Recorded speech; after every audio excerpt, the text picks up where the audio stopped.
Chapter 246.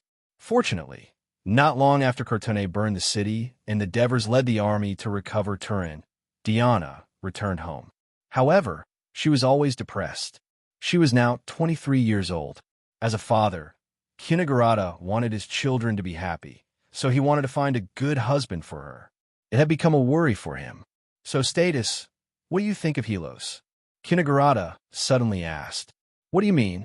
So Status wondered why his father suddenly mentioned him. "If he becomes your brother-in-law, you want to choose Helos to be Diana's husband?" So Status' eyes widened in shock. When he saw his father nodding seriously, he quickly came up with a joke. He thought carefully and said, "Although I'm a soldier under his command, he's a captain. I don't have much contact with him. I only know that although he's trained strictly, he's fair and loves us. I heard that he's still single and doesn't have any bad habits. If my sister marries him, she should be well taken care of. But father, why did you choose him?" It seems that none of the Turin senators are willing to marry their daughter to a senator who used to be a mercenary. These people are still immersed in the glory of their families. They are still hesitant to accept the change in Turin. Kunigarata sneered and said solemnly, "Why should I ask you to show respect to His Excellency the Consul? Because he's indeed favored by the gods. He's so young, but he's so capable and resourceful. The people love him, the army supports him, and the Senate is completely under his control. If I don't want the tragedy of my family to repeat itself, becoming a relative of the former mercenary senators who followed him to Persia is undoubtedly the best way. I heard that Helos used to be the captain of His Excellency the Consul in Persia and took good care of him. Although Helos has always kept a low profile in the Senate, I can see that His Excellency the Consul trusts him a lot. Besides, although he used to be a mercenary, I heard from Cornelis that he's humble and steady. He's also good at learning from others. I believe he'll have a stable career in Dionia's politics in the future. Father, don't think too much. Among the former mercenary senators that the consul brought here, Xylos is one of the few who isn't married. He's only in his 30s, and he's a senator. I believe that there are many people who want to marry him in Amendora or Talii, but he's still single. You can imagine that he might not agree to your request." So Status reminded Kunigarata, who was getting excited. "Of course I won't go to him directly. I'll let His Excellency the Consul do it. I believe that the Devers will be happy to do it." Kunigarata stroked his beard and smiled proudly. "I've tried asking His Excellency the Consul. He's also very concerned about Helos' marriage. With him as a matchmaker and Diana's beauty, how could Helos not agree? Looks like I'll have to please my sister more from now on, lest she gets upset and asks brother-in-law to place me at the front of the phalanx." So Status also joked. This reminded Kunigarata. He quickly said, "So Status, don't go out for the next few days. The First Legion you belong to will be heading south to join the war soon. Has the Southern Alliance agreement been signed? Didn't Crotone always oppose it?" So Status asked in surprise. With a father who was a senator, he naturally knew more about the politics of the alliance than ordinary citizens. Trine, Surion, and Corunna have all expressed their support. What can Crotone do by opposing it alone? Besides, the current situation is very disadvantageous for them. Even Lysias has come to Turii. You can see how anxious Crotone is. At this point, Kunigarata was a little excited. Once the alliance is signed and the alliance is established, Dionia will truly become the leader of Greece. I heard that in this new alliance, all the alliances are treated equally, regardless of who's superior or inferior. There's no such thing as a leader. That seems to be the case on the surface, but the strength of the states still determines the weight of their words in this new alliance, especially when it doesn't involve the interests of other states. Kunigarata praised sincerely. His Excellency the Consul is really amazing. By proposing such an alliance, he continuously gained the support of other states, isolated Crotone, and forced them to join. Once the new alliance is established, the old Crotone alliance will be disintegrated, and Dionia will smoothly squeeze into Crotone's original territory, becoming the de facto leader. Isn't this the result of His Excellency making full use of his victory over Crotone? So Status's words were a reminder to Cunegurata that he opposed the war beforehand. Cunegurata was silent for a moment. He did not directly answer his son's question, but sighed and said, "I never thought that I would be able to see Turiai become the center of Greece while I'm still alive. Son, just like you said before, Turiai will usher in a great development." On the last day of February 498 BC, Dionia, Crotone, Silatina, Crona, and Trine finally reached an agreement and signed an alliance, establishing the Southern Alliance. Due to Crotone's insistence, the alliance specifically stipulated that when discussing decisions, Dionia and Crotone each had 2 votes, while the other 3 states each had 1 vote. The headquarters of the alliance was located in Silatina. In the beginning, Crotone requested for the headquarters to be located in its territory, but the other states objected. Later, Devers suggested that it be located in Silatina. The other states agreed because other than Dionia, Silatina was located in the center of the other states, and it was not too strong, so they were more at ease. Normally, the headquarters of the Southern Alliance would be guarded by the states, handling and negotiating matters between the states. The Crotone Alliance was officially disbanded, and the newly signed military alliance between Dionia and Crotone was nullified. Crotone originally had to pay Dionia 500 talent as war reparations, but only 80 talent was paid, and the rest was nullified. This was also one of the reasons why Crotone finally agreed to join the Southern Alliance, but it made Mercies extremely regretful. Up until now, the remaining alliances that Dionia had were the Dionia Alliance, which was an alliance with Dionia as the leader, as Dionia controlled the alliance's foreign relations, meaning it did not allow other states to sign any treaties or agreements with other states, as well as military dominance. The other states had actually become Dionia's vassals. The second was the alliance agreement with Tarentum. Due to Dionia's rapid expansion, the agreement had been amended twice, changing from having Tarentum as the leader to having both parties treat each other as equals and helping each other. Up until now, they only had more trade contacts, but had yet to form a military alliance. Lastly, there was the newly established Southern Alliance. In addition, there was a non-aggression peace agreement with Picassus in the north. Other than the Lochley Alliance, Lygium, and a couple of smaller states further south, Dionia and the other states of Greater Greece had formed an alliance to create a peaceful and stable environment for themselves. Of course, at this moment, what Dionia needed to do was to fulfill the alliance agreement and defeat Lochley. The battle this time was different from the past. It would take 3 to 4 days just to reach the battlefield. Relying on the soldiers to carry rations and finish the battle in a few days was no longer feasible. In the previous battle with Crotone, the harassment from Crotone's fleet had already caused Dionia to suffer a lot. This time, the battle with Lochley was even further away, and the food transportation route was even longer. Furthermore, the people of Lochley also controlled the coastline. This would be a huge test for Dionia's logistics. Regarding this, the strategy that the Devers adopted was, first, Mercies would be in charge of quickly building a huge supply team that could carry enough rations for at least 10,000 people for a month. The transport team would set off together with the reinforcements. This would ensure the safety of the supply team and reduce the labor, guards, and unnecessary consumption of rations. Second, to end the battle as soon as possible, the Devers sent out their most elite First Legion for this purpose, preparing rations, buying pack beasts. These preparations for war naturally cost a lot of gold and silver. This time, Mercies was not stingy and bought a lot, as the cost was shared equally by all the allies. When a rooster crowed for the first time in Amendalara, Geogres had already turned over and sat up. His wife, Dania, had also opened her eyes. "Sleep a little longer," Geogres said gently. "I'm leaving. I can't sleep. I'm going to send you to Turiai." Although Dania was older than Geogres, she liked to act coquettishly. This made her feel younger than Geogres, and Geogres also enjoyed this feeling. But today, Geogres shook his head. "You're pregnant, and you're walking so far. Going back and forth isn't good for the child." "Who said that?" "Help said that pregnant women need to exercise more. Only then will childbirth be smooth." and the child will be healthy. Dania retorted. Geogres did not say anything. He trusted helps quite a bit. He was the disciple of the blessed Devers.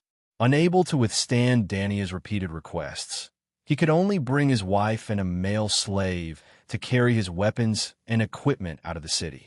Chapter 247. Geogres was considered a rich man in Amendolan. Actually, it was his wife's. He owned 10 acres of land in Amendolan, planted with olive trees that were more than 10 years old. He also had his own oil press to produce olive oil.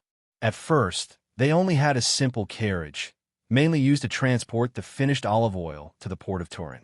Since Dania and Geogres got married, she bought a carriage for her husband to ride, considering that Geogres frequently traveled between Turin and Amendolan for military training and handling some military affairs.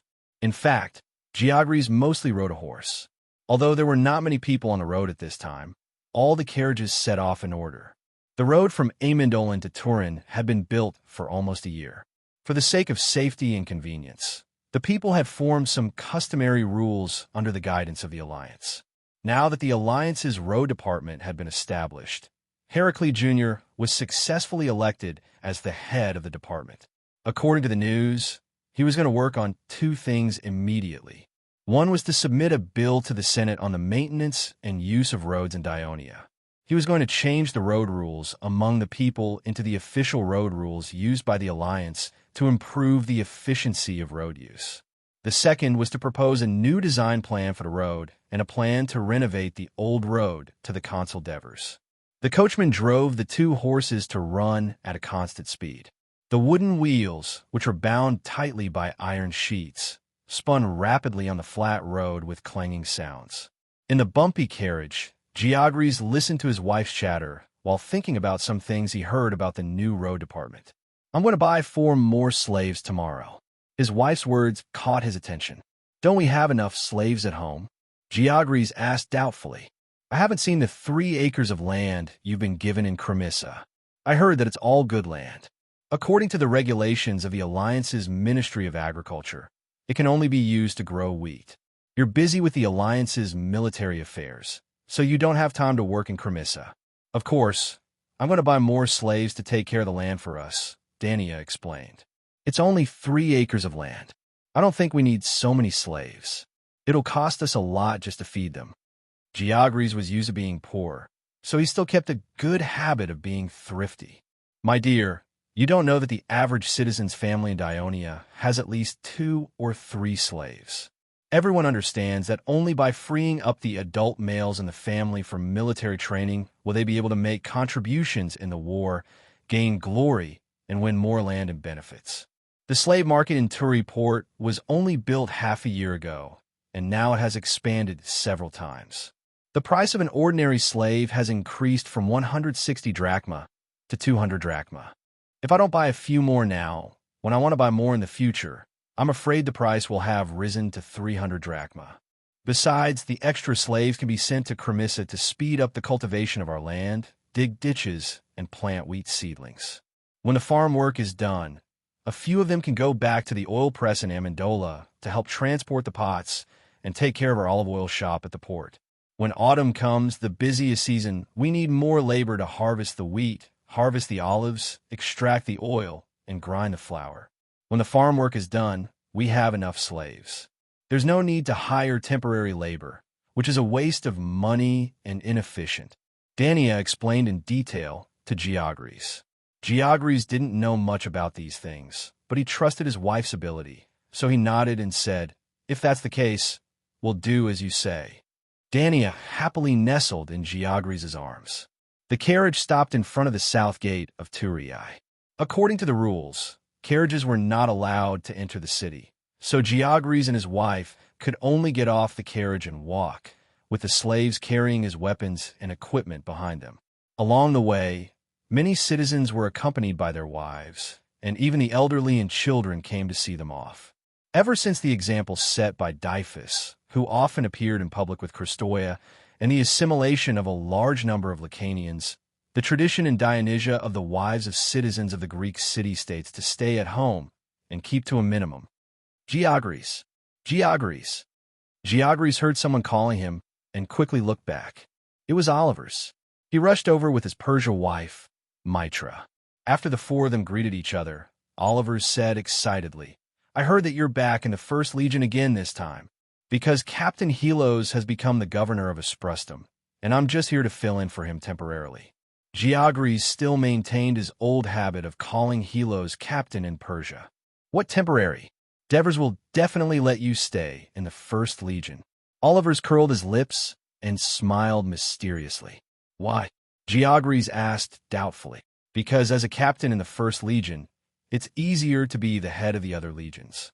Oliver's leaned over and whispered, "I heard that yesterday Devers proposed a bill to the Senate and it has been passed.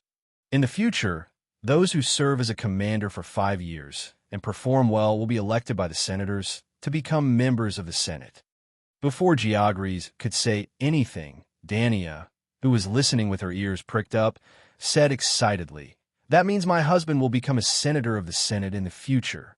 Oliver's glanced at her and said with a smile, "Yes, but after me. To become a senator of the Senate, it's not just about fighting, you also need to have the ability to manage. To be like me, not only do I usually serve as the patrol captain of the tourists, but I also hired a private teacher to teach me how to read, count, and speak. Next year, I'm also going to fight for the position of secondary agricultural officer and commercial officer." Dania looked at her silent husband and secretly made up her mind. In the future, she would also urge him to study harder, engage in more local affairs, and not always train recruits in the Ministry of Military Affairs, and so on. Oliver's looked at her again, and he found it very interesting. The honest Geogres married a wife who looked smart was very suitable. He carefully looked at Dania, and suddenly showed a strange expression on his face. "You're pregnant?" Dania stroked her belly proudly. "If in 5 months. My wife is also pregnant." Oliver's also announced proudly, and Mitra shyly lowered his head. "Among our comrades in this team, I'm afraid only Captain Helos and Matones are not married, right?" Geogres suddenly said, "You're really out of touch with the news. Kinagrata likes Helos and wants him to be his son-in-law, and he also wants the Devers to be the matchmaker. The Devers have already agreed, and with the Devers, that blockhead Helos can't refuse. As for Matones, didn't you notice that he was a little strange when we left Cremissa?" Oliver smiled mischievously. "I asked my men to secretly ask around in his brigade, and it turns out that this big guy has a crush on a girl in Cremissa." "Ha ha ha. Really?" Geogres looked surprised. "Of course it's true, but don't ask him, or else he'll beat you up and drag me into it," Oliver's reminded. According to the alliance agreement, Dionia not only wanted to defeat Rockley as soon as possible, but it was also a chance to display the might of the alliance in the southern Italian city-states to increase its influence in this region. Therefore, not only did Dionia send out the most elite First Legion, but they could also transfer experienced soldiers from other legions to fill in the gaps of the First Legion due to injuries and illnesses. Even the personnel responsible for the transportation of the supplies were made up of more than 1,000 mercenaries led by Xanaparis. This not only ensured the safety of the supplies, but it also served as a powerful supplement for the combat troops. Of course, Divers, Felicius, and the others also had their own selfish motives. They hoped that these former comrades could make new contributions and become preparatory citizens of Dionia as soon as possible. The First Legion consisted of more than 7,000 people. The supply escort team consisted of 1,500 people, a total of nearly 9,000 people, and countless supply wagons made up of pack beasts. After being inspected by Divers and the Senate in the Victory Square, this huge army set off towards the south in a grandiose manner. The first time Rockley heard of the Dionia Alliance, it wasn't called that back then, was during the First Crotone War. The Crotone army was defeated and captured by the much smaller Amandalera army. The people of Rockley were pleasantly surprised and excited. They were happy to see another city-state to the north of Crotone that could cause trouble for the Crotone. Following the principle of the enemy of my enemy is my friend, Rockley sent messengers to contact Amandalera, hoping to form an alliance to deal with Crotone together. In the end, Amandalera did not respond. Instead, they signed a truce with the Crotone and returned the thousands of Crotone soldiers to Crotone half a year later. During the negotiations, Rockley even became a bargaining chip for Amandalera to threaten Crotone and reach a truce. As a result, the people of Rockley began to resent Amandalera. Chapter 248. When the Locrians heard the news, they were shocked and in awe. For the past few decades, Rockley had never won a single victory against Crotone. On the other hand, the newly formed Ionia alliance was able to defeat Crotone twice in a row. Of course, to Rockley, the most important thing was that Crotone had suffered heavy losses and was in a tough battle with Ionia. This was the perfect opportunity. Rockley could not wait for news from the envoy, Metrophenes, and began to plan an attack on the Crotone alliance. In order to defeat their mortal enemy in one fell swoop, they mobilized the alliance for war. At the same time, the brother of Dionysius's wife, the chief general of Rockley, Demodorus, sent a request for help from Syracuse. At this time, Syracuse had already started the war against Carthage. The powerful army was taking down towns after towns. Only the navy had not encountered the enemy yet. Other than some warships escorting the army along the coastline, the rest were on standby in Syracuse's port. On one hand, it was out of friendship with Rockley, but on the other hand, it was to prepare for the future. Dionysius sent more than 23 oared warships to aid the Locrians. With Syracuse as his backing, Rockley could not wait to start the war. Unexpectedly, Dionia and Crotone came to an armistice. Not only did they sign a defensive alliance treaty, but they also released all the captives. Metrophenes felt that he had been fooled and returned to his country in anger. The Locrians were furious. Dionia had repeatedly ignored Rockley's good intentions, intentionally or unintentionally obstructing Rockley's plans. It was only because they had to focus on dealing with their mortal enemy, Crotone, that they did not want to complicate matters. They temporarily swallowed their anger and would deal with them in the future. At the same time, Rockley began to be wary of Dionia. Although they suffered a small setback in the battle with Crotone, the naval battle was won by Syracuse's reinforcements. Without the protection of the navy, Crotone's army did not have enough manpower. The Locrians mobilized their forces back and forth, forcing them into a passive position. Just as Rockley saw hope for victory, news came. The envoy of the Crotone alliance had gathered in Thurii and requested reinforcements from Dionia. What the Rockarians feared the most had happened. Due to the unsatisfactory performance of Metamorpho Phoenix, they immediately sent Panticopes, who was the most eloquent of them all. However, not only did his arrival fail to change Dionia's mind, but it also hastened the establishment of the Southern Alliance. Before Panticopes left Thurii, he angrily told the senators of the Dionia Senate, "Apollo can testify that we, the people of Locri, have always respected Dionia, but every time we offered an olive branch, we were met with malicious deceit and mockery from Dionia. From today onwards, Rockley and Dionia were enemies. The next time we come, there will be no more messengers of peace, but the wrath of Ares and a powerful army." The faces of the senators changed slightly. Devers calmly said, "Before the Crotone alliance started the war, their envoy stood where you are now and said something similar. What about now?" Although Devers appeared relaxed, he knew that the people of Locri were now dominating the sea. After Dionia declared war, it was likely that the Crotone fleet would repeat what they did to Dionia. Therefore, he reassembled Let's cavalry and had them patrol along the coastline. At the same time, he reactivated the measures that Felicius had taken to deal with the Crotone fleet surprise attack. The Senate also suspended the immigration of Isprostum and Cremissa. However, a few days passed and nothing happened. The First Legion arrived at the city of Isprostum. More than 1,000 garrison soldiers joined the army, increasing the number of people participating in the battle to more than 10,000. 5 days later, the army arrived at the city of Corunia. The journey was smooth, and there were no accidents. The reason why they arrived 2 days longer than the original plan was that they did not anticipate the harsh conditions of the roads in the south of Great Greece, and when they passed by Silatina, they were warmly welcomed by the people there. After the reinforcements of Dionia arrived on the battlefield, the people of Corunia rejoiced. They were ready to wait for the Dionia army to rest and immediately launch an attack on Rockley's camp in the south of the city. However, they did not expect that before this plan could be implemented, Rockley sent an envoy for peace talks. 100 years ago, Crotone defeated Gobares and quickly became the strongest nation in Great Greece. It had the ambition to dominate the south and launched many attacks to the south. The most serious time, under its attack, Rockley and the surrounding city-states armies were repeatedly defeated. In the end, in order to avoid repeating the mistakes of Gobares, Rockley and Ligym joined forces and launched a counterattack when Crotone was careless, heavily damaging the Crotone army.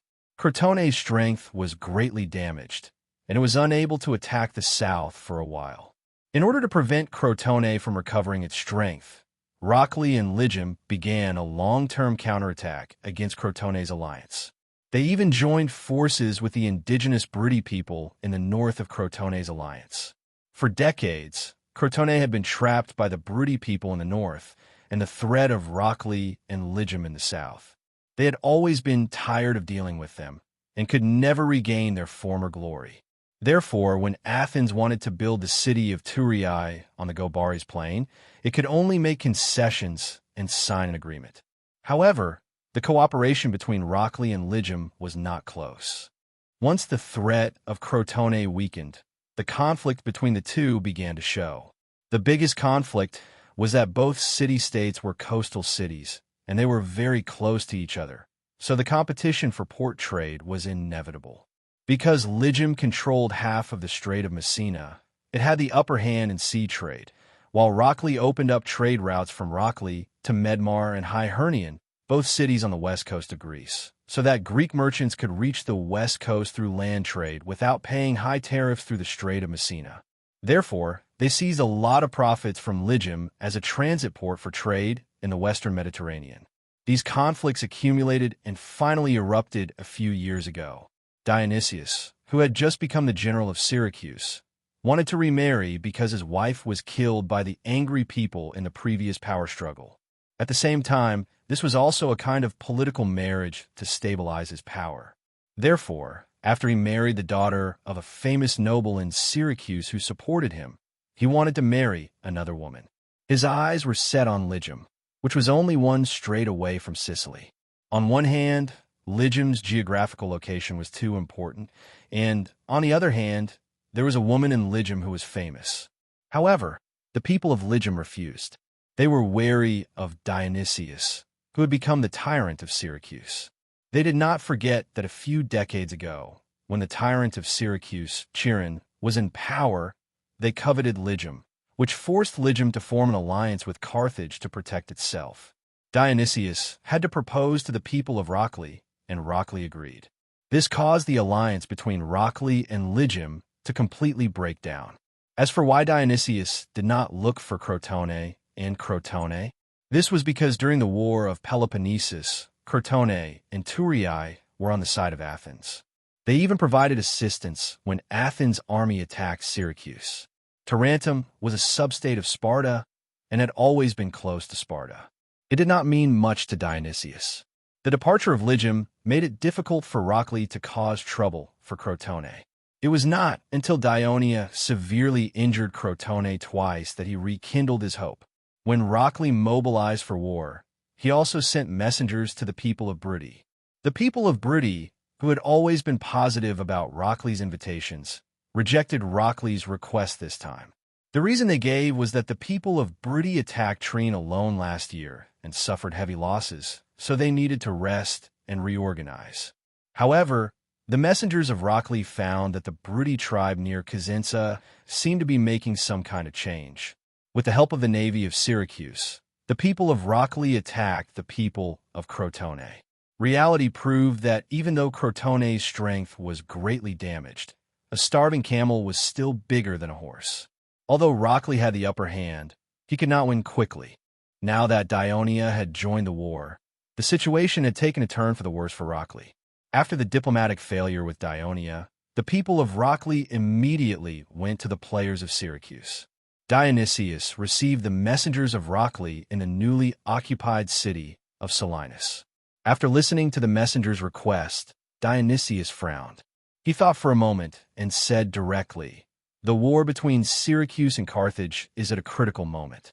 I have no reinforcements to send. Sue for peace. Once I've conquered Sicily, I'll make Locke pay for this." The messengers returned to Rockley helplessly. The people of Rockley were not fools. Without reinforcements, they had no chance of winning.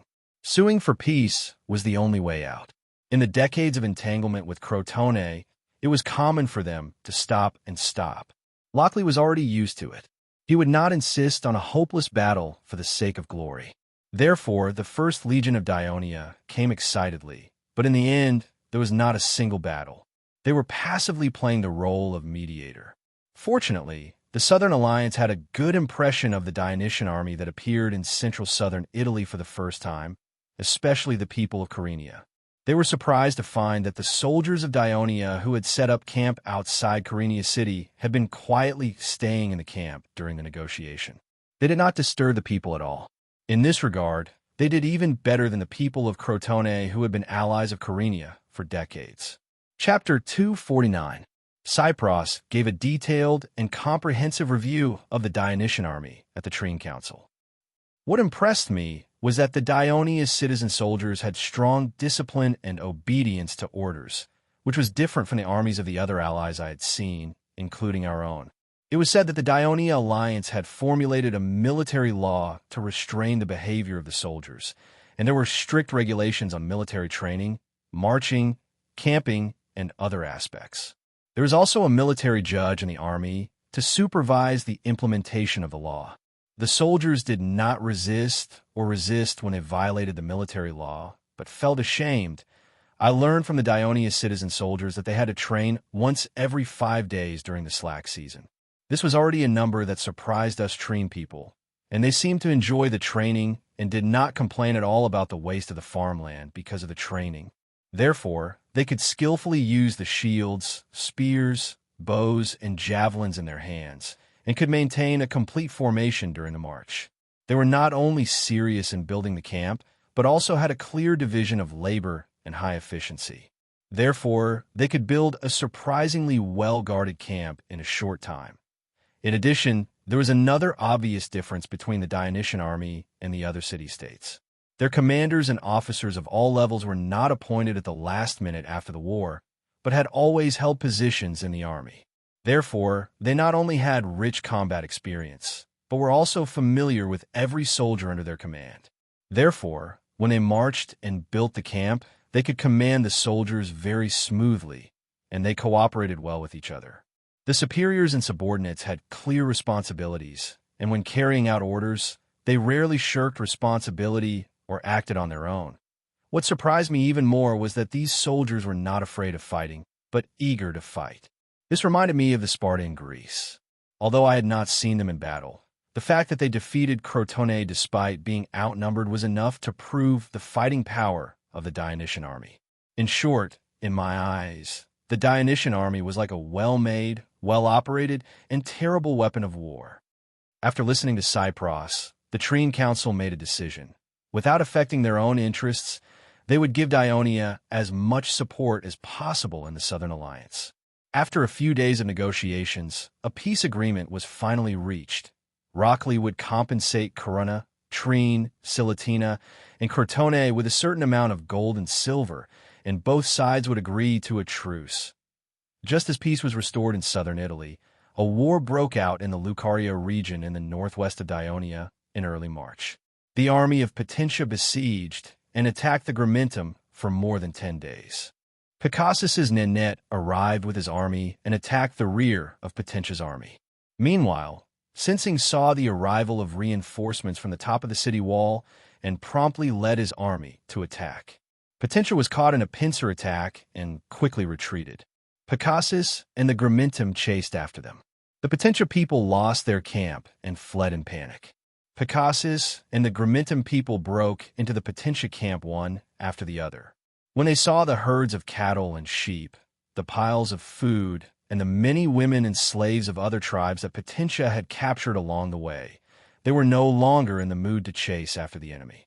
Both sides began to fight over the goods and women in the camp. The Gramentum people believed that they had defeated the Potentia army, so the spoils of war should belong to them. On the other hand, the Gramentum people believed that most of the goods were looted by Potentia from the tribes that belonged to the Gramentum outside the city, so they should be returned to the Gramentum. The quarrels and conflicts at the beginning quickly turned into fights, especially between the Gramentum people, who originally had a higher status in the Lucania alliance. During this period of time, not only were many of their leaders killed and under the control of Picassus's people, but Picassus's people also looked down on them and ordered them around. This made them feel extremely disappointed and humiliated. Coupled with the fact that the pixie warriors who followed Sensing were tyrannical in the Gramentum city, the accumulated resentment in their hearts finally erupted once it was provoked. The Gramentum people gathered and madly attacked the pixie people in the camp. Both sides began to fight to the death, and the situation was completely out of control. Sensing could not stop them at all. Finally, when he made up his mind to destroy these capricious Gramentum people, the leader of Potentia, Borit, led some of the reorganized soldiers back. The Picassus people, who were fighting with the Gramentum people in the camp, were attacked from all sides and finally suffered a crushing defeat. Sensing and his son took the remaining soldiers and did not even dare to return to the Gramentum city. They directly fled into the mountains, and after a few turns, they finally escaped back to Picassus. In the end, the Potentia people occupied the Gramentum city. At the same time, after 2 months of siege and bitter battles, Tarentum finally captured the small city of Brindisi, which was located to the east of Tarentum and was close to the Adriatic Sea. This was a major breakthrough in the expansion of Tarentum's territory since its establishment. The people dedicated their praise to the leading generals, Diomyras and Urchita. Urchita, however, was not happy. This time, the attack on the Masapi people was fully supported by the city-state. Although the original plan discussed by the council was realized, the land route between Tarentum and the Adriatic Sea was opened, and the communication between the Masapi people and the north was cut off, sealing them in the peninsula. The price paid was also very high. The casualties of the Tarentum militia were as high as 4,000 people. The Masapi people were famous for their fierceness in southern Italy. During the Greek colonial era hundreds of years ago, many Greek city-states were established in southern Italy, but on this heel of the peninsula, there was always only one Tarentum. While other colonial city-states were attacking and assimilating the nearby indigenous people to expand their territory, the Tarentum people, who were in a unique position, were lamenting their misfortune. Their neighbors to the east, the Masapi people, were not only fierce and numerous, but also not completely barbaric indigenous people. According to their own claims, they were Illyrians from northern Greece near the Adriatic Sea. They had cultural traditions similar to the Greeks. The Greeks never recognized them and still regarded them as barbarians, which made Tarentum unable to advance inland for hundreds of years. Especially decades ago, Tarentum supported its mother state, Sparta, in the War of Peloponnesus, which aroused hostility from Athens. So Athens supported the Masapi people to fight against Tarentum. Since then, the Masapi attacks on Tarentum began to increase, causing the people to suffer. This time, if it weren't for the stimulation of the rapid rise of Dionia, the Senate of Tarentum might not have made up its mind to attack the Masapi people. However, Urchita knew that although the city-state had won temporarily, the Masapi people would never give up. The war with them would probably continue for a long time. The wailing of the wounded soldiers outside the city and the triumphant cries of the crows pecking at the corpses were intertwined, making one's heart tremble. Urchita stood on the low wall of Brindisi, staring blankly at the western horizon dyed scarlet by the setting sun. His heart was filled with worry for the future. In April, Syracuse's army continued to advance westward. Eryx, Halucia, and other city-states opened their cities and surrendered. Salinsta, the only one who remained loyal to Carthage, was besieged. In mid-April, Dionysius's army arrived at the westernmost point of Sicily, facing the island city in the bay, which was also Carthage's important base in Sicily, Moscha.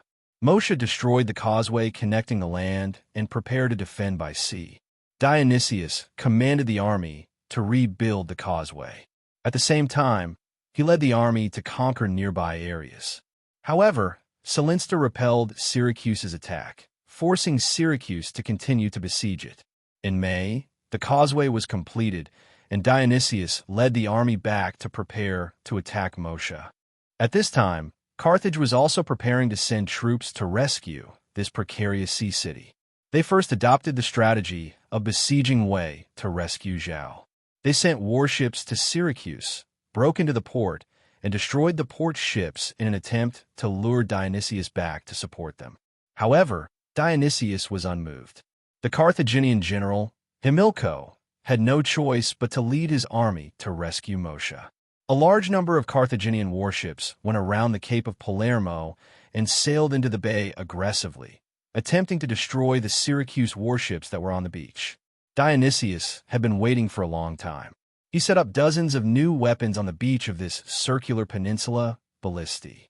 With an order, round stones the size of bowls flew out and smashed into the Carthage warships in the bay.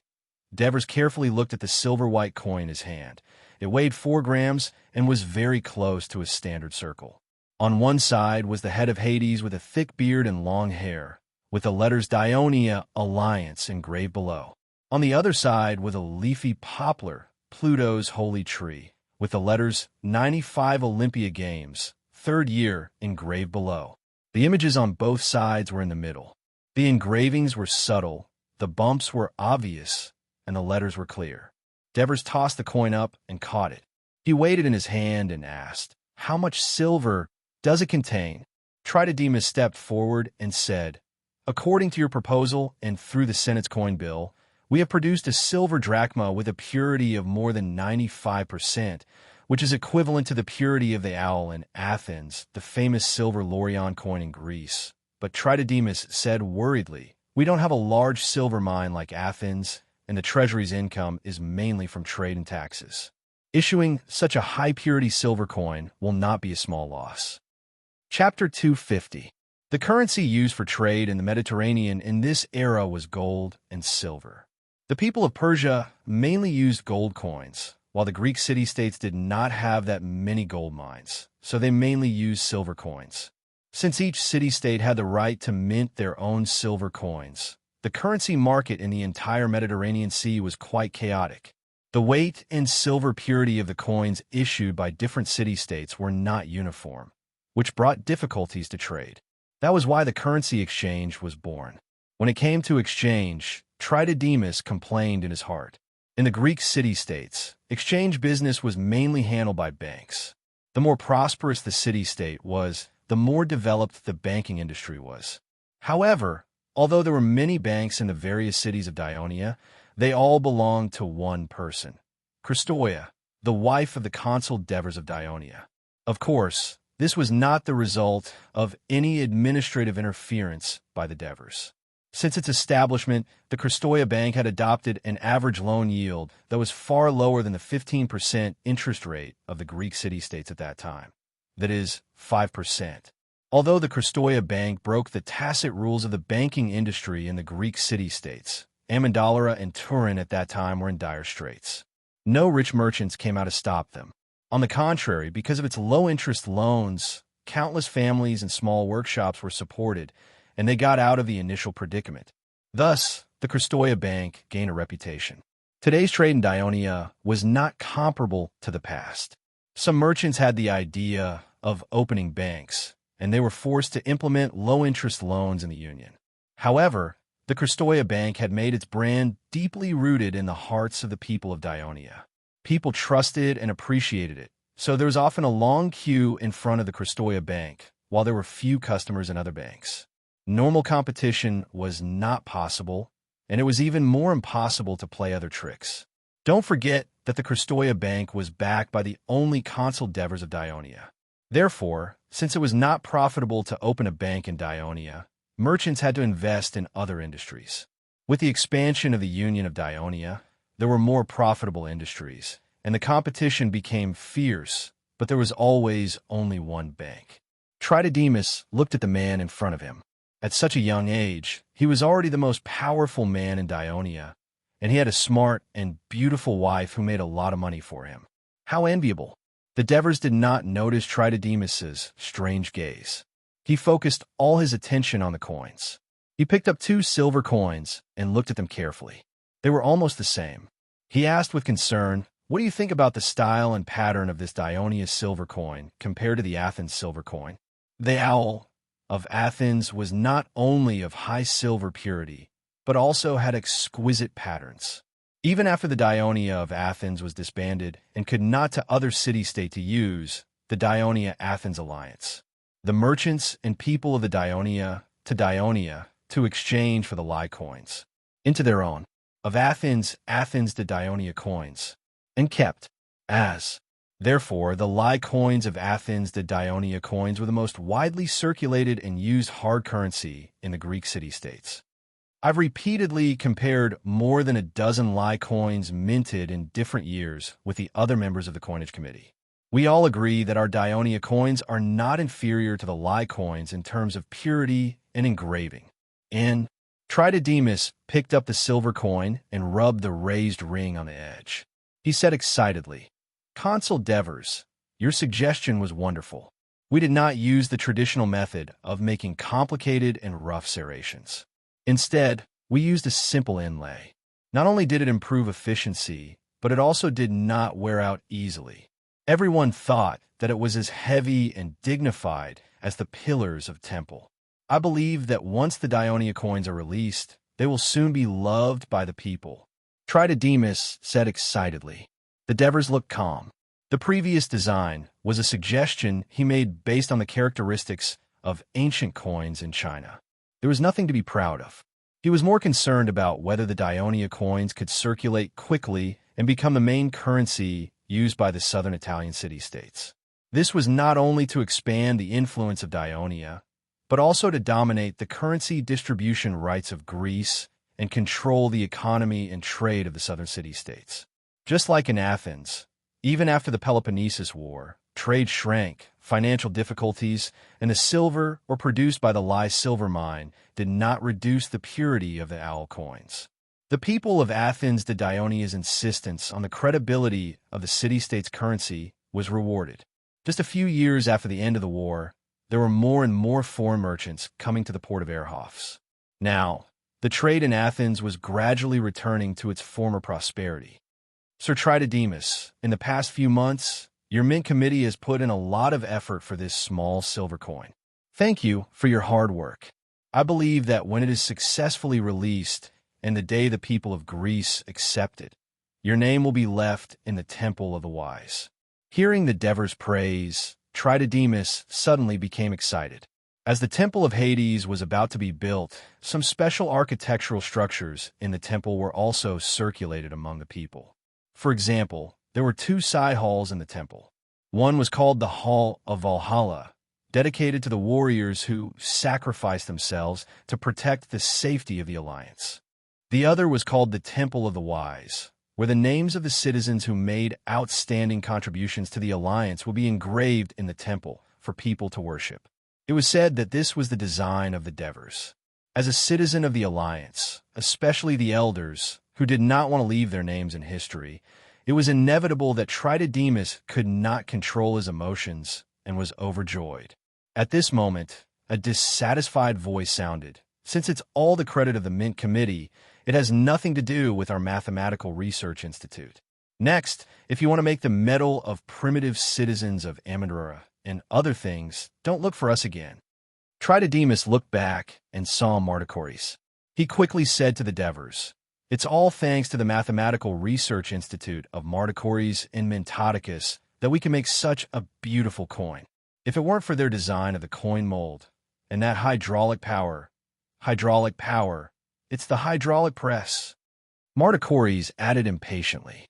Tritodemus coughed awkwardly and said, "It's because they designed these wonderful tools that we can make such beautiful coins. Not to mention that it's better than the coins designed by Pythagoras for Metapontum. It's even comparable to the famous coins of Athens and Greece. It's not all our credit. Mentodicus, who had always been steady, said humbly, "If it weren't for your design of the water wheel that inspired us, Master Devers, we wouldn't have thought of using hydraulic power instead of manpower." Unfortunately, the force generated by the water flow of the Kaladi River is not strong enough to fully drive the large hydraulic hammer that you mentioned last time that can continuously hammer large iron castings. "Then let's go to the dam," the Devers blurted out. "Damn!" Marticories' eyes lit up. "We'll talk about this later." Currently, there was construction everywhere in Dionia. There was the resettlement of the immigrants of Asprustum and Cremissa, the construction of the Temple of Hades, the construction of roads, the transformation of the Cremissa swamp, the construction of the Turii hot springs. There was no more labor to build the more demanding and complex design of the dam. So, the Devers changed the topic and said to Tritodemus, "Marticories and the others won't compete with you for this credit, because they are destined to become famous mathematicians in the future. There will definitely be statues of them in the Temple of the Sage." Faced with such high praise, Marticories was a little embarrassed. He rubbed his head and laughed. Mentodicus, who was beside him, was more composed, but he could not hide the excitement on his face. After sending off Tritodemus, only Marticories and Mentodicus were left in the living room. Now, they were no longer ordinary disciples of the Pythagorean school of thought. As early as last year, because of their achievements in the manufacture of the water wheel and the free popularization of mathematics among the people, the Devers proposed the introduction of Foreign Scholars Bill in the Senate. It was passed, together with the Doctor's Bill and the Teacher's Bill. They were known as the three major bills of Dionia to transform the quality of citizens. As time went on, the cultural center of the Mediterranean gradually moved westward, but this is a story to be told later, making them official citizens of Dionia. Although the two of them studied mathematics in Tarentum, they were not citizens of Tarentum. Instead, they were from the city of Sicily, Leontini. It was only because they loved mathematics since childhood and admired Pythagoras that they stayed in Tarentum for a long time. Because their homeland was occupied by Syracuse, they actually became homeless. This was the main reason why the Pythagorean school of thought sent them to a Mendeler, because they were insignificant to the school. However, in the Dionia Union, their status had changed dramatically. Not only did they have land and a house, but they were also respected. The Devers even privately funded the construction of a mathematics research institute for them. They provided assistants, slaves, and various materials and funds for free, so that they would not be disturbed by the outside world and could devote themselves to theoretical research and practical application of mathematics. Chapter 251. What have the two of you been researching recently? Devers asked with a smile. Other than helping the Senate's Mint Committee design molds and tools for silver coins, we've been mainly researching pulleys, Mentodicus said truthfully. Pulleys? Devers' heart skipped a beat when he heard that. Last year, when you defeated Crotone and annexed Turii, didn't Urchita come to Amendolara? Marticories said casually. Devers didn't mind and nodded. He saw our newly built water wheel and was very interested in it. So, he discussed the principle of its operation with us. At the same time, he also mentioned that he had recently become interested in mathematical mechanics and began to study the application of pulleys. Marticories said with some embarrassment. He glanced at Mentodicus. We began to study pulleys, Devers understood. Although Urchita was an important figure of the Pythagorean school of thought and a mathematical genius, the two in front of him were just ordinary disciples. But in terms of academics, they were not inferior to anyone, especially Marticories. He had exuberant energy, strong curiosity, and a desire to explore. Now that he was living a good life, he put all his energy into research and wanted to compete with Urchita in academics. How's the research going? Devers softly interrupted Marticories' stammering words. Although he had returned a lot of science knowledge to his teacher in his previous life, it was not to the point where he didn't even know what a pulley was. It was just basic physics knowledge in junior high school. We've already created the mathematical formula for the reason why pulleys can save effort, and we've verified its correctness many times.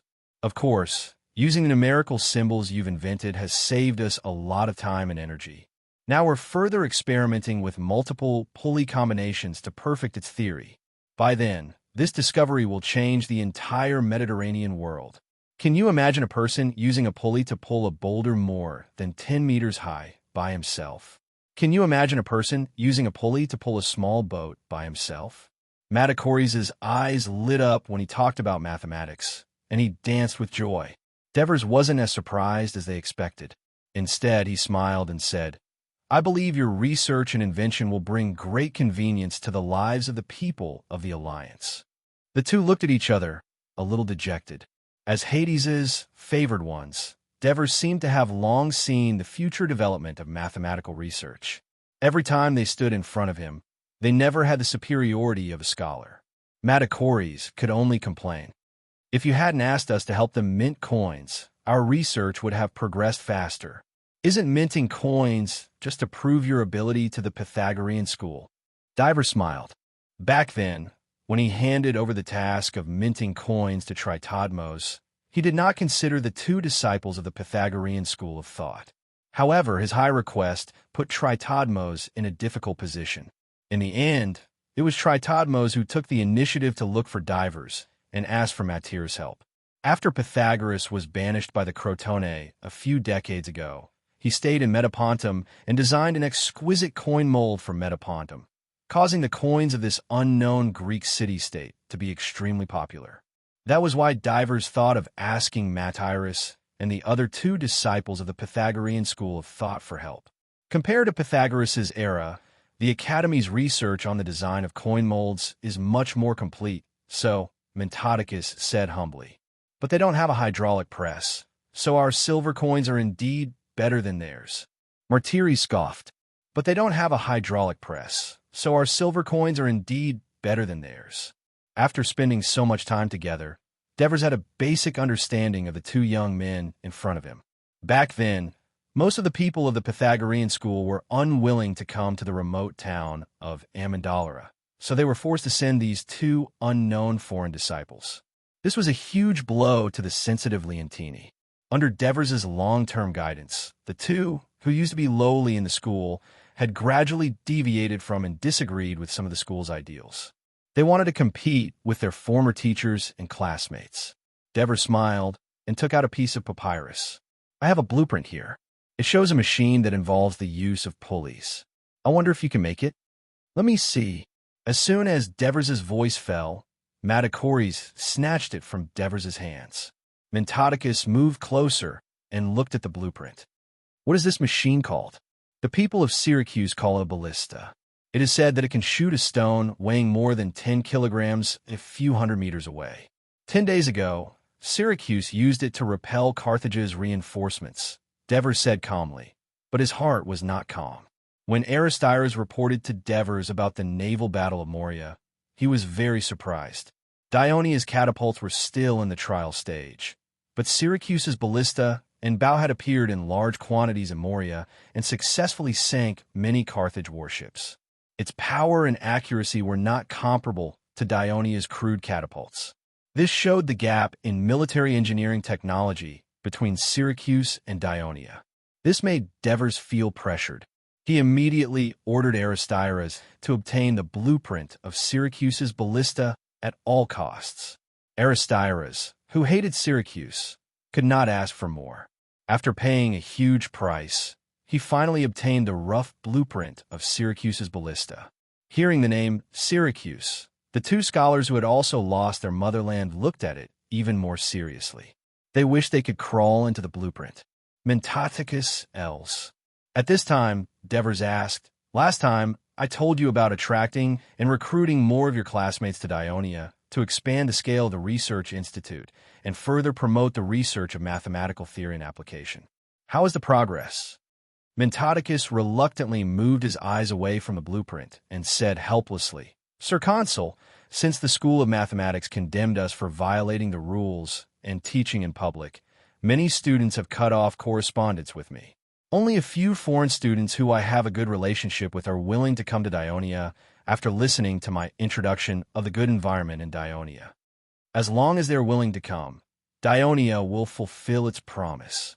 In addition, if they have any other needs, you can tell me directly. I will try my best to satisfy them. Dionia will create the best environment and conditions for you to study, discuss, and research. Even though you have fewer people, I believe that you will be able to produce results that are no less fruitful than those in Tarantum.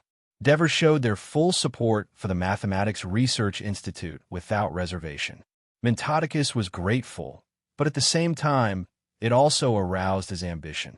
He said solemnly, "We will not let you down." About the matter of sending teachers to the newly built school to teach, how is your discussion going? Devers asked again.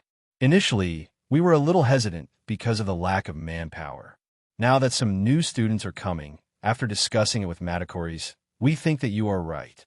Teaching at the school can help us sort out the mathematical theories we have mastered and consolidate our basic knowledge. At the same time, it can also expand the influence of the Research Institute. Maybe we can get new inspiration from the exchange with the students. We are very willing to send people, but we have a request. What is it? If we find a student in the school who is talented in mathematics, we hope that he can be specially trained to join the Research Institute in the future, Mentodicus said carefully. Mentodicus said carefully because this was his and Matacories' selfishness. Since they had fallen out with the Pythagorean school of Tarantum, they also wanted to develop their own academic group to compete with the Pythagorean school. Of course, that's not a problem, but you have to ask for the consent of the students. Devers agreed without hesitation. In fact, he was very happy to see this. Matacories and Mentodicus could consider the problem from the perspective of their own interests, which showed that they were getting farther and farther away from the Pythagorean school of Tarantum, both emotionally and in action. In addition, I'm also planning to let the engineers in the various legions come to the Mathematics Research Institute to be your assistants. This will not only solve the problem of your lack of manpower, but it will also allow you to closely combine theory and practical application. Of course, the Research Institute welcomes their help. Mentodicus was better at dealing with things than Matacories. He said tactfully, "But we don't have enough money to pay them." Chapter 252. Matacories was completely obsessed with mathematics and did not care about worldly affairs. Mentodicus, on the other hand, was different. He was not averse to spending time dealing with various matters. Moreover, mathematics had given him a meticulous mind, allowing him to manage the Research Institute, arrange personnel, and formulate plans with ease. This was why Devers appointed him as the dean of the Research Institute. Matacories raised both hands in agreement. "I'll think about it," Mentodicus replied cautiously. "I understand the principle of this ballista." At this time, Matacories came in front of Devers excitedly, pointed at the blueprint, and said excitedly, "Look at this! Look at this! The most important parts of this ballista are the string made of strong animal tendons, and the pulley that can save effort in pulling the string. Also, look at the longer the chute, the farther the range will be. This is because the string will be pulled as far as possible, and the rebound force will be greater. I think the people of Syracuse are stupid. They only used one pulley, which is too simple and very laborious to use. In fact, if we make a set of pulleys and fix them at the end of the chute, it will be easy to pull the string to the end of the chute. Give me the best carpenters and materials, and I will soon be able to make a better ballista than them." Matacories' confident expression satisfied Devers. He smiled and said, "I have just told Mentodicus that I will let the mechanics of the Army's engineering battalion go to the Mathematics Institute to be your assistant.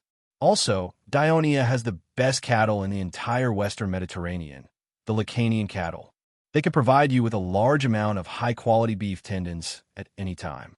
"That's great," Matacories said and walked out with the blueprint. "Matacories, I have an idea." Devers hurriedly stopped him. "If the ballista can accurately know the landing point of the stone before it is shot, it will be very helpful for the operator to accurately hit the target." This, Matacories and Mentodicus did not feel that Diver's suggestion was an extra burden. Instead, they fell in a deep thought. I have another idea. Devers said seriously, I think that no matter how much force we use or how much angle we use to throw an object, the trajectory of the object in the air should be like this. Devers stretched out his finger and drew different arcs in the air. Martyres and Mentodicus stared at the Devers' fingers as if they were deep in thought. If there's no wind and the ground is at the same level, with the highest point of the thrown object's trajectory as the center, the trajectories of the two sides should be able to overlap. Divers said in a calm tone. However, the two of them seemed to have been struck by lightning, and their expressions suddenly became extremely excited. Lord Consul, is this another revelation from Hades? Mintochikel stammered. Similar situations had occurred several times in the past.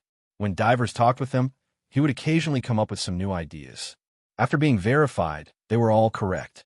Every time, they would achieve breakthroughs in the research of mathematical theory, and it would greatly expand their knowledge. You can think of it that way. Devers smiled mysteriously.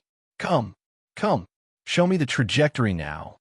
Madicles grabbed Devers' hand excitedly and walked out without saying anything. Devers understood what he meant. The floor of the living room was paved with marble, so of course, it could only be drawn on the mud in the courtyard. Therefore, they followed him out of the living room. Mother, come over and look. What is father doing in the garden with his people? They trampled on your flowers. Cynthia pointed at the three Devers in the courtyard and shouted from the window of the bedroom on the second floor. Shoo! Christoia made a shushing gesture and whispered, Don't wake your brother up. She came to the window and looked down. Her eyebrows furrowed slightly. Then she turned around and smiled.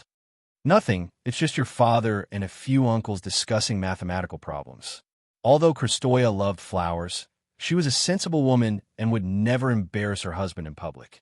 What is mathematics? Adoris asked curiously. It's a very interesting knowledge. Your sister will soon learn it, Christoia said softly with a smile. Can I go to school too? Adoris asked longingly. Of course. Christoia caressed his head. But you're still young. You have to wait for another year. I don't want to. I want to go to school with my sister now, Adoris said unhappily. Brother, stop it. Listen to mother, or I won't let father read you stories at night. Hearing this, although Adoris pouted, he quieted down. Mother, is it really okay for me to go to school and study with other boys? Cynthia said hesitantly to Christoia. Cynthia was 7 years old now. According to Greek tradition, girls could be married at 16. She already knew a lot. Her biological mother had taught her how to be a good woman in a Greek family since she was young. In her memory, her mother had never left the house. Now, she had to study with many boys in public, day after day, year after year. This made her a little uneasy. Christoia pulled Cynthia in front of her and combed her slightly messy hair.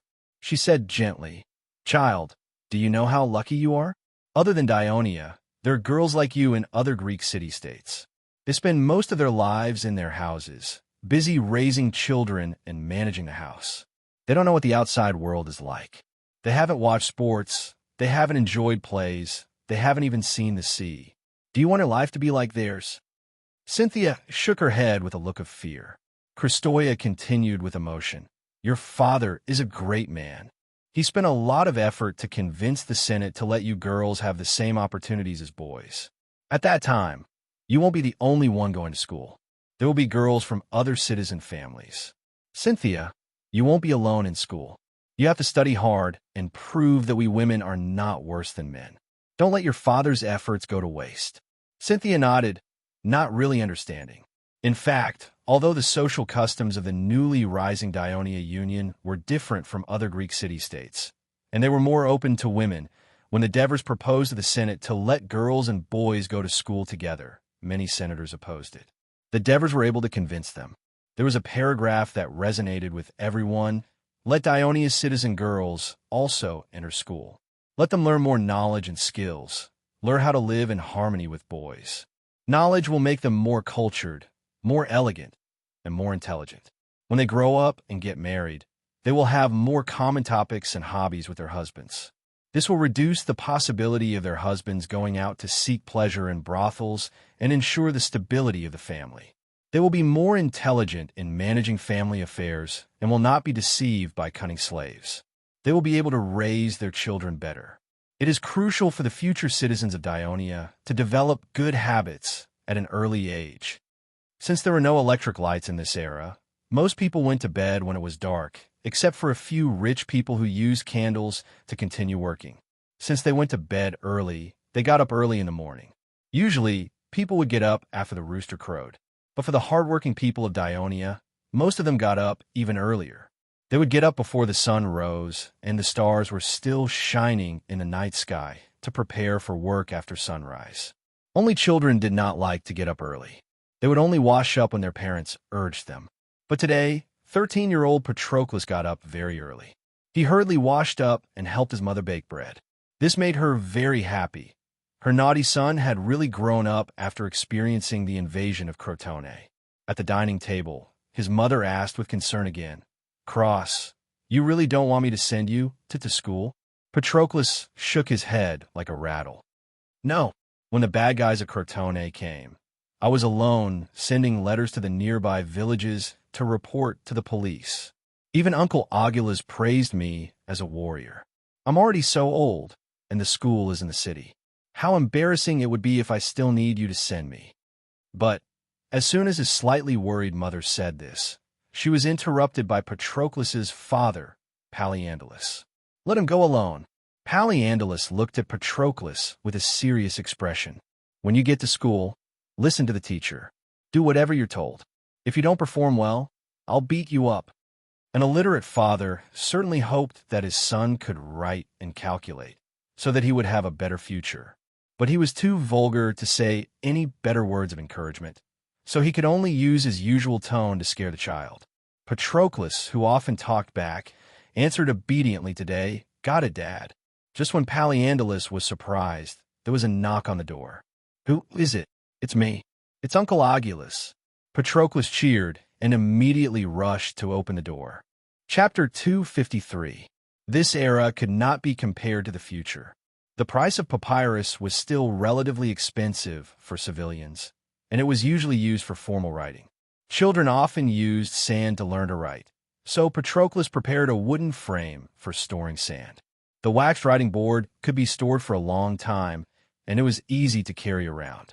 It was also cheap, but Patroclus's parents were reluctant to spend the money. As for the folding wooden chair, it was a masterpiece of the newly built Christoia school supply store. It was cheap, and it was popular among the people as soon as it was introduced. It was much better than the simple wooden chair Patroclus's parents made themselves. Therefore, when Patroclus received Aguilas's gift, he jumped in excitement. "Village chief, this." Paliandalus, who had just fiercely reprimanded his son, looked grateful and a little timid in front of Aguilas, who was once a veteran and now had great prestige. He did not know what to say. "What is this?" Aguilas's eyes widened. Young Patroclus saved a few villages. This is the reward he deserves. I have high hopes for this child. He is brave, smart, and calm. When he can read and count, he will be better than you in the future. Hearing Aguilas's evaluation of his son, the father was so excited that he repeatedly agreed. The mother covered her face, and tears flowed down uncontrollably. She remembered the hard days she had spent with her husband all these years. Her husband worked as a porter at the port, and she and her child were hired to watch the stalls of the merchants in the market. Every day, they were busy from morning to night. Not only did they have to endure the discrimination and difficulties of customers, but they also had to endure the extreme heat and cold. There were several times when they fainted from heat stroke, and they had to pay for lost goods. She really did not know how they survived those hard days. Fortunately, the City Alliance of Dionia was established, and the great consul Devers took power.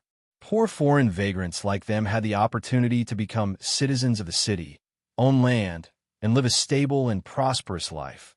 Therefore, she hoped that her child would not follow in her husband's footsteps. He wanted to learn well, and in the future become a civil servant of the city and live a decent life. After breakfast, Patroclus put his school supplies into a brand new linen bag, and his mother led him to the shrine at home. In the past, Only the simple statues of the goddess of agriculture, Demeter, and the god of war, Ares, were worshipped here. One was to hope for a good harvest in the fields, and the other was to bless the husbands of the legions during the war to be safe and obtain military merits. It wasn't until the children had to go to school that the statue of Apollo, the god of the sun, was added, because this god was also in charge of literature and art. With his mother leading the way, Patroclus finished praying to Apollo. The mother gave her son 4 drachmas, which was for 1 school year. After her repeated reminders, Patroclus finally set off. At this time, the sky had just brightened, and he could vaguely see the crescent moon on the horizon. Fortunately, it was summer, and he was wearing a linen shirt with his calves bare. Otherwise, the dew on the weeds by the roadside would definitely wet his clothes. The cool and fresh morning breeze mixed with the smell of the earth, and some herbs blew on Patroclus's body, making him feel relaxed and happy. Unable to suppress his excitement, he roared twice, and then he heard the sound of gulp coming from the ditch beside the dirt road. That was the sound of a frightened little fish making trouble. In the past, Patroclus would have taken off his leather sandals and jumped into the ditch to make a scene, but today his mind had already flown to school. He carried his bag, a wooden chair, and a wooden frame, humming an unknown tune as he strode forward. On the main road, there was a noticeable increase in the number of pedestrians. There were travelers in carriages, caravans loaded with goods, farmers carrying poles. Of course, there were also many parents who brought their children to school to register. The bustling crowd poured into the city of Thurii, the port, and the market. In the original plan of the Devers, the Dionia school should be built on the slope of the northern bank of the Tyro River to the west of the city of Thurii.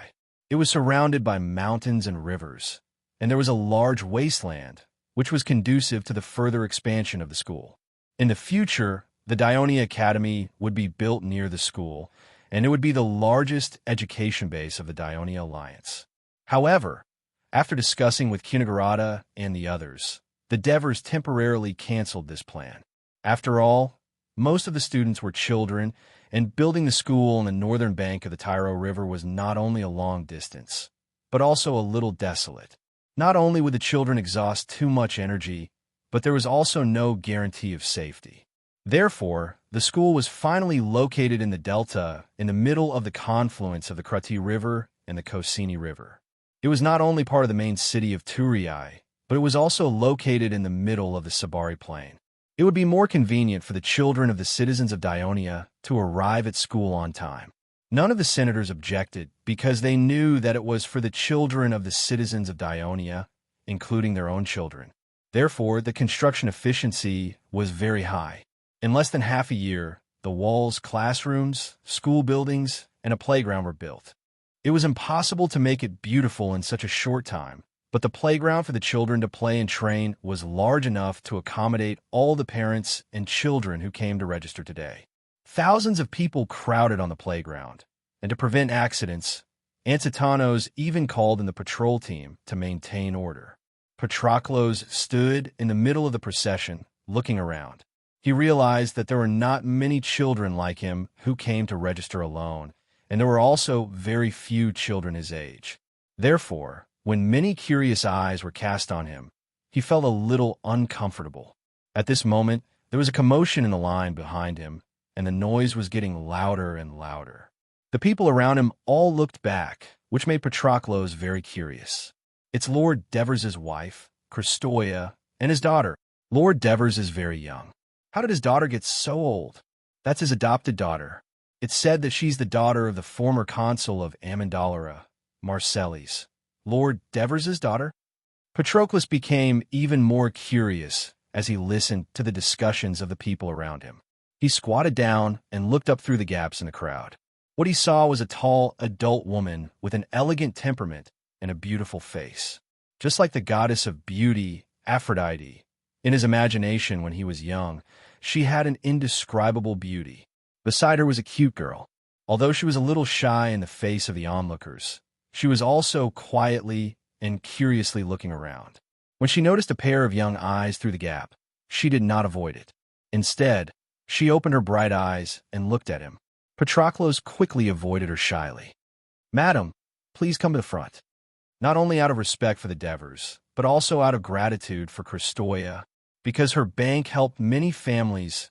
Many people were willing to give up their seats. Christoia expressed her gratitude and politely declined. As the wife of the most powerful person in the Dionia alliance, the intelligent Christoia always demanded herself as an ordinary citizen in public, not giving the Devers any reason to object. If it wasn't for the importance of today's registration, she would have asked Asuna to accompany her daughter. For this reason, she specially wore a simple dress and accompanied her daughter to school as inconspicuously as possible. In the end, it still caused some chaos.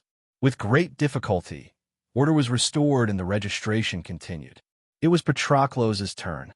Under the gaze of the staff, he said his and his parents' names and handed over the certificate issued by Augilus. According to the enrollment rules of Dionia, only children of official Dionia citizens could enroll. On the one hand, it was to reduce the pressure on the school and control the number of students. On the other hand, it was to let the foreigners and slaves working in Dionia know that only official Dionia citizens could enjoy these rights. This made the status of official Dionia citizens even more precious and motivated them to work harder to achieve this goal. Patroclus' parents were only preparatory citizens, so he was not eligible to enroll. However, Augilus applied to the Senate for his outstanding performance in the war. In view of the child's contribution in the war, the Senate finally made him an exception and gave him the green light. Therefore, Patroclus was actually the only student in the school whose parents were not official Dionia citizens. He did not know that he was special. After the staff found his name in the student register and confirmed his identity, he looked at him with interest. He took the tuition he had paid, ticked his name, and encouraged him. "You will study in classroom 1 from now on. Go and study hard, little fellow." Patroclus hurried out of the crowd and came to the edge of the field. There were rows of buildings here, each with a large wooden sign with Greek letters on it. Patroclus was dumbfounded because he couldn't read a word, so he had to ask someone else. "Hello, where's classroom 1? At this time, a clear voice came from behind. "Classroom 1 is right beside you, idiot." Patroclus hurriedly turned around and saw the daughter of Consul Devers standing behind him. She was looking at him with her big bright eyes and a teasing smile on her round face. "Cynthia, it's very rude of you to say that. Apologize to this brother." Christoia scolded her softly. Cynthia usually listened to Christoia, but when faced with a boy who was only a few years older than her, she couldn't bring herself to say it. Her little face suddenly turned red, and she quickly turned her head away. Christoia could only apologize to Patroclus in person. Chapter 254. Dionia's classroom was a cube with a height of 3.5 meters. It had a colonnaded structure. Other than the brick wall in the north, which was paved with cement and plaster to keep the wall smooth and painted black, the other 3 sides were transparent. The roof was supported by numerous stone pillars to ensure sufficient light, so it was an open building. Before Patroclus entered the classroom, he saw that there were already many children sitting inside. If Patroclus didn't want to sit outside the stone pillars and be exposed to the sun for a long time, he could only sit in the back row. He wasn't very willing. When he saw that all the students were boys, although the Senate had agreed to the proposal that girls could also study in the school, years of tradition still made it so that boys and girls couldn't be in the same classroom. His usual mischievous temperament began to show.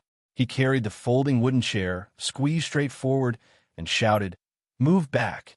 Make way for me." Most of the boys in the classroom were only 7 or 8 years old, so the 13-year-old Patroclus seemed tall and strong. Everyone was afraid and had no choice but to move back, but a child stood up and accused Patroclus. The two refused to give in to each other, and because of the conflict of words, they developed into a fight. When the teacher arrived, he saw that Patroclus had thrown the boy to the ground. He hurried forward to stop them, and after asking about the cause of the fight, he immediately asked the culprit to stand outside the classroom. Patroclus refused to accept it. The teacher said sternly, "If you don't want to accept the punishment, then you don't have to come to school anymore." Although Patroclus was mischievous, He knew the severity of the situation, so he obediently walked out of the classroom. Who knew that the boy who was being beaten would take the opportunity to kick his butt, and the teacher was so angry that he shouted, "You also get out and stand outside." After dealing with the fight, the teacher placed a large hourglass on the wooden table, then sat on the wooden chair, took out the student roster, and said to the children sitting around him, "From today onwards, I will be the teacher in this classroom number 1 who will teach you how to read Greek. My name is Onatas. Hey, big guy. I'm Aminta's adopted son, Stephos. What's your name?" The grudges between the boys came and went quickly.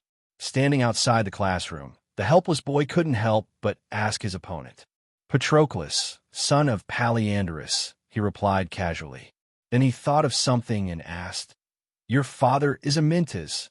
Which Amintas?" "Of course, it's the brave Amintas of the First Legion." Stephos said proudly, "My father, Polyandrus, was a soldier under your father, Amintas," Patroclus said in surprise. Because of this, the two boys became close.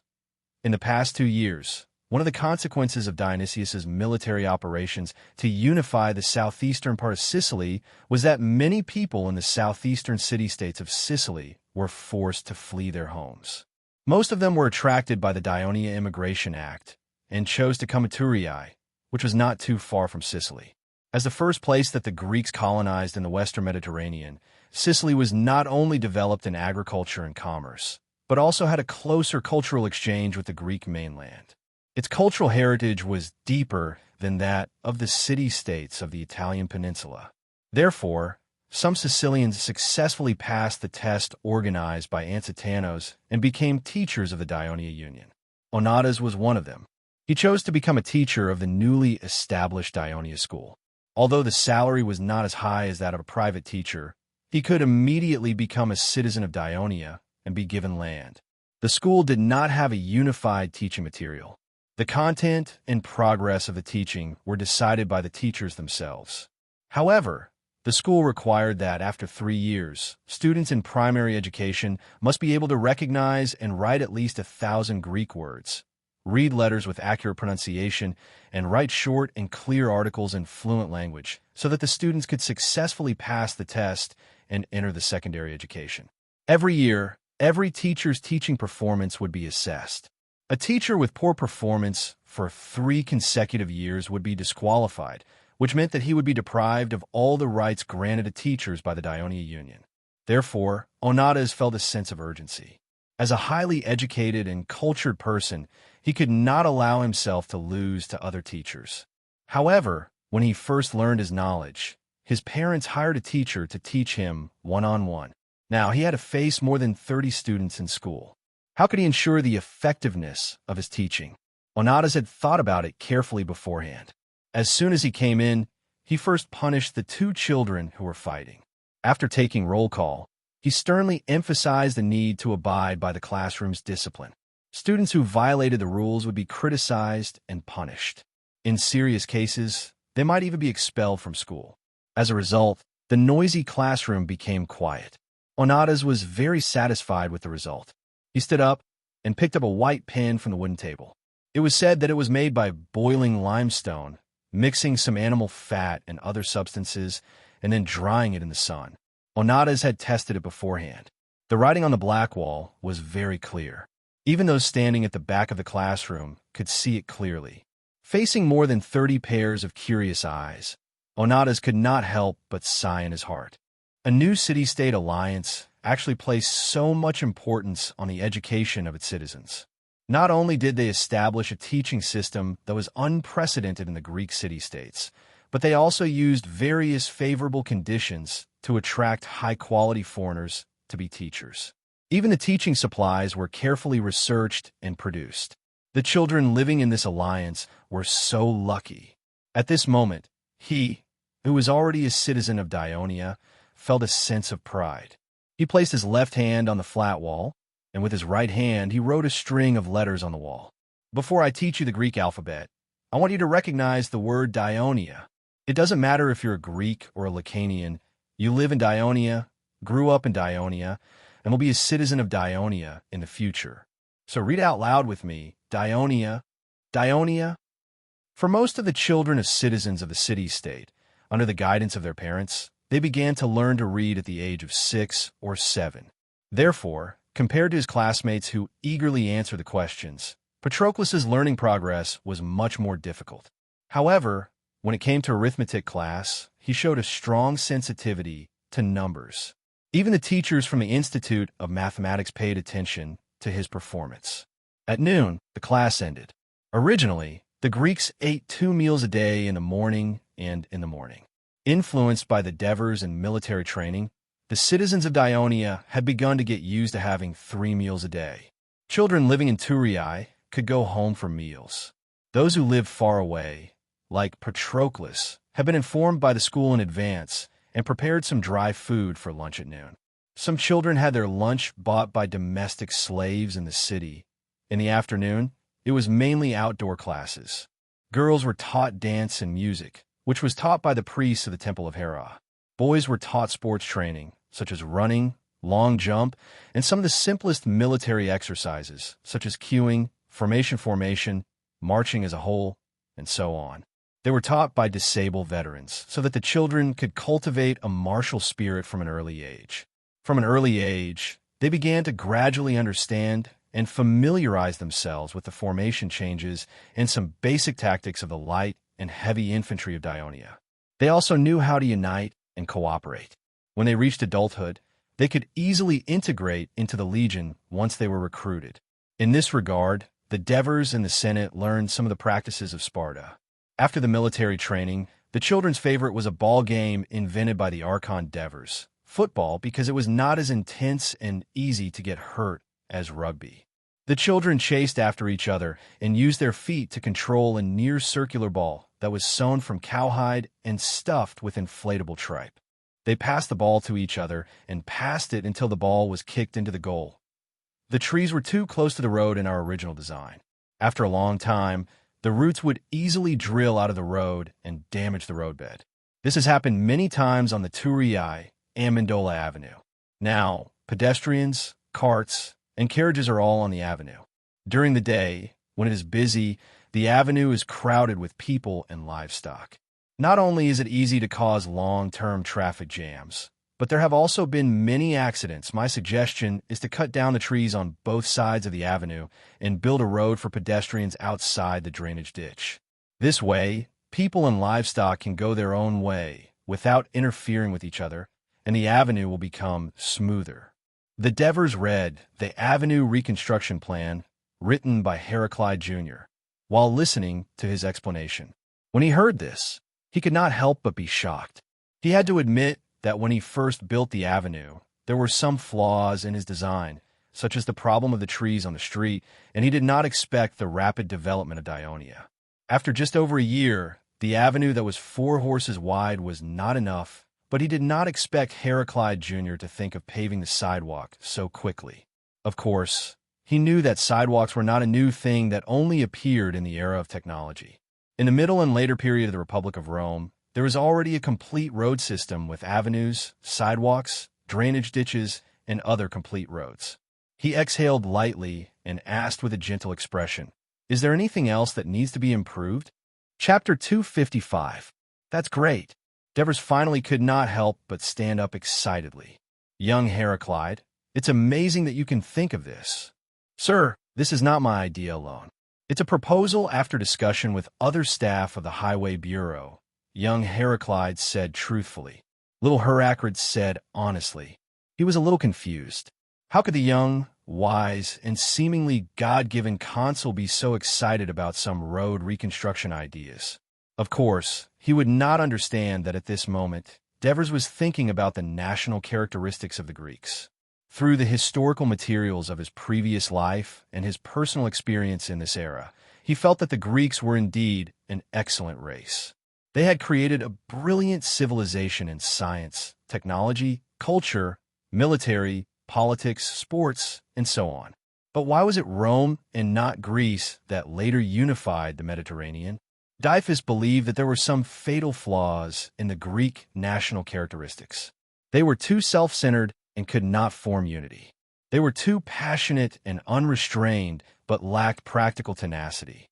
The Greek city-states had built countless magnificent temples, arenas, and theaters, but they could not keep their cities clean and tidy. So, ever since Diphus became the leader of the mercenary group, he had used strict military law to restrain the undisciplined mercenaries. He had been trying to slowly guide and change the Greek people under his rule. Young Heraclide's Highway Bureau could notice these details and make changes. This kind of serious, practical, and considerate approach certainly made Devers feel gratified. He praised, "My judgment was not wrong. You're not only an excellent road and bridge builder, but also a good road bureau chief, managing the road system in the Dionia Alliance." Young Heraclide was a little embarrassed in the face of praise, but he still continued to say, "The reconstruction of the road will cost a lot. I am worried that the Senate—" "Don't worry, the Senate will pass your proposal," Devers guaranteed. "The road has brought great benefits to Dionia. The reconstruction of the road will only make it more convenient for people to travel and transport goods. This is a good thing. It's worth it no matter how much it costs." "Then I'm relieved." Young Heraclide was sincerely grateful to Devers. It was this young man who stopped him and his father from wandering. It was also this young man who helped him find his own career. And it was this young man's support that made him stand out in the politics of Dionia. "How is your father's health?" The Devers' words brought him back to his senses. "Not too good. Recently, he often wakes up at night and coughs nonstop. I can even see blood in his phlegm. I told him to rest more at home. Piascos is watching the temple, so there won't be any problems, but he just won't listen," Heracrid Jr. said worriedly. Devers sighed inwardly. In fact, Herpes, who had treated Heracrid, had already told him that this stubborn old man did not have much time left. Devers comforted him softly. "Your father sees the newly built city of Turin as his own child. He is worried about it. Don't worry. I'll ask Herpes to send a doctor to look after your father at all times." After sending young Heracrid Jr. away, Devers stretched and prepared to go back to the backyard to accompany his wife and son who were sleeping soundly. At this time, the slave supervisor, Ribizat, came in and reported, "Master, Felicius Bugle, Vespa, and Hemont, the 4 senators, are here to see you." Of course, Devers knew why these 4 people were here. This was a major event related to whether the arrangements of Dionia would finally be effective. He had to pull himself together and said, "Invite the 4 senators in." Speaking of which, Devers was a little helpless. The public officials of several cities in the Dionia Alliance, such as city governors, judges, tax officers, and so on, all had offices in the city hall. As for the senators who controlled the highest power in the alliance, they had no personal office except to discuss state affairs, discuss and enact bills in the Senate's Grand Hall. The same was true for the only senator in the alliance, the Chief Senator Devers. Therefore, the living room of his own mansion had become the usual office of the Devers, and most of the other senators were the same. The Senate had several times discussed building a magnificent office building for the senators of the entire alliance, but due to various factors such as funds and manpower, the proposal remained on paper. After the 4 of them took their seats, Felicius, the military officer, was the first to speak. "Master Devers, we are here to ask you if it is time to start the plan to seize the Gramentum. What is the current situation of the Gramentum?" Devers asked with a serious expression. In fact, he had already learned about the situation in the Lucaria region through Aristyrus. "Master Senator," Hemont bowed and said, "Not long after Potentia defeated Piscian and occupied the Gramentum, their great leader, Plummet, led the main army back to the city of Potentia, leaving only his brother, Borit, to lead 2,000 tribal warriors to guard the city of Gramentum. It turns out that Luzo, the son of the great leader of the Gramentum, Echepurus, also stayed in the city to assist Borit in managing the Gramentum." Devers smiled. Luzo, who was betrayed by his own people. The people of Potentia really dared to use him? "Master, you are right. It was a mistake for Plummet to leave Luzo behind." Vespa took over the conversation and sneered. "I have dealt with Luzo before. He bullies the weak and fears the strong, and he is extremely vengeful. It was he who led the army to drive my tribe into the mountains. It is said that when he was in Potentia, he flattered Plummet like a dog. Perhaps it was because of this that Plummet mistakenly thought that he would help Potentia stabilize the governance of the Gramentum. However, after Lazo returned to the Gramentum and gained the support of several tribes, his strength increased, and he began to act arrogantly. Although the leaders of the tribes who had betrayed him had been killed by sensing, Lazo did not let his people off. He often sent new tribes to stir up trouble, and then punished them for disobedience. He took the opportunity to annex their settlements and pastures. He often agreed to Porit's orders verbally, but did not carry them out behind his back, and even went against him. The warriors from Potentia also bullied the people of the Gramentum in the city because they were the victors. It is said that Porit treated the tribes inside and outside the Gramentum city mildly, but he could not control his men, let alone make Lazo listen to his orders. Now, the people of Gramentum hate Lazo, hate the people of Potentia. As Wespa spoke, he glanced at Himeng. That's why the emissary that Himeng and I sent to the city secretly made contact with them, and we were warmly welcomed by them. They are eager for us to chase away the Bortians. The people of Gramentum hate Lazo, but we should thank him. The Devers joked, and everyone laughed. The Devers asked again, what are their demands? They are willing to join Dionia, but they hope that after we take over the Gramentum, we will allow them to move to Nudum and give them land no smaller than their current settlements and pastures. Like the tribes in Nudum, Dionia will not interfere with their management of the people. For this, they are willing to provide the greatest help for Dionia to take over the city of Gramentum. After listening to Hemont, the Devers was slightly surprised. Their demands are that simple. At first, their demands were far more than that, but our people made them realize that they have betrayed Lazo and Sensing. Now, they want to drive away the people of Potentia, so their only hope is the alliance of Dionia. Making things difficult for the master who will protect them in the future is not a smart thing to do. Hemont said with some pride. The peaceful life of the Lacanians in Dionia and the good reputation of the alliance of keeping its promises made them finally choose to cooperate with us. If that's the case, why didn't they stay in the Gramentum after we took over the Gramentum? After all, that is their homeland. The Devers was a little confused. Sir, that's because they are afraid. Bagul said disdainfully. Because they think that Potentia and Picassus will come again to fight for the Gramentum city in the future. They don't dare to face their wrath again. These guys are smart people, the Devers muttered. To be honest, he was worried about leaving these capricious tribes in the Gramentum. Since they were smart enough to leave voluntarily, of course, the Devers would return the favor. Is there any spare pastures in Nudum to accommodate them? Not at the moment, Vespa said hesitantly. However, I have negotiated with all the tribal leaders in Nudum. Some of the tribes are willing to move to the Gramentum in exchange with these Gramentum tribe settlements, but they want to be compensated with the mining rights of the Gramentum's iron mines. The Devers shook his head gently. The iron mines of the Gramentum had long been coveted by some of the senators in the Senate. Senators like Massasicus had looked for him several times, hoping to contract the iron mines of the Gramentum. He pondered for a moment and said, it's impossible to have the mining rights, but they can get a part of the profits from the iron mines. As for the specific amount, Hemont, you go and negotiate with them, but it can't exceed 20%, provided that they provide manpower to participate in the mining and transportation. Okay, I will go to Nudum tomorrow to discuss with them. Hemont nodded. Chapter 256. Hearing that, Bagul stood up and walked to the map prepared by the Devers. He pointed at the narrow path between the Ra River and the upper reaches of the Sini River and said, the people of Picassus once built a camp here, mainly to guard against us. After the people of Potentia occupied the Gramentum, they did not give up on it. Instead, they fortified it. According to the report from the reconnaissance team, there are about 200 warriors of Potentia guarding the camp.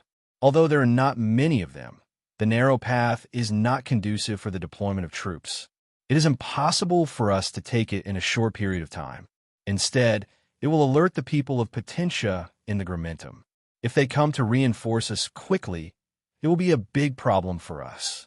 After careful consideration, Master Sesta and I have decided not to take the narrow path. Instead, we will follow your previous suggestion and cross the RA River directly to the north bank. We will march from the mountain path in the south and attack the Gramentum. Although the RA River is not wide, there are steep cliffs on both sides. Even the people of Lucania, who are good at climbing, will have to spend a lot of effort to climb over. How are you going to cross the river with thousands of people? Hemant questioned. Bagul looked at the Devers. The Devers smiled and nodded.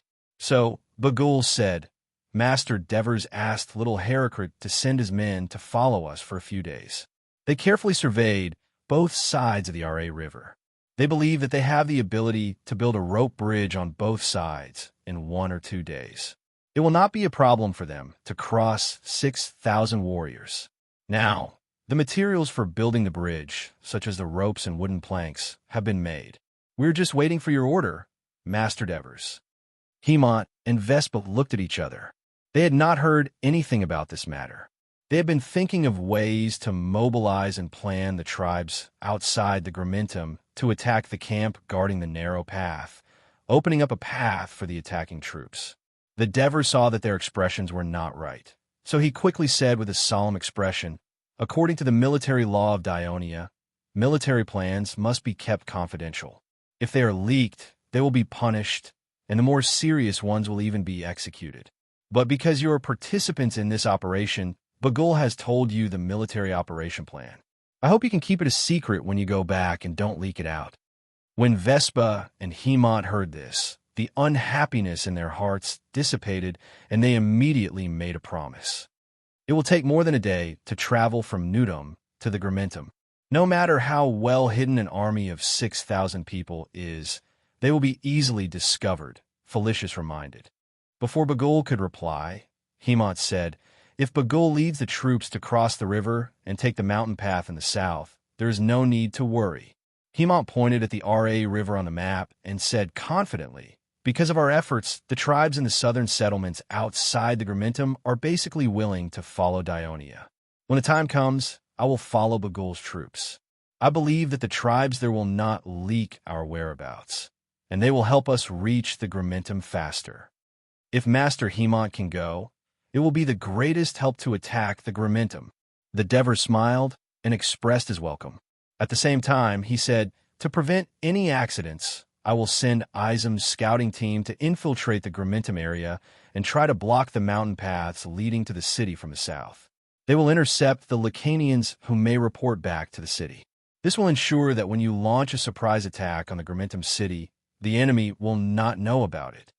The few tribes in the city have promised us that as long as we launch the attack, they will gather about 500 tribesmen and attack the southern gate guarded by Lazo. Hemant seemed even more excited after receiving the Devers' praise. With the joint efforts of the few sirs, we are well prepared for this operation. The Devers spread his hands and smiled relaxedly.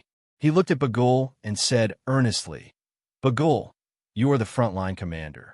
The specific battle deployment and cooperation with the allies in the city are up to you.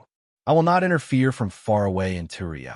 I just hope that you will think about the difficulties as much as possible. If there is an accident, you must have the corresponding measures. Bagul nodded solemnly. He felt the pressure. Vespa, who was sitting next to him, patted him on the shoulder and gave him encouragement. There was excitement and envy in Hemant's eyes. This was the first time that the Lacanians led an army independently in the Dionia alliance. Bagul had a bright future. It was a pity that he was married. Otherwise, Hemant would have married one of his daughters to him.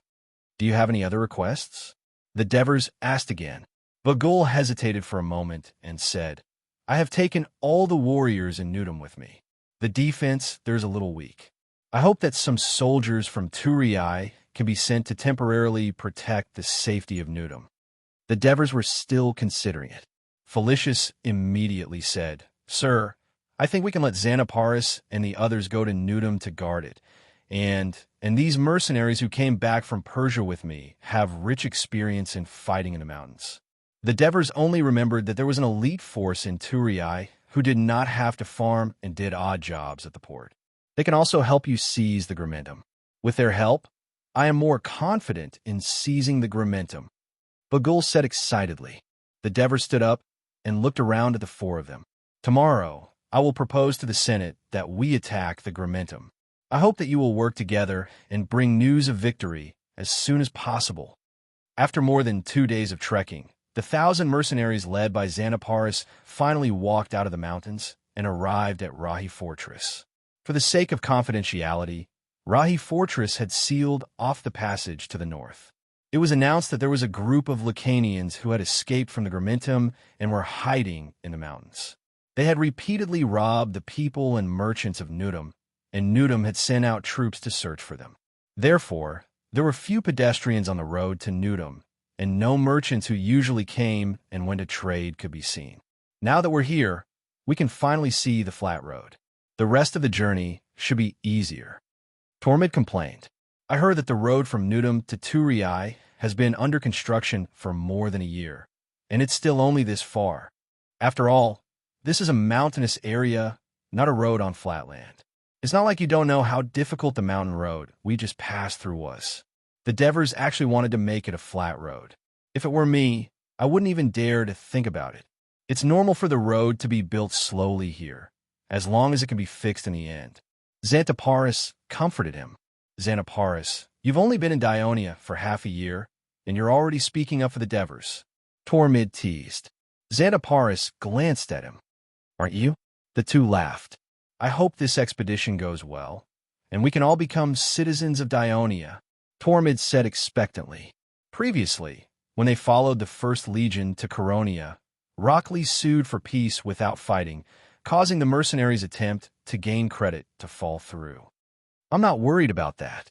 I'm worried that our brothers will change their weapons and equipment. Will it affect their battle and increase the casualties? Xanaparis said worriedly as he looked back at the bare-chested, sweaty soldiers. Because they had to march and fight in the mountains, the Devers suggested that Xanaparis let the mercenaries not wear Corinth helmets, thick and airtight linen breastplates, bronze gauntlets, and heavy round shield for the time being. Instead, they should change into the Lucanian warrior's attire, a leather hat, a short robe, and a wooden shield. During the battle with the Lucaria Tribal Alliance and the battle to capture Nudum, Dionia seized a large number of Lucanian weapons and equipment and threw them into the Turiis arsenal. No one had used them.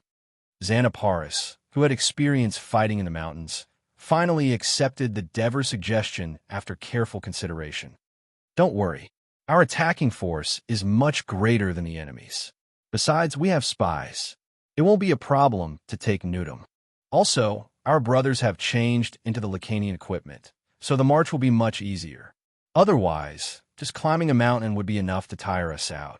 But here, Tormid pointed to the flat but ever-increasing terrain in front of them and said, We've been climbing the mountain all this time. Xanaparis knew that Tormid was right. He was just old and not used to this new change, so he remained silent. Tormid leaned close to him and whispered, Recently, I heard from Agathia that the Devers, Felicius, and the 3 Legion commanders have had several discussions. They are preparing to modify the weapons and equipment of the Dionia soldiers to make them lighter and more suitable for long-term, long-distance, and mountainous operations. Xanaparis was stunned and said with slight worry, Is this news true? If they don't have bronze shields and heavy armor, are they still the Greek heavy infantry? Xanaparis, don't forget that the Greek heavy infantry still used bronze breastplates a few decades ago. It was because it was too heavy and not conducive to combat that they finally changed to the current linen breastplates. Tormid reminded him, This is not the point you should be concerned about. What you should consider is why the Devers want to improve the soldiers' equipment. Chapter 257. Thinking of the Devers' possible strategic plans in the future, Xantaparis took a deep breath. Tormid, it looks like I won't be able to leave the battlefield for the rest of my life. At least you don't have to worry about not having the chance to be a commander or even a senator in the Senate. Tormid said excitedly. Grimentum was a mountain city. Unlike the hill occupied by Amendalara, which was less than 200 meters high, the hill occupied by Grimentum was about 300 meters high. At first, the wooden walls of Grimentum were built at the foot of the hill. Later, during Akapiru's tenure as chief, the city expanded on a large scale, annexing and incorporating the surrounding small tribes and moving into Grimentum. But because it could not accommodate them, the city had to expand outwards, doubling the area of Grimentum. The entire city was divided into 3 parts. Most of the outer city was inhabited by the newly incorporated tribes. The inner city was inhabited by the tribes that originally belonged to Grimentum, and the core area was the hilltop, also built with wooden walls, where the chief's tribe lived. At the peak of Grimentum, there were nearly 30,000 residents in the city. However, after the Devers mercenary army defeated the Lucaria tribe's allied forces and Akapur was seriously injured, Lizo lacked prestige and found it difficult to unify the tribes of Grimentum. And because of the outbreak of war with Picassus, some tribes in Grimentum's territory began to flee. When Sinsing seized Grimentum, in order to control the entire city, he used a scheme to kill the leaders of the tribes in the city and those who disobeyed him. This caused the people to feel insecure and divided. There were constantly people from the city who quietly fled the city, so the population of the city was greatly reduced, and the number of people was not enough to defend the city.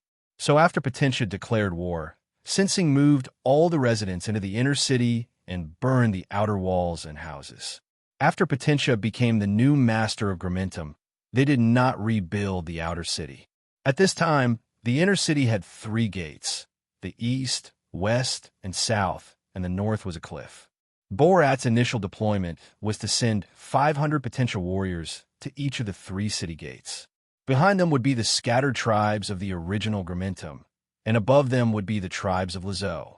Not only would they act as a reserve force in the event of a war, they would also monitor the movements of these tribes. Once there were signs of a riot, they would attack from above and below, easily quelling the war. Meanwhile, the core region at the top of the mountain would be commanded by Borat, leading 500 elite potential warriors. However, not long after this deployment was implemented, it was destroyed, and the saboteur was Lizo. After his strength increased, he no longer wanted to listen to Borat's orders, especially after he had suffered a crushing defeat at the hands of Sinsing and was almost trapped in the city and captured alive. Therefore, he strongly requested to guard a city gate area. In the end, Borat was forced to station Lizo at the south gate. Moreover, because of Lizo's oppression of the people in the city, the tribes in the city were unwilling to live in the South City area. Instead, they were more concentrated in the East Gate area. Borat was actually very clear about the current situation in the city, and he was deeply uneasy. However, his prestige and strength were not enough to deter the increasingly arrogant Lizo. At the same time, because of Lizo's reckless behavior, the people of Potentia were also dissatisfied. They followed suit, causing him to gradually lose control of this group of warriors from the various tribes of Potentia. The anger of the people in Grimentum grew day by day. Borat felt as if he was sitting on the crater of a volcano. This sense of crisis made him finally decide to send someone back to Potentia to complain to his elder brother, Plomouth, about his current predicament. He also requested that Lizo be transferred away, and at the same time, more potential warriors be sent to stabilize the situation in Grimentum. After finally making this decision, Borat seemed to be much more relaxed. These 2 days, he actively patrolled the entire city, and even reprimanded the leader for the careless security at the East Gate. On this day, it was almost dusk when Borat returned to his residence at the top of the mountain. He felt hungry, so he asked the guards to roast a leg of lamb and brought over a pot of wine, ready to eat and drink at the same time. At this moment, he could vaguely hear the sounds of fighting coming from the bottom of the mountain. After all, this mountain city was a few hundred meters high. To be able to hear the sound from the top of the mountain, it was obvious that the commotion was not small. Borat's expression changed. He immediately ran out of his residence and met the sentinel who had rushed over to report the news. "Chief, there's an enemy attacking the city. The people of Grimentum in the city have attacked our warriors." "What?" The sentinel's words were like a bolt from the blue, causing Borat to turn pale with fright. Dusk was the time for the warriors to eat. The people of Potentia ate cheese, beef, and mutton while venting their dissatisfaction with Chief Borat. Borat had tormented them for the past 2 days. When they were full and in a good mood, the bugle suddenly sounded. When the leaders and officers of all clans anxiously drove the warriors out of the camps, many of them still couldn't believe that the war had suddenly come without any sign. They hurriedly picked up their weapons and reorganized their ranks. However, the enemy's attack was very swift. Just as they rushed out of the dense forest and exposed themselves to the sentinels in the city, they quickly approached the east, west, and south sides of Grimentum. The sentinel on the wooden wall of the east gate watched helplessly as the enemies, limited by the uneven hills, dense wooden fences, and deer abatis, were forced to gather into a few narrow mountain paths that led to each gate. If a large number of arrows and javelins were thrown, the densely packed enemies would definitely suffer serious casualties. However, there were only a few dozen arrows that landed in the midst of the enemy's formation. They could not even cause a ripple. Hurry! Hurry! Hurry! The enemy is closing in. The warrior on top of the city wall anxiously turned around to urge his teammates who were still dawdling at the foot of the city wall. Suddenly, his voice stopped abruptly. Above the Potentia camp, a team of a few hundred people, armed with spears, lined up in a column, rushed down. It was the reinforcements sent by the people of Grimentum. The warrior on top of the city wall felt a little relieved, but what happened next left him dumbfounded. This team crashed straight into the rear of the Potentia soldiers who were hurriedly preparing to go up the city wall. They shouted, "Go to hell! Damn Potentia pigs!" They stabbed the spears in their hands at the bewildered warriors of Potentia. Screams and shouts of killing filled the air. The city was in a mess, taking advantage of the chaos in the city. The enemies outside the city had already arrived at the foot of the city wall. They threw the sacks filled with soil on their backs into the trench and quickly filled up a path. Then they rushed to the wooden wall and built long ladders. The warriors of Potentia resisted tenaciously, but most of them were fighting fiercely with the tribal warriors of Grimentum inside the city. There were not many warriors on the city wall, but the enemy did not care about their lives and continued to attack fiercely. Not long after, the enemy charged up the city wall. From the lookout at the top of the mountain, Borat saw the enemies constantly pouring in from the eastern city wall at the foot of the mountain. The line of defense was in imminent danger. He was extremely anxious. Take my wolf Fong and immediately tell Lizo that the eastern gate is in danger. Ask him to send some warriors to help defend the eastern gate. Otherwise, if the enemy charges into the city, no one will be able to escape. Yes, Chief. The guard received the token with a nervous expression. Watching the guard rush down the mountain, Borat was still worried. He sent someone to order the 500 warriors of Potentia stationed on the mountainside to rush to the eastern gate. After giving the order, Borat took a breather and had time to calm down and think. Where did the enemy come from? Were they Picassus's men? Could they still send such a large number of warriors after just suffering a great defeat? Were they from Dionia? When he thought of the powerful Greek city-state alliance in the south, Borat felt his breath tighten. Even though Potentia was not adjacent to Dionia, they had felt pressure from the south from time to time over the past year. It was not only because of their strength, but more importantly, the Lucanians did not reject this alliance that was dominated by Greeks. That was the most terrifying thing. This terrifying situation made it impossible for the Lucanians to unite and fight against this outsider. This was also why the steady Plummet had finally made up his mind to take down Grimentum. Only by strengthening themselves could they contend with this force that was expanding at an alarming rate. Therefore, when Plummet left, he repeatedly reminded Borat to pay attention to the movements of the Dionia alliance. Of course, Borat attached great importance to it. He sent 200 warriors from his tribe to guard the pass and sent scouts south to monitor Nudum's movements. However, Nudum was heavily guarded, with many checkpoints set up to block the northern passage, so the scouts returned without success. Now, there was no abnormal news from the camp guarding the pass, and the enemies attacking the city were all dressed in Lucanian attire.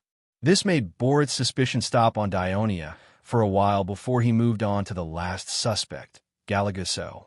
As a group of tribes that upheld the most ancient traditions in Lucania municipality, they preferred to live in the mountains rather than on flat land. They were far away from the center of Lucania municipality and built the city of Galaguso in the mountains in the northeast. For decades, they rarely participated in the disputes between other tribes and refused to ally with other tribes. They only allied with a few Lucanian tribes. When Asopyrus unified southern Lucania, he did not have any intentions of attacking it. Could it be that the conservative Galaguso had changed their tradition this time? At this time, the eastern city wall had been occupied by the Dionia soldiers. They did not rest and continued to advance into the city. At the forefront were the 500 mercenaries led by Xanaparis. Another 500 mercenaries were led by Tormid to guard Nudum. Chapter 258. A portion of the mercenaries at the east gate, armed with spears and shields, rushed down the wooden wall to attack the potential warriors in the city to support the Gramentum, who were on the verge of collapse.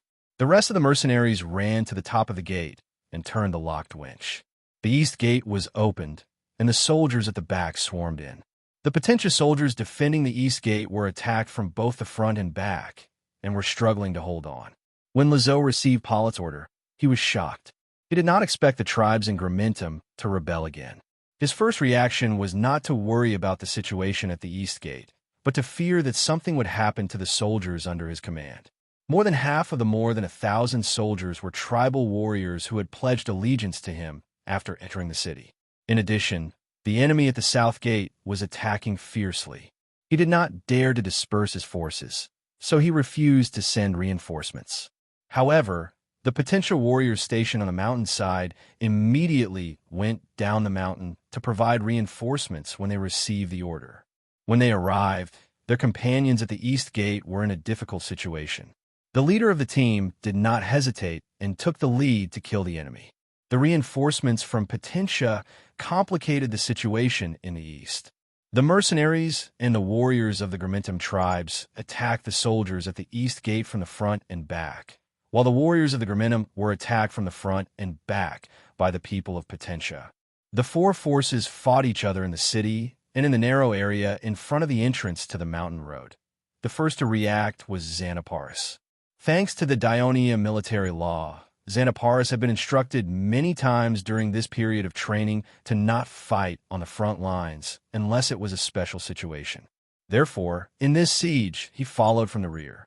Faced with such a chaotic situation, he, who had rich battlefield experience, quickly made a decision. He ordered the mercenaries to slowly retreat to the city wall, and at the same time, informed Kelsima to lead his soldiers to go around the houses on both sides and surround the enemy. The retreat of the mercenaries gave the potential warriors a glimmer of hope. They believed that the enemy could not hold on any longer, so their morale was greatly boosted. On the other hand, the Gramentum people felt despair. They were originally a motley crew, and their fighting spirit had almost collapsed. However, as the potential warriors advanced, they gradually surrounded them from all sides. Unable to escape, they had no choice but to fight desperately for their survival.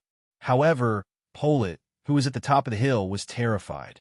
He saw that the enemies were retreating in an orderly formation, while the enemies who were rushing into the city gates circled around the houses on both sides, gradually forming a large encirclement around the Potentia garrison and reinforcements, as well as the Gramentum's. Some of the enemies were standing on top of the city walls, holding javelins in their hands. From such a high vantage point and such a close distance, it was almost certain that every javelin would hit its target. Pollitt closed his eyes in pain. Now, he was certain that the enemy was from the terrifying Dionia alliance. The Lucanian warriors were full of fighting spirit, but their formation had always been loose. They were not as organized and tight as this one. Pollitt scolded Lazo for disobeying orders while hesitating on whether to send the last of his troops to this hopeless eastern battlefield. The deadly rain of javelins and the ferocious attacks of the mercenaries finally led to the defeat of the garrison at the east gate. The encirclement shrank like a noose around the neck of the Potentia reinforcements. Feeling hopeless, they finally chose to surrender. In the end, Pollitt, who was worried about his gains and losses, did not send out his remaining 500 warriors. Instead, he defended the top of the mountain. Following that, Xanaparis and Sima led their troops to attack the south. Lazo, who was already struggling to hold on, was no match for them. As they retreated to the west, they were killed by the Grimentum warriors who had lost control. When it was dark, the Dionysian army defeated the defenders in the east, west, and south. The entire army entered the Grimentum city, leaving only the 500 warriors led by Polit at the top of the mountain. They were terrified when the army approached. At this moment, Hemont raised his torch and went up the mountain alone, ready to persuade Polit to surrender. In order to save the lives of his people, Polit finally agreed to surrender. The warriors had no choice but to put down their weapons, open the mountain gate, and follow Hemont down the mountain empty-handed. Polit said to Hemont resentfully, "You helped the Greeks kill their own people and seize their land. Aren't you afraid of the wrath of the god Asinu?" Hemont turned around and said meaningfully, "You're wrong. I'm not helping the Greeks, but the Lucanians. The god Asinu will only be happy about this." With 600 casualties, Dionysius seized the Grimentum. Luzo and its henchmen were all slaughtered. A few days later, Potentia and Dionia signed a truce agreement. More than 1,000 captured Potentia warriors were safely sent back to the city of Potentia. Unlike the fall of Nudum, the news of the change in ownership of the Grimentum quickly spread throughout the Lucaria region. It caused great waves among many small tribes and even many factions. But Dionia did not take further military action. Instead, they followed the plan that had been drawn up in advance and carried it out step by step. Bagul was appointed as the city's governor of the Grimentum. Hemont was appointed as the city's intermediate judge.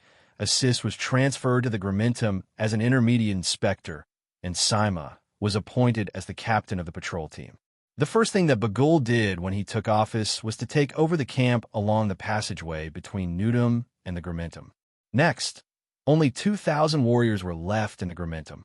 The remaining 3,000 warriors and the mercenaries led by Xanaparis returned to their own cities, Nudum, Turii, and Aspirutum, to reduce the pressure on the army's food supply. Several tribes in the city of Grimentum also went south with them. The next thing to do was to fulfill the promise that Vespa and Hemont had made to the small tribes around the Grimentum. They were to accept them into the Dionia alliance, divide their settlements and pastures, and abolish the many exploits that the Grimentum and Potentia had done to them. When Sinsing learned that the Dionia alliance had taken over the Grimentum, he cursed them for being sinister and cunning. However, on the surface, the heavily injured Picassus had to send an emissary to Turii to express their goodwill and peace. Even Galagasso, who rarely participated in the disputes of the Lucanian tribes, sent an emissary to find out the intentions of their powerful new neighbor.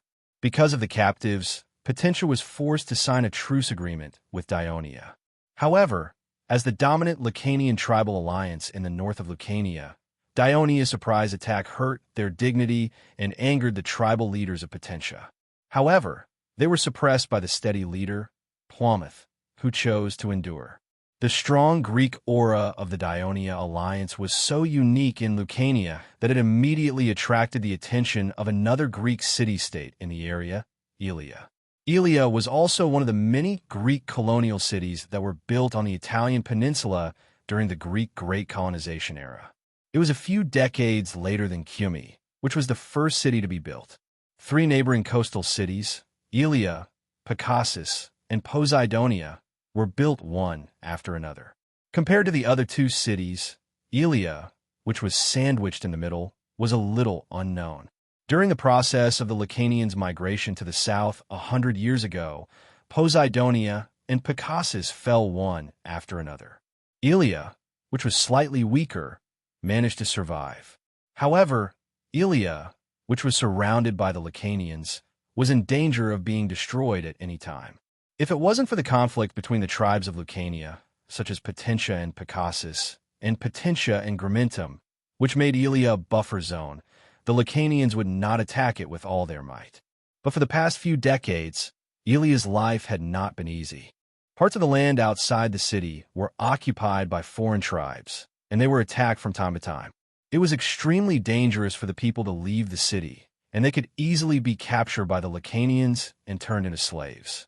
Therefore, the people of Elia relied on the production and processing of handicrafts, as well as the development of maritime trade, cargo transshipment, port services, to barely maintain the operation of the city and the lives of the people.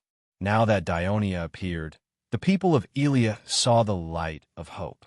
Therefore, after a discussion, all the citizens decided to send an envoy to Dionia, the new Greek city-state alliance, to express their willingness to form an alliance.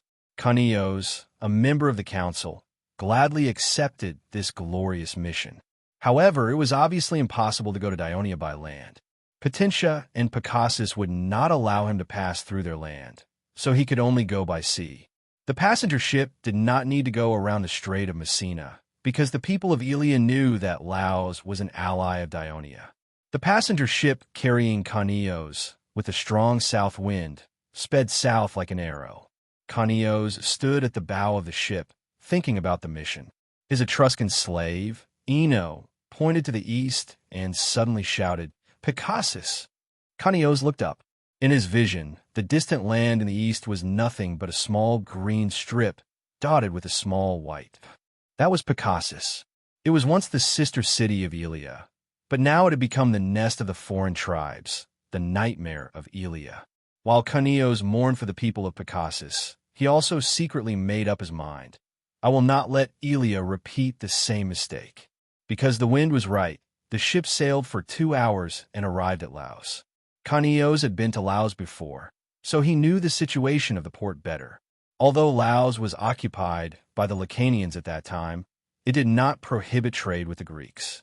It was just that the Lacanians' habit of looting and discrimination between races made their reputation not too good, so there was not much direct trade between the Greeks and Laos.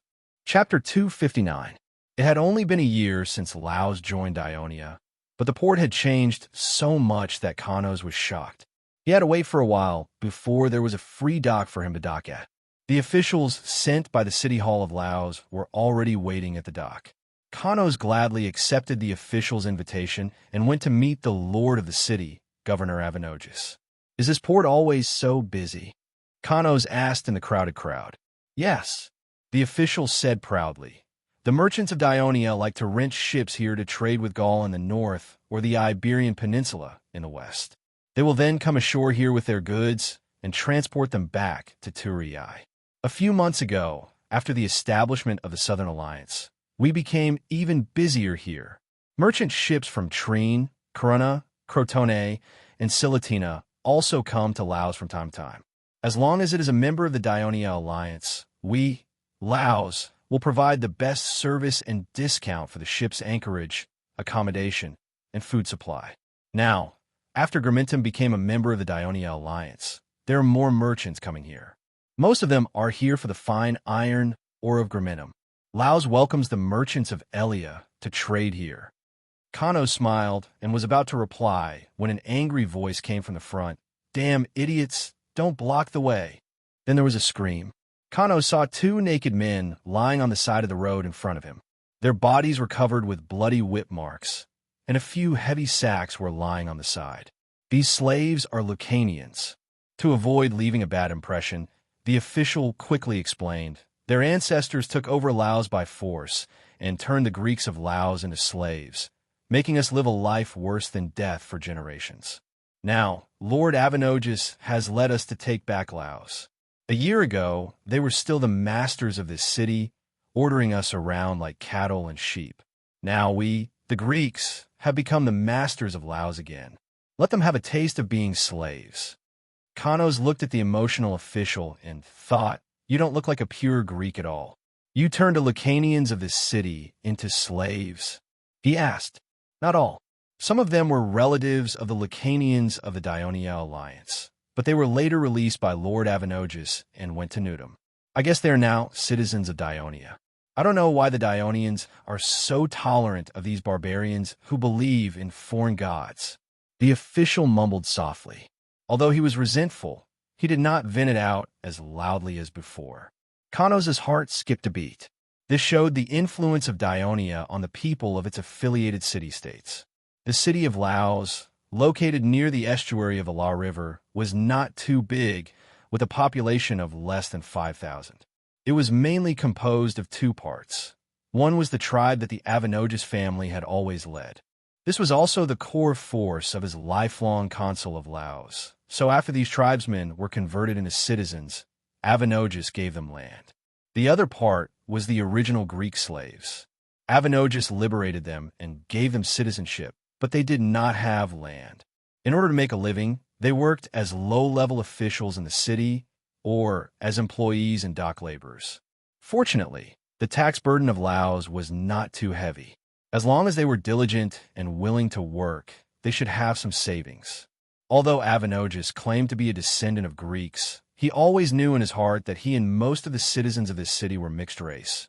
So the citizens of Laos had a similar sense of inferiority, exclusion, and ethnic identity. Moreover, he rescued them from slavery. As long as he treated the people well, then they would support him. So even though he learned from the Devers and appointed himself as a lifelong consul, in fact, the Council of Laos was just for show. There was no general assembly, and all matters, big or small, were decided by Avenogis. He was the real tyrant.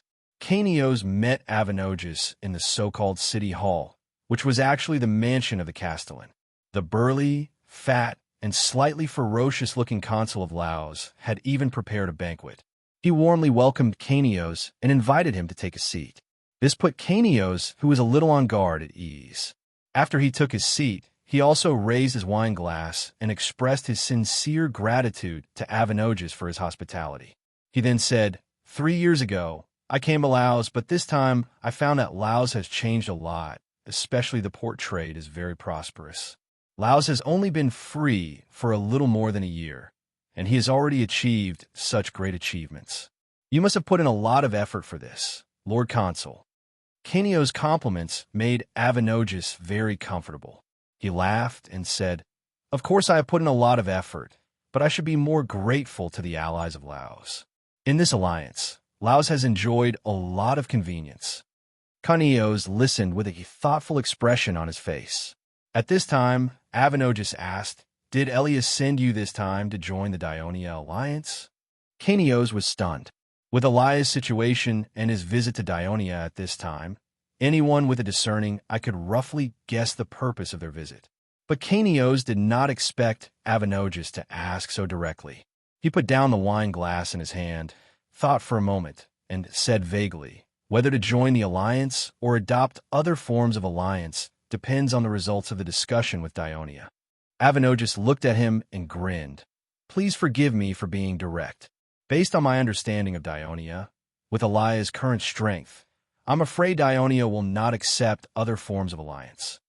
This was obviously saying that Elia was not strong enough, so he should not dream of getting better treatment in the talks with Dionia. Canios was a little embarrassed.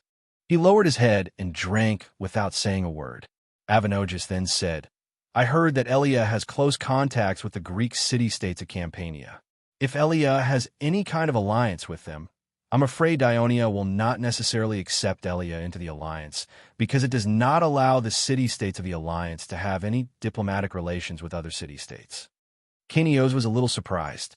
He did not know that there was such a rule between Dionia and the alliance. Thank you for the reminder, Lord Consul. The city-states of Campania did give some help to Elia, but Elia did not have an alliance agreement with any city-state. Canios answered without hesitation. In fact, the Campania alliance, led by Naples and Capua, had never agreed to accept Elia. This was because Campania and Lucania, two powerful races, were between Campania and Elia. Elia was not strong. Once Elia became an alliance, only Campania would continue to help Elia, but it would be difficult for Elia to contribute much to the Campania alliance. The Greeks, who had always been smart, would not make such a losing deal. Elia could trade with Campania, but both sides had mutual needs. To recruit mercenaries from Campania to defend against the Lucanians, they had to pay. That's great. Let Elia join the Dionia alliance. With Dionia's reputation and strength, the Lucanians will no longer be a problem for you.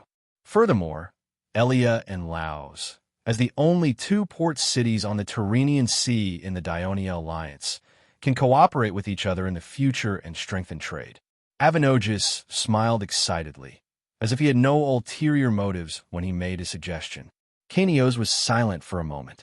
How could he express his opinion without meeting the person in question? So, he changed the topic. Lord Consul, you must have met the Consul Devers of the Dionia Alliance, right? What kind of person is he? I've met him many times. I've even fought alongside him. Avenogis looked proud. He wiped the wine stains from his mouth and said solemnly, I'll give you a piece of advice. Don't underestimate him just because he's young. He's a great man. Since Elia had to deal with Dionia, he had naturally done some research on Dionia. Naturally, the focus of his investigation was the Devers. The members of Elia's council had different opinions about him. They admired his outstanding ability. The rise of Dionia in such a short time was definitely inseparable from his hard work. They were uneasy about his identity as the only lifelong consul. How was this different from the tyrant Dionysius of Syracuse? Would Elia's cooperation with Dionia be inviting a wolf into the house? Canios needed to judge based on what he saw and heard. The prosperity of Laos reduced his worries, while Avenogis' words increased his curiosity. Was this the admiration of the tyrant towards the tyrant? By the way, I can send you to Turii tomorrow, Avenogis suddenly said. Lord Consul, I'm already very grateful for your hospitality. How would I dare to let you send me personally again? This will make me feel uneasy. Canios was both moved and tactfully declined. Ha ha! Avenogis laughed loudly. You don't have to thank me. It's just along the way. The Temple of Hades in the city of Turii has been completed. Dionia has invited me to attend the ceremony. Avenogis' teasing made Canios a little embarrassed, but he was even more surprised by what he said. The Temple of Hades? Hearing that Heraclide fainted during the completion of the Temple of Hades and was unconscious, the Devers immediately pushed away all their affairs and quickly rushed to his home. Chapter 260. Herpes stood beside the bed and shook his head at Devers with a solemn expression. Devers walked to the bedside with heavy steps and stared at the skinny old man. Heraclid did not react to the arrival of the Devers. The Devers held his right hand, which was only skin and bones and was still covered with dust. The Devers did not mind it at all and said in a deep and sincere voice, Heraclid, thank you for your contribution to Dionia. Your name will be forever remembered by the people of Dionia. Devers' words seemed to have worked. Heraclid slowly closed his eyes, and his breathing gradually disappeared. Herpes hurried over and pressed his head against Lidu's chest. He listened carefully and reached out his hand to feel Lidu's breath. Finally, he shook his head and said softly, he went, soon. The courtyard, which was filled to the brim with people, was filled with cries. All the architects, craftsmen, engravers, slaves, all fell into grief. The Devers murmured in a low voice, Elysium welcomes you. Hades will shelter you. You will be a guest of Hades. You will build a splendid palace for his residence. Whether it is on earth or in heaven, the great name of Hades will be sung. Little Heraclid, who was crying beside him, listened to the Devers' eulogy. He wiped away his tears and thanked the Archon. The Devers patted him on the shoulder to comfort him and said, the inauguration ceremony of the Hades Holy Temple will be held the day after tomorrow. I need you to find the best sculptor to make a bust of your father in 2 days. He will be the first person to enter the Holy Temple for the people to worship. This was a glorious event. Little Heraclid immediately stopped crying out of excitement. After thinking for a while, he turned around and said a few words to another grieving man. The man came over and bowed respectfully to the Devers. At the same time, he said excitedly, Mr. Devers, it's an honor for my teacher to receive such respect from you. It is also the glory of all architects and craftsmen. I'll immediately look for the best sculptor. I'll definitely complete the sculpture within 2 days. Piasicos, I've heard Heraclid mention you many times. Devers nodded and encouraged him. Heraclid is gone. As his most outstanding disciple, not only do you have to continue to pass on his skills, but you also have to delve into new construction techniques and bring out more outstanding students. Amandalera, Nudum, Gramintum, Cremissa, Asprustum, and so on. In the future, there will be more cities waiting for you to redesign them and make them as clean, functional, and beautiful as Turii. I hope that when you grow old, you can also enter the virtuous temple like your teacher. The Devers' words caused Piascos' heart to surge with emotion. On the way back to the city, the Devers called for Plazinas and listened to his arrangements for the inauguration ceremony of the Temple of Hades. Finally, Plazinas said, "All the celebrations now, including your lighting of the sacred fire, have been rehearsed many times to ensure that there will be no major mistakes. There's only one problem that needs to be solved. We still lack a priest to manage the temple." According to the tradition of the aristocratic era, the consul had the right to worship, so he also served as the high priest. Now, with the power and prestige of the Devers, not to mention the fact that he was Hades' favored one, it had always been reasonable for him to serve as the high priest. However, the choice of the priest who presided over the daily affairs of the temple was difficult for the Senate. As one of the 12 main gods of Greece, although Hades was also worshipped because of his death and dark characteristics, almost no city had built a special temple for him. Therefore, he did not have a public priest. There was once a Turii senator who proposed to invite the believers of the Eleusis ritual, which was once popular in Athens, but it was opposed by everyone. This was because the Eleusis ritual worshipped Persephone, the wife of Pluto, and Demeter, the goddess of fertility, not Hades himself. However, it was not appropriate to let the priests of other gods take over, so the Senate had been arguing about it. Of course, this also had to do with the Devers' refusal to take a stand. At this time, the Devers did not seem to realize that he was the culprit of this problem. He did not directly respond to Plazinas' words, but looked at the Senate senator in front of him with great interest. From an enemy when they first met, to a political helper who cooperated well with him, Plazinas' loyalty and unique talent made him admire him very much. "Plazinas, you have done a good job in presiding over the construction of the Temple of Hades. What do you plan to do next?" Plazinas was excited, thinking that the Devers were going to reward him according to his contributions. He immediately said, "I want to run for the Supreme Supervisor next year." The Devers nodded his head. Because he was walking with only a team of guards behind him, when the tourists saw him, they saluted him respectfully. Of course, he also nodded to the people from time to time. He took the opportunity to say, "The woman who saluted just now is from Lucaria, and she should believe in Asinu. This one is from Thrace, and the gods they believe in the most should be Dionysus and Ares. As for that one, you see, the citizens of Dionia come from all over the Mediterranean Sea, and they believe in hundreds and thousands of gods. In the future, as the territory of Dionia continues to expand, the number of races that become citizens of Dionia will also increase, and the number of gods in the Dionia alliance will also increase. Although the strong military power of Dionia protects the lives of the citizens, and the advanced and elegant culture will increase the citizens' sense of belonging here." The Devers pointed to his head and said solemnly, "It is chaotic. Once Dionia encounters a major disaster, I'm afraid it will be difficult for the people to unite and overcome the difficulties together. In that case, all our efforts will be in vain."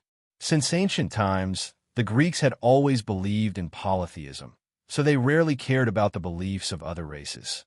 Plazinas didn't expect that the Devers would make this religious issue sound so serious, and he wondered what the Devers' intention was. "Have you heard of the Jews?" The Devers suddenly asked. I think someone said that they were a race that was good at business in Persia." Plazinas tried hard to recall. The Jews at this time were not like the Jews under the peaceful rule of the Roman Empire hundreds of years later. They could freely do business and settle everywhere, and thus frequently had conflicts with the Greeks. Because at this time, the Western Mediterranean Sea was controlled by two races that were good at business, the Greeks and the Carthage. The Jews had no foothold in the Western Mediterranean Sea at all, so they were less known. The Jews are not only good at business, they are also a monotheistic religion, and only believe in one God. One and only God. Plazinas couldn't believe his ears. Among the many kingdoms, city-states, and races in the Mediterranean Sea, there is actually a race that only believed in one God. Yes, the Jews only believe in one God. The Devers gave him an affirmative answer and said seriously, "The Jews are a weak race. They first lived in Egypt and were enslaved by the Egyptian pharaoh. Their life was difficult until a Jewish hero, Moses, appeared and led the Jews to escape from Egypt after many hardships. After decades of wandering and bloody killings, they finally seized the land of Canaan and established their own country. But the good times didn't last long. The Assyrians of Mesopotamia destroyed the Jewish kingdom and sent all the Jews to Babylon as slaves. It wasn't until King Cyrus of Persia destroyed Assyria that the Jews were released. They returned to their homeland and rebuilt their country and religion. During the hundreds of years of turmoil in Asia, many other races that once lived with the Jews had perished. But the Jews endured hardships and survived tenaciously. Why? The Devers paused and gave Plesinas time to think, then said in a deep voice, "Because their faith is firm and they worship one and only God, so they always remain united. In the face of other more brilliant races and civilizations, they didn't lose themselves and forget the roots of their race." Plesinas thought about what the Devers said. He understood what the Devers wanted to express, and said hesitantly, "Sir, the Greeks believe in many gods, and the people of Dionia believe in even more gods. This is a tradition that has been passed down and rooted in our blood. If we force them to believe in one God, I'm afraid there will be big trouble." Seeing the worried look on Plesina's face, the Devers smiled and said, "Of course I won't make such a stupid proposal, but we can take the initiative to guide the people to believe in Hades, so that the people of Dionia from all places and races can be as close to each other as possible. Am I right? Sir, even if we build the temple of Hades, the habits of the Greeks won't change easily. They pray to Poseidon when they go out to sea, Hermes when they do business, and Demeter when they are farmers. The Greeks are very realistic. If they need anything, they will pray to the gods. It's impossible to only pray to Hades." Plesinas shook his head and said, Chapter 261. The temples of the traditional Greek city-states are like high and mighty nobles, waiting for the people to donate gold and silver to build a sacred treasury, but they rarely take the initiative to help the citizens of the city-states who are in trouble. The priests and saintesses of the Temple of Hades should use the gold and silver donated by the people to help the poor people, help the patients who can't afford to see a doctor, listen to the doubts and troubles of the people of the Alliance, and use words to enlighten and dispel their confusion. Also, the annual slave liberation ceremony should be hosted by the temple. Plesinas, the Temple of Hades can provide so much help to the people of Dionia.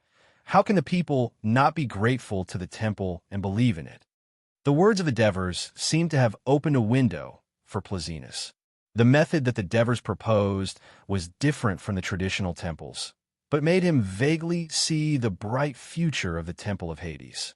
He was excited for a moment, but he did not know what to say. The Elysee is the paradise built by the Hades in hell, and his temple should be the paradise of the world, the home of the people's souls. When the time comes, we will build a temple of Hades in every city of Dionia and unite people from all places and races around it. Then, the Dionia Alliance will have nothing to fear.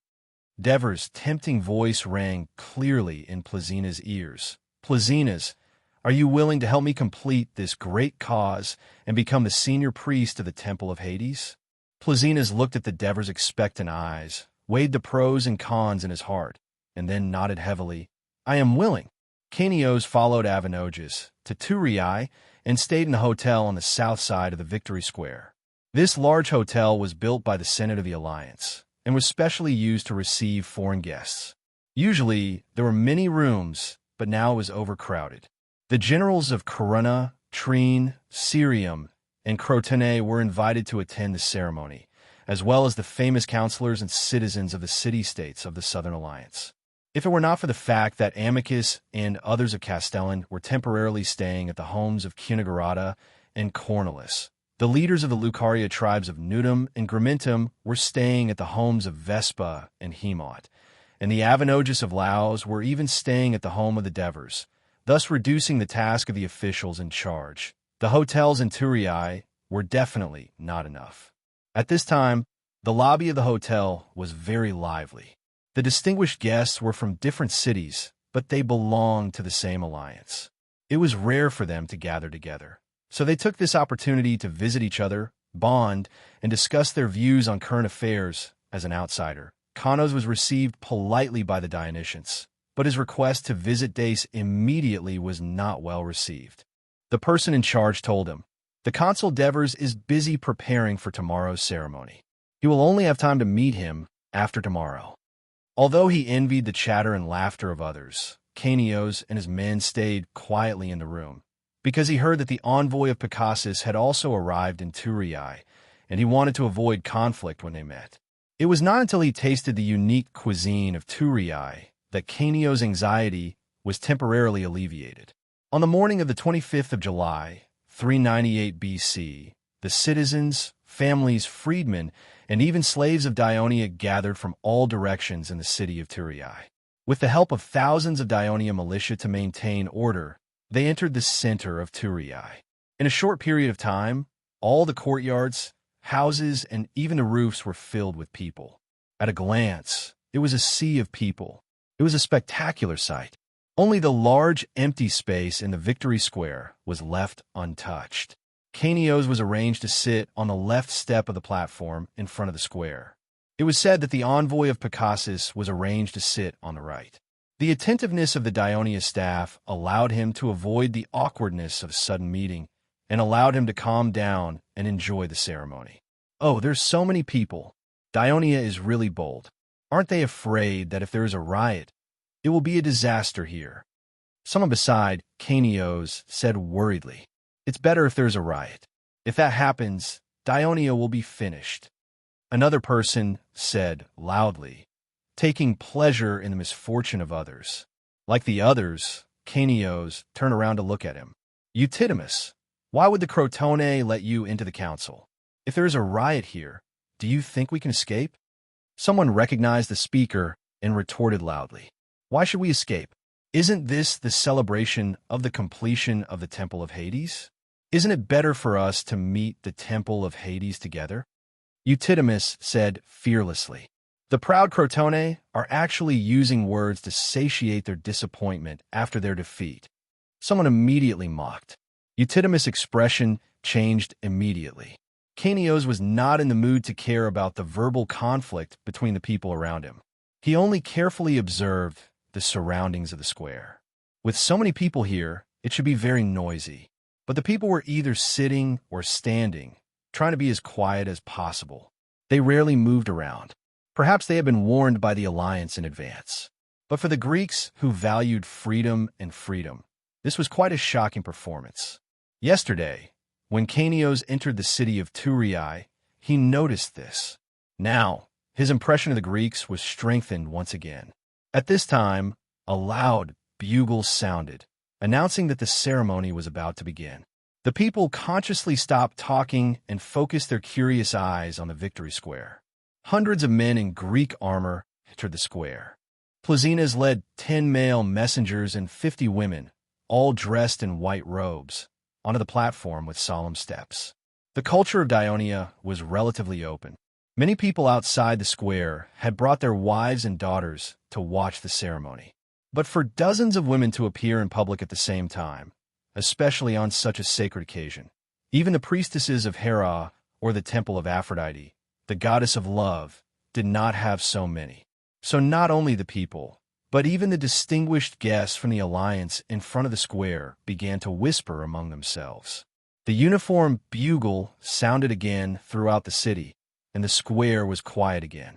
Plesinas' loud and long voice sounded. In the first year of the 95th Olympia, in the kingdom of Persia thousands of miles away from us, a group of Greek warriors were recruited by Cyrus the Little, the prince of Persia, who loved Greece, to overthrow the cruel king of Persia.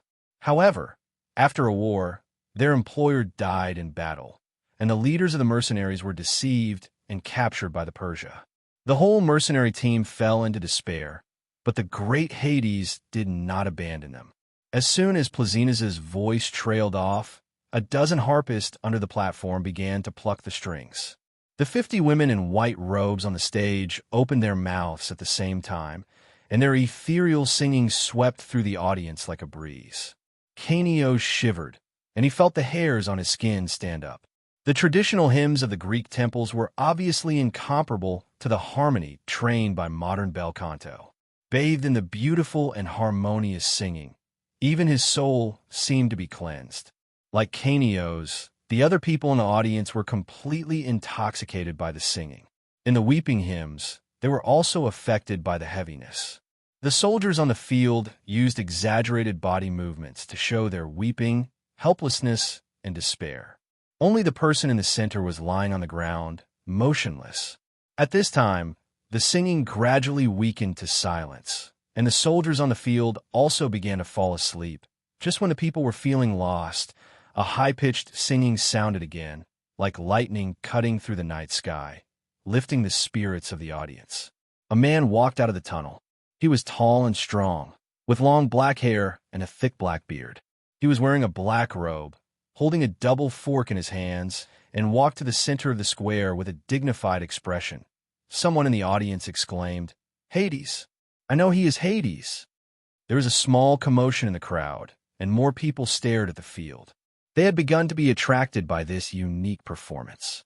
They saw Hades come to the center of the field, standing next to the man who had been lying motionless, waving his double fork as if he was using divine power. The singing disappeared again. Hades left the field, and the people turned to look at him. Dong! Dong! The crisp sound of drums rang out in the silent square. The man who was lying turned over and sat up. He began to wake the others up, waving his arms to encourage them. Finally, the crowd gathered around him. Someone put on a helmet with a red crown, and then they lined up in front of him and moved forward with difficulty under his leadership. Seeing this, the people who had heard of the legend of the Archon Devers vaguely understood that the dazzling leader on the field should be playing the role of the Devers who had once conquered Persia. Devers seems to have forgotten that he was not the only mercenary leader in Persia. Tormid, who was also watching the celebration from the side, complained. Yesterday, Devers came to me and told me about this. He said that it was necessary for the performance, and he hoped that I could understand. Xanaparis shrugged, looking calm. Well, this is Dionia. He has the final say. Tormid said helplessly, but this kind of performance is quite interesting. The sound of drums grew louder and louder, mixed with the bugle call. Wow! Accompanied by the exclamations of the audience, groups of soldiers appeared in the tunnel. There were cavalry, infantry, and archers. They wore long robes and held long shields in their hands. They were in a loose formation, and under the command of a general in shining golden scale armor, they approached the Greek mercenaries in the square. Chapter 262. The Greek soldiers on the field seemed to have heard the cheers. They immediately put on their helmets, picked up their shields, and put on their red cloaks. They formed a tight phalanx to resist the enemy's attack. However, there were too many Persia. They swarmed forward and surrounded the warriors. The cavalry galloped back and forth on the periphery. The archers kept shooting arrows into the sky. All of them had their arrowheads shaved off. The infantrymen let out strange laughter. The audience could only see the dazzling red and the roars of the warriors through the gaps between the Persia encirclement. The drum beats became denser and louder. Under the attack of the Persia, the Greek phalanx retreated step by step. They were about to retreat to the edge of the square. The attention of the ordinary people was completely attracted by the tense scene on the field. Someone shouted anxiously, "Fight, Greeks!" The shout resonated with the audience. "Fight, Greeks!" The audience also began to shout loudly. At this moment, the sonorous singing sounded again. Hades was standing at the forefront of the platform. He slowly waved his trident. The surrounded Greek soldiers suddenly roared in unison. "Hey! Ho! Hades! Ho!" Dozens of bugles sounded at the same time. The Persia began to retreat and finally collapsed. The red phalanx of the Greek mercenaries was fully displayed in front of the audience.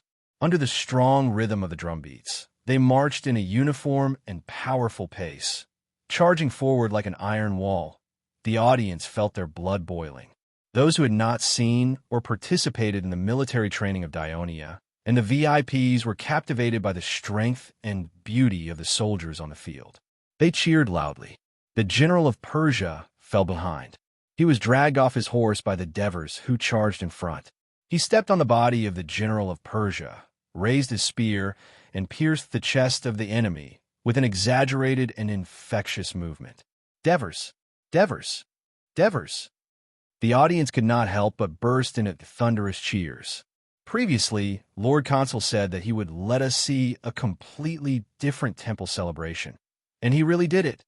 Marigi, who was standing behind the platform, glanced at his Senate colleagues with different expressions and sighed loudly. Yeah, it's a very different kind of celebration. Lord Devers is afraid that the people will forget his heroic deeds in the past, so he didn't forget to promote himself on such a sacred occasion. Polixus said in a strange tone. Cunigarata and Cornelius looked at each other. They didn't say anything, but they were a little uneasy. He really did it. Haven't you noticed? This would be a new kind of drama, one that would not be performed by one or two people. Instead, it would be performed by hundreds and thousands of people, recreating the spectacular scenes of history. On the other hand, Ansitanos was so excited that he was almost incoherent. The Devers had enlightened him. The beautiful chorus, the musical accompaniment, the hundreds of people fighting and performing that were close to a real battle. It really shocked the audience, even the Senate elders. I'm looking forward to the next performance, Mirza exclaimed sincerely. This reminded him of the difficult times in Persia. His words were also the common voice of the former mercenaries. However, Amyntas curled his lips and muttered in a low voice, "The battle scene is too fake. Didn't you hear Ansitanos? This is just acting, not a real battle. Look at the excited people. The Devers are using this kind of performance to tell them about our heroic deeds." Antonios, who was next to him, criticized Amyntas in a low voice. The one playing the Devers should be Oliver's, right? He's really good. Let's Persia General is not good enough. He's like a block of wood. Epicthenes' rather interesting comments attracted the former mercenary elders to join in. Next, Hades led the mercenaries to Greece. The Lycarians invaded Turiae, and the mercenaries defeated the Lacanian alliance. Vespa, Hemont, and the rest of the Lycarians watched the square anxiously. Obviously, the Devers had taken their feelings into consideration. They only skimmed over the harm the Lacanians had done to the Turiae, and instead focused on the last scene. Under the cheerful accompaniment of songs and drums, Hades asked the Devers to lead the Greeks and Lacanians to reconcile.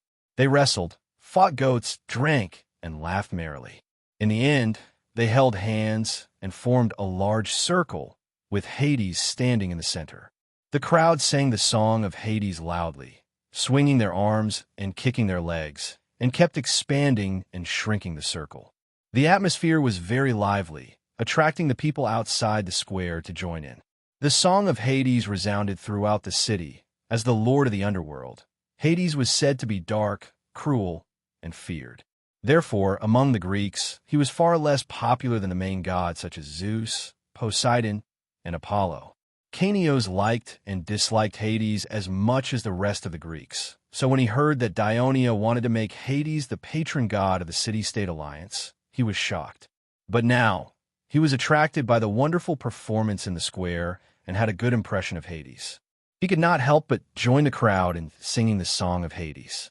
Not only him, but the leaders of Lucaria who only worshipped the god of Asinus asked the people around them the meaning of the song in strange and stiff Greek. Some of them even hummed along. Compared to the majority of the people of Dionia, the VIPs of the Southern Alliance who were invited to the ceremony had their own thoughts. Some of them even hoped that Dionia would make a fool of itself in the ceremony, such as the people of Crotone. But at this moment, the chief general of Crotone, Lucius, who was also shocked by the unprecedented worshipping ceremony in Greece, sighed. It seems that the faith of Hades will really take root among the people of Dionia. We, the Greeks of the Western Mediterranean, believe in Hera and Apollo the most, and believe in the dark Hades. Only the barbaric outsiders of Dionia would do this, Ascamas said indignantly. His good friend Myron was expelled because he was defeated by Dionia, so he had some resentment in his heart. Moreover, Crotone had the most magnificent temple of Apollo in Great Greece. Greeks from other city-states often went there to worship.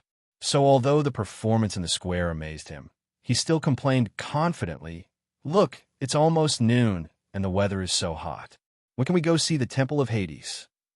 "Yeah, my legs are going numb from standing," another general of Crotone said in a seemingly joking manner, causing a commotion among the VIPs. "Don't!" The loud and long bell suddenly rang, causing the hearts of the people who were disappointed because of the end of the performance to tremble. "Look, it's the Temple of Hades," someone in the crowd exclaimed. In the northwest of Victory Square, on the hill behind the Senate Hall, the building, which was half covered by scaffolding and large pieces of linen in the morning, had completely revealed its true appearance when the people were concentrating on the performance in the square. A towering, magnificent white building shining under the hot sun. Plazinas took the lead, followed by the 50 Sanuses in white robes, the senators of the Senate, the VIPs of various city-states, the people on the north side of the square, and the people on the south side of the square. Under the orderly guidance of the soldiers, the people slowly moved towards the Temple of Hades in an orderly manner. The bronze bell was still being rung at a steady pace, and each sound was clearer and deeper than the previous one, soothing the people's anxious mood. The Temple of Hades was getting closer, and it became clearer in the eyes of the people. It was a very unique temple. Its height was no different from other temples, but its length was twice as long as the temple of Crotone Apollo, the largest of all the city-states in Greece. More importantly, as the location of the guardian temple of a city-state, according to tradition, it was also the center of a city-state. It had to be surrounded by walls to protect it and become the Acropolis of Turin, just like the Temple of Apollo in Turin. But not only was there no wall on the hillside ahead, there were stone steps from the east, west, south, and north, which made it very convenient to go straight to the temple. Antares, who had just joined the Senate not long ago, curiously asked Cornelius, who had been getting along well with him, "Why doesn't this new temple have walls?" Cornelius answered seriously, "This is the suggestion of Lord Devers. He thinks that without walls, the people can freely go to the temple to offer sacrifices and pray, to show the love of Hades for the people of Dionia." The Devers were the favored ones of Hades, and the high priests of the temple. Usually, no one would object to the suggestion of the Temple of Hades. Antares looked at the temple in front of him. The century-old tradition still puzzled him. But this way, Turin will have no Acropolis. Cornelius sighed, and his expression became a little strange. He said, "Lord Devers insisted that no more Acropolis be built in Turin." He said, at this point, the usually gentle governor of Amyndoleras' tone became a little more firm. "The cities in the alliance of Dionia are the walls of the alliance, and Turin is the Acropolis of the alliance. Dionia does not need any more Acropolis." When Antares heard this, he was stunned. Using the city as a wall, treating the whole region as a city, a sense of heroism rose in his heart, and the figure of the young governor appeared in his mind. He could not help but be fascinated. What a broad-mindedness and boldness. No wonder he could build a powerful city-state alliance. Chapter 263. The bell stopped ringing, and Plazinas led the Sanuses out of the crowd. They stood on both sides of the entrance of the temple and began to sing in unison. This time, it was not just pure singing, but also lyrics. "God Hades is just and strict. Your light shines on the earth. Our hearts are full of passion. Come to your holy temple. Your light shines on us." Is this a new ode to Hades? The people were full of surprise. The unique melody was so beautiful and magnificent. As the song continued, they were deeply moved by the holiness and ideals of the song. Countless people knelt on the ground devoutly, silently chanting the ode to Hades, and tears of excitement flowed from their eyes. When the song ended, some people still couldn't get away from it until the people around them cheered, "Devers!" Only then did they realize that the Archon of Dionia, the high priest of the Alliance, was wearing a white robe and a white scarf on his head. He was holding a torch in his hand as he appeared on a circular altar in front of the temple. Beside him, Plesinus and another priest were carrying a large, smooth, concave bronze mirror. The people widened their eyes in curiosity because it was rumored that the elders of the Senate had a heated discussion about the sacred fire of the Temple of Hades. Because the sacred fire was not only the spirit of the Greek city-states, but also the inheritance of civilization, especially the Greek city-states in the western Mediterranean Sea. They were all colonial cities, and the sacred fire of the Acropolis couldn't be ignited by any random fire source. The colonists had always taken a little fire source from the temple of their mother state, and kept it until the new city built a new temple. Only then would they use the fire source to ignite the sacred fire, and it would burn for generations to remember their homeland and pass on the fire. Therefore, the Turin-born elders, led by Polixus, proposed to bring the fire source from Athens again, but it was strongly opposed by Antonios, Amyntas, and the others. The reason was that the old Turin no longer existed, and the new Turin was not a state of Athens. As for Cornelis's proposal to draw the fire seed from the temple of Zeus in Amendalar, it was also rejected. The Turii elders believed that the small city of Amendalar was not enough to represent the entire Dionia alliance. In the end, the Devers made the decision and said, since Dionia is a newly established city-state alliance, there is no mother state, and the Temple of Hades is almost the only guardian temple of a city-state in the Mediterranean Sea. In that case, I believe that Hades will bestow upon us the holy flame on the day of the celebration in the temple, to show his favor to Dionia. These words were spread throughout the city and quickly spread throughout the entire alliance. Now, be it the common people, the senators of the Senate, or the VIPs who had just received the news, they were all staring at the unlit torch in the hands of the high priest with curiosity and excitement. They were waiting for a miracle to happen, or perhaps they were looking forward to the biggest joke in Greece. Facing the entrance of the temple, the Devers half knelt on the altar with a solemn expression, holding the torch high in their hands. Plesinus and the high priest took a few steps back and raised the bronze mirror with difficulty. They slowly rotated it, adjusted the angle, and focused the hot sunlight on a cluster of papyrus extending from the top of the torch. The familiar song of Hades was sung by the adoratress once again, their voices echoing through the clouds. The noon sun was scorching everyone, but the sweaty people were completely unaware of it. Their attention was always focused on the motionless Devers. Time passed minute by minute. The bronze mirror was dazzling, but the torch was still the same, saying that Hades will bestow the holy flame. I think he is just being arrogant. Does he really think he can do anything? Polixus sneered in a low voice.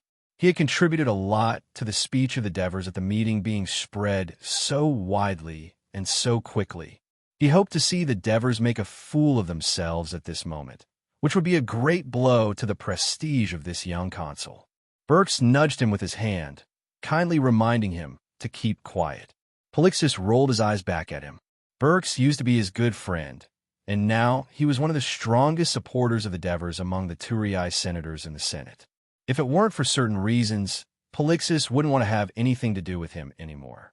Suddenly, he saw that the top of the torch seemed to be emitting green smoke. He thought his eyes were playing tricks on him, so he blinked hard. Exclamations came from all directions, one after another. Soon, the green smoke turned into a small cluster of red and yellow flames, quickly igniting the linen soaked in olive oil. The flames were burning fiercely. "Oh, Hades!" The people who witnessed this miracle burst into a tsunami of cheers, and the whole hill seemed to be shaking. Even the VIPs looked at each other in disbelief. Is Dionia really blessed by Hades? Are the Devers really blessed by Hades?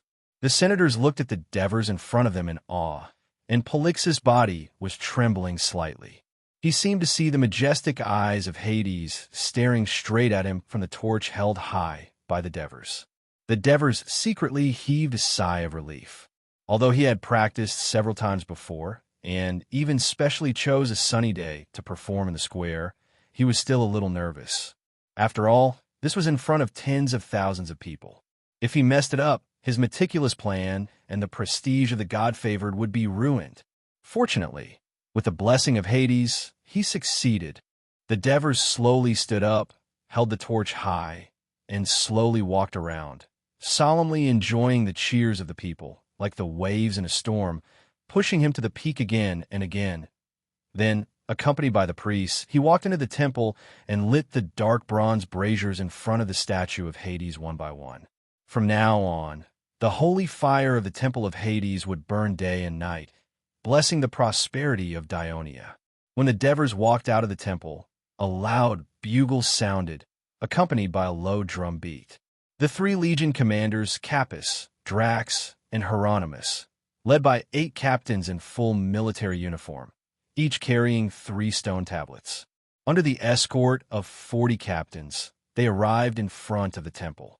When most of the people looked at the 3 stone tablets in confusion, the words of the high priest, with the help of the voice transmitter, were transmitted to the ears of the people. The establishment and development of the city-state alliance of Dionia cannot be separated from the blessing of Hades. It cannot be separated from the efforts of the people. Today, when we are enjoying peace and prosperity, please do not forget the brave warriors who sacrifice their lives to protect Dionia. Their names are engraved on these 3 stone tablets. Hades appreciates their loyalty and bravery to the Alliance, allowing their souls to enter the temple and turn into heroic spirits to continue to protect Dionia, and to accept the worship of the descendants of Dionia. After that, the Devers knelt in front of the stone tablets with a solemn expression. Then, the legion commander, the captains, and all the soldiers present knelt in front of the stone tablets with a solemn expression. In the eyes of the people, the stone tablets that were engraved with words were no longer cold stones, but vivid figures with names sob. Other than the distinguished guests, the mountains and plains were filled with kneeling Dionia citizens. In this solemn atmosphere, there was an uncontrollable cry. Those who were crying were the families of the soldiers who died in the battle. The brave warriors do not die. The heroic spirits live forever. The brave warriors do not die. The heroic spirits live forever. The Devers led the people to kowtow to the stone tablets. At this moment, the grass and trees were sentimental, and the heavens and the earth mourned together. A strong wind blew at the right time. Even the sun was blocked by the clouds, which made the people believe that their cries were answered. For a time, the people's prayers lasted for a long time. The bugle and war drums were played in unison. The generals and captains walked in neat steps, carrying the stone tablets into the temple under the watchful eyes of thousands of people. I can't believe the people of Dionia revere the warriors to such an extent. Lysias had heard that Dionia held a triumphal ceremony for the victorious returning army. At this moment, he could not help but be moved when he saw the stone tablets of the dead being sent into the temple. With such a sacred act, how can the citizens of Dionia not be willing to fight to the death? Ascamas, the commander of the Crotone navy, was no longer in the mood to mock them. Instead, he looked solemn. He and Lysias looked at each other, thinking about the same question. If there was another war with Dionia in the future, could the Crotone defeat the people of Dionia with such high morale? The VIPs from the Southern Alliance more or less felt the same way. For Cano Savelia, he was happy to see the strength of Dionia. After the drums and horns stopped, the harp sounded again. Amidst the melodious sound of the harp, Heraclide Jr. and Piasix carried a stone bust to the front of the temple. People of Dionia, please tell me, who designed the new city of Turii? But let us in building it. The Devers asked loudly. It was Heraclide. The reply was intermittent. Who designed and built the temple of Hades? The Devers asked again. Heraclide. This time, the reply was much more orderly. Whether it was the construction of the new city or the temple, Who was the first to arrive and the last to leave every day? Who was gravely ill, but still devoted all his energy to the construction of the city that he loved so much, and finally sacrificed his life for it? The Devers asked loudly again, "Who is he?" "Heraclide." The orderly and powerful reply echoed in the hills. In view of the contribution of Heraclide, the master architect, to Dionia, his statue will be placed in the sage hall of the temple, and he will be favored by Hades. He will continue to use his talents to contribute to the Elysium. At the same time, in the future, as long as there are people of Dionia who have made great contributions to the prosperity and development of Dionia, their statues will also be placed in the Temple of the Sage, and their souls will coexist with the Alliance. Due to the miracle of the Holy Flame, the Devers were like Hades at this moment, and his word were naturally more motivating to the people. Chapter 264. When the Devers bowed respectfully to the bust of Heraclides, the people also saluted and prayed, hoping that they would receive the same blessing when they died.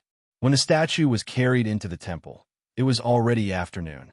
Although the people were a little tired, they were still in high spirits because of the new rituals that they had never held before. Today, there was only the last one left, which was also the most important one, visiting the temple and praying. Under the command of the Devers, the soldiers maintained order, and the people consciously obeyed the order, entering the temple in batches. After experiencing the previous ritual, Caneo's impression of Hades had greatly improved. At this moment, he was eager to enter the temple and find out what was going on. Following the crowd, he walked up the steps and stepped onto the pedestal of the temple. There was a statue on each side of the main entrance of the temple. On the left side was a handsome young man playing the harp attentively. On the right side was a beautiful woman twirling her clothes. With a smile on her face, she looked at the young man gently.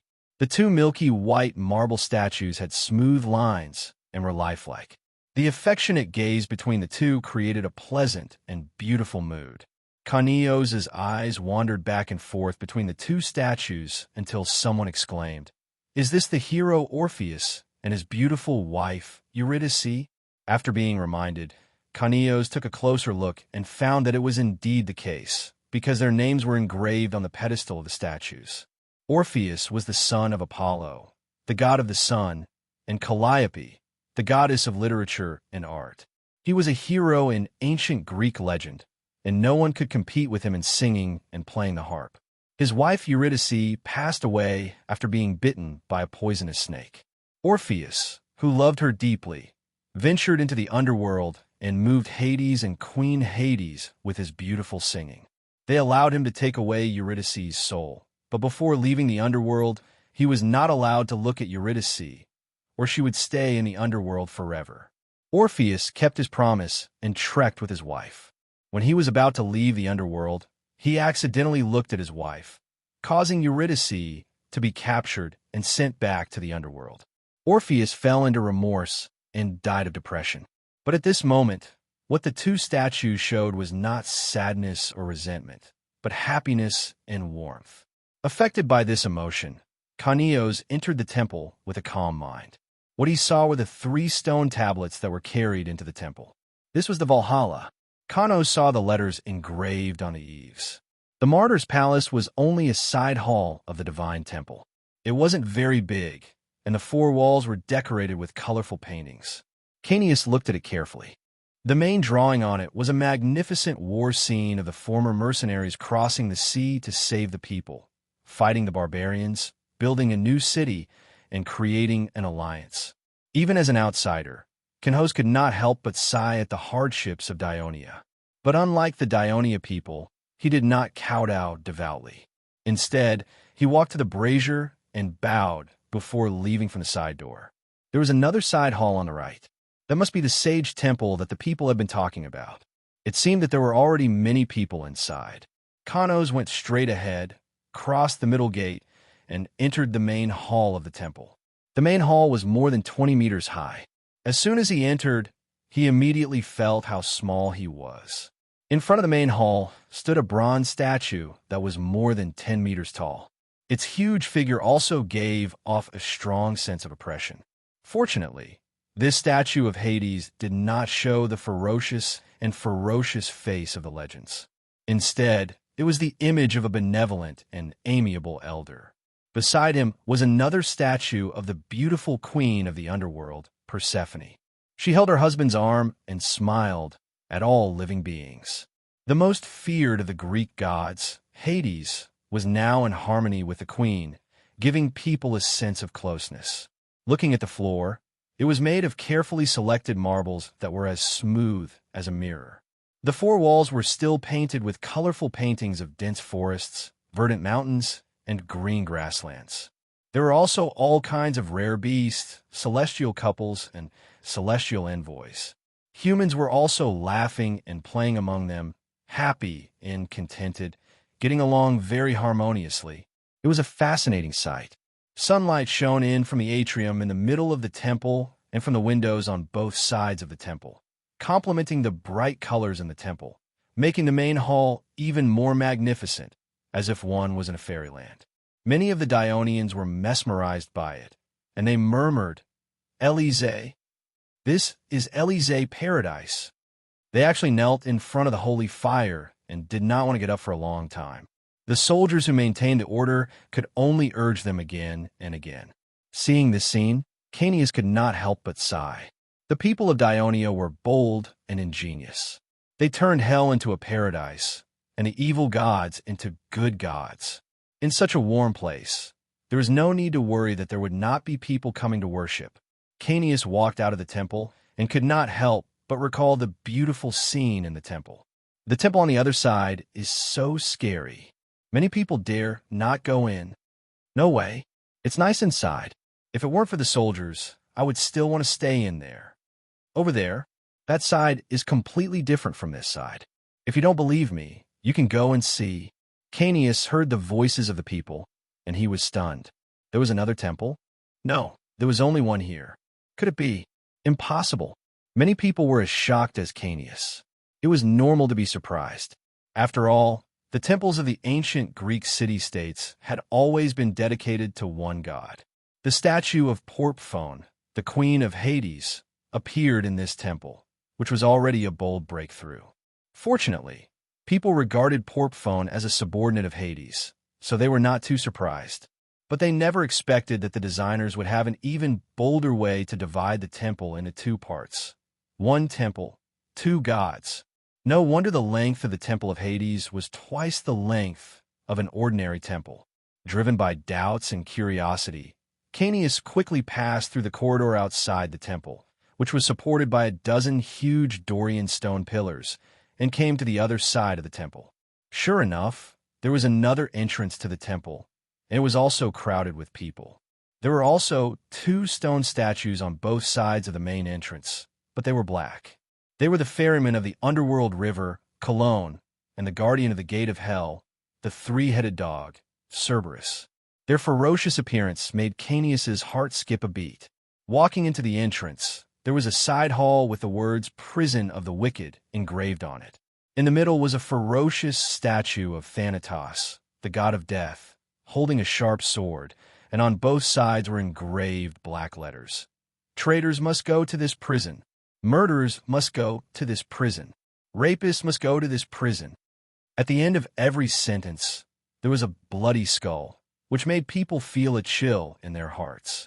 The four walls were all kinds of horrible pictures of ghosts torturing souls, which was even more creepy. Caeneus staggered out, and the horrible scene made him hesitate. Should he still go in? At this time, he saw the words "confessional" engraved on the side hall on the right, and next to it was a string of eye-catching words. "Repent, God will forgive." Caeneus calmed himself down and continued forward. He passed through the confessional and entered the main hall. It was a dark world. The floor was made of black marble, and the walls were black. There was no patio or window, so there was no sunlight. Only the brazier in front of the statue brought some light to the temple, but it did not add much warmth to the temple. Instead, the flickering flame cast a haze on everyone's face. There was more than one statue in front of him. The statue of Hades, which was more than 10 meters tall, no longer had the beautiful and gentle queen of Hades beside him. He was wearing a black robe and holding a double fork. He looked majestic, and his eyes seemed to be able to see through people's good and evil intentions. There were 3 8-meter-tall statues in front of him. They were the 3 judges of hell, Minos, Radamantos, and Iagos. All of them looked solemn. One was holding a paper scroll, and the other was shouting. The one in the middle was holding a scale, with weights on one side and a bright red heart on the other. This was the only red color in the entire temple, but it made all the believers in the temple nervous and sweaty. It was so eye-catching, as if it was asking, "How is your conscience?" Canius walked out of the temple in a daze. Even the fresh air could not make him feel relaxed. This was simply a test of the soul. Kanos walked down the hill and couldn't help but look back at the majestic temple. The people who came out from one side of the temple were smiling and happy. The people who came out from the other side looked solemn and thoughtful. Heaven and hell were polar opposites, but they were perfectly contained in a temple. The genius of the people of Dionia had built this strange temple. He did not know how it would affect the people of Dionia in the future. At dusk, the hustle and bustle of the city of Turii had not dissipated. The people on the streets were still talking about the temple celebration in the day. Of course, this included the famous Christoia restaurant. Canios chewed his bread and drank his mutton soup as he listened to their conversation. He knew that the strange design of the Temple of Hades was originally suggested by the consul Devers. Even every unprecedented ceremony in the celebration was arranged by him. This made him even more curious. What kind of person was the consul of Dionia? During the celebration, Canius only saw the Devers in front of the temple from afar. He looked young, but had an extraordinary presence. When he remembered that he had not been received by the ruler of Dionia, Canius could not help but feel a little depressed. "Can I sit here?" A man came to the wooden table and asked politely. Canius nodded. "A big plate of tripe." The man shouted. Not long after he sat down, the piping hot food was served. He quickly scooped a big spoonful of sauce from the clay pot on the table with a wooden spoon and put it on the plate. It was a sauce made from shellfish from the sea. It tasted strange, and Canius was not used to it.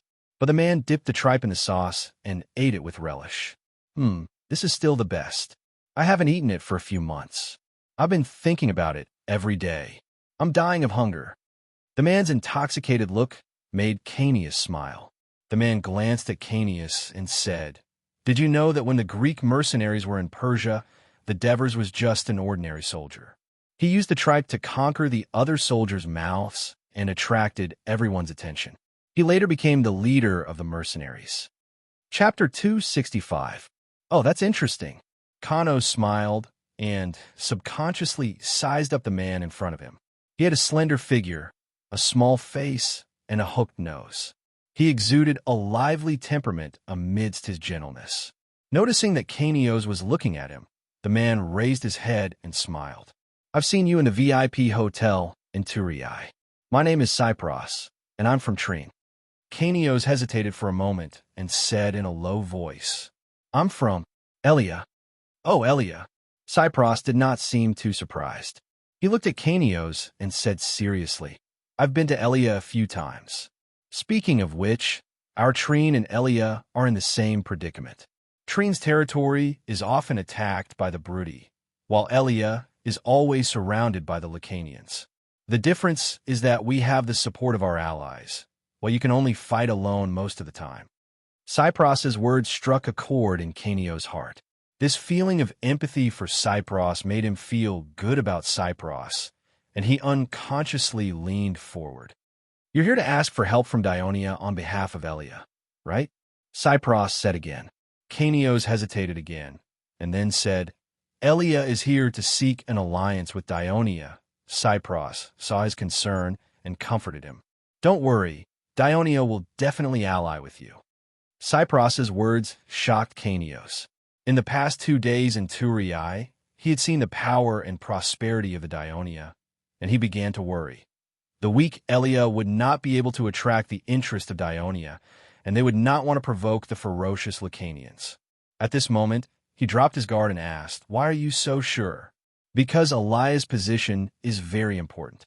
Cypros picked up a piece of tripe with a wooden skewer and threw it into his mouth.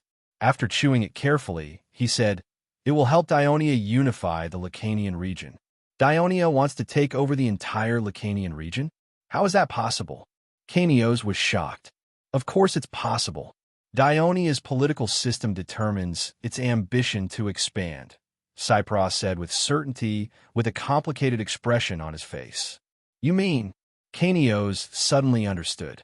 He looked around, lowered his head, and whispered, Dionia has a tyrant. A city-state with a tyrant was always cruel, greedy, and aggressive. Whether it was the tyrant of Syracuse, Gelon and his successor, Chiron, the former tyrant of Lygium, Anaxilas, or the current Dionysius, they all proved this point one after another. Cypros shook his head. He was a man who was good at thinking. Ever since his last trip to Dionia, out of curiosity, he had been analyzing the reasons for its rapid rise. Not exactly. I don't know if the consul Devers of Dionia is a tyrant. Although he is the highest commander of the Dionysian army, has the right to worship, and is also the highest administrator of the city-state alliance. But as the chief senator of the Senate, he has great influence, but he can't do whatever he wants. His proposals also require a majority of the Senate senators to pass.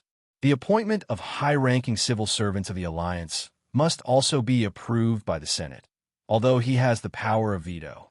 The important matters of waging war and achieving peace are also decided collectively by the Senate. Unlike the tyrant who can easily decide the life and death of the citizens, his actions are still bound by the laws of the alliance. However, compared to the king of Sparta and the generals of the democratic city-states, there is no doubt that the consul has more power. Canios listened carefully and thought, no wonder I heard that the consul often doesn't need the protection of the guards in Turin and often goes in and out of the streets of Turin alone, unlike Dionysius, who lives in a palace and has thousands of mercenary guards to protect him. If that's the case, he is more like a, democratic king. A democratic king? Cypros heard this and slammed the table in excitement. That's the right word. It perfectly illustrates the position of the Devers in the Dionia alliance. It's because of the unique consul system of Dionia that Dionia's rapid rise to power. You're saying that Dionia's power is due to Divers alone? Kanos asked in surprise. Of course the Devers are very capable consul, but the political system of Dionia is also very unusual. Cypros finally found someone he could get along with, and Canios' question was the perfect opportunity for him to elaborate on his thoughts. However, his throat was a little dry after eating too much sauce.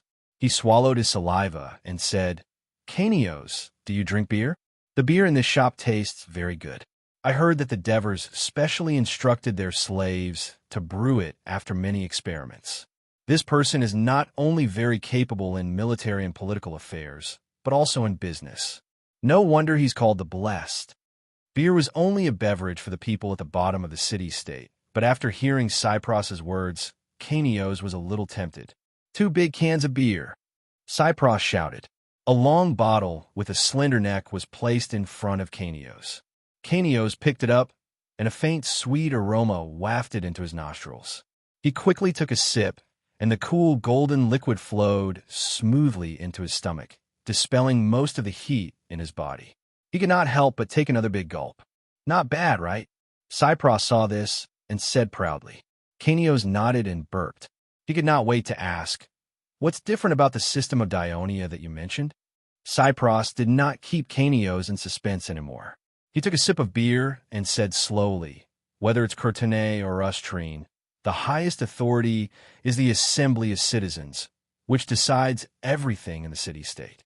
The second is the Council of Citizens, which has a reduced number of people, usually attended by at least 300 to 400 people, who discuss and resolve the general affairs of the city-state. The general elected by the Assembly of Citizens is only the highest executor of the decisions made by the Assembly and the Council. Right? That's right. It's the same for Elia. The system of the democratic city-states in Greece is more or less the same.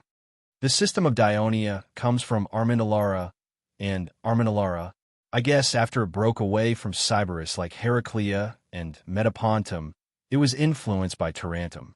Since Tarentum is a subgroup of Sparta, its dual kings became dual archons, and the Council of Elders became the Senate. However, the archons are elected by the Assembly of Citizens. But after the Devers led the mercenaries to join Armindalara, not only did the Assembly of Citizens become the only archon for life, but the Assembly of Citizens has never been held.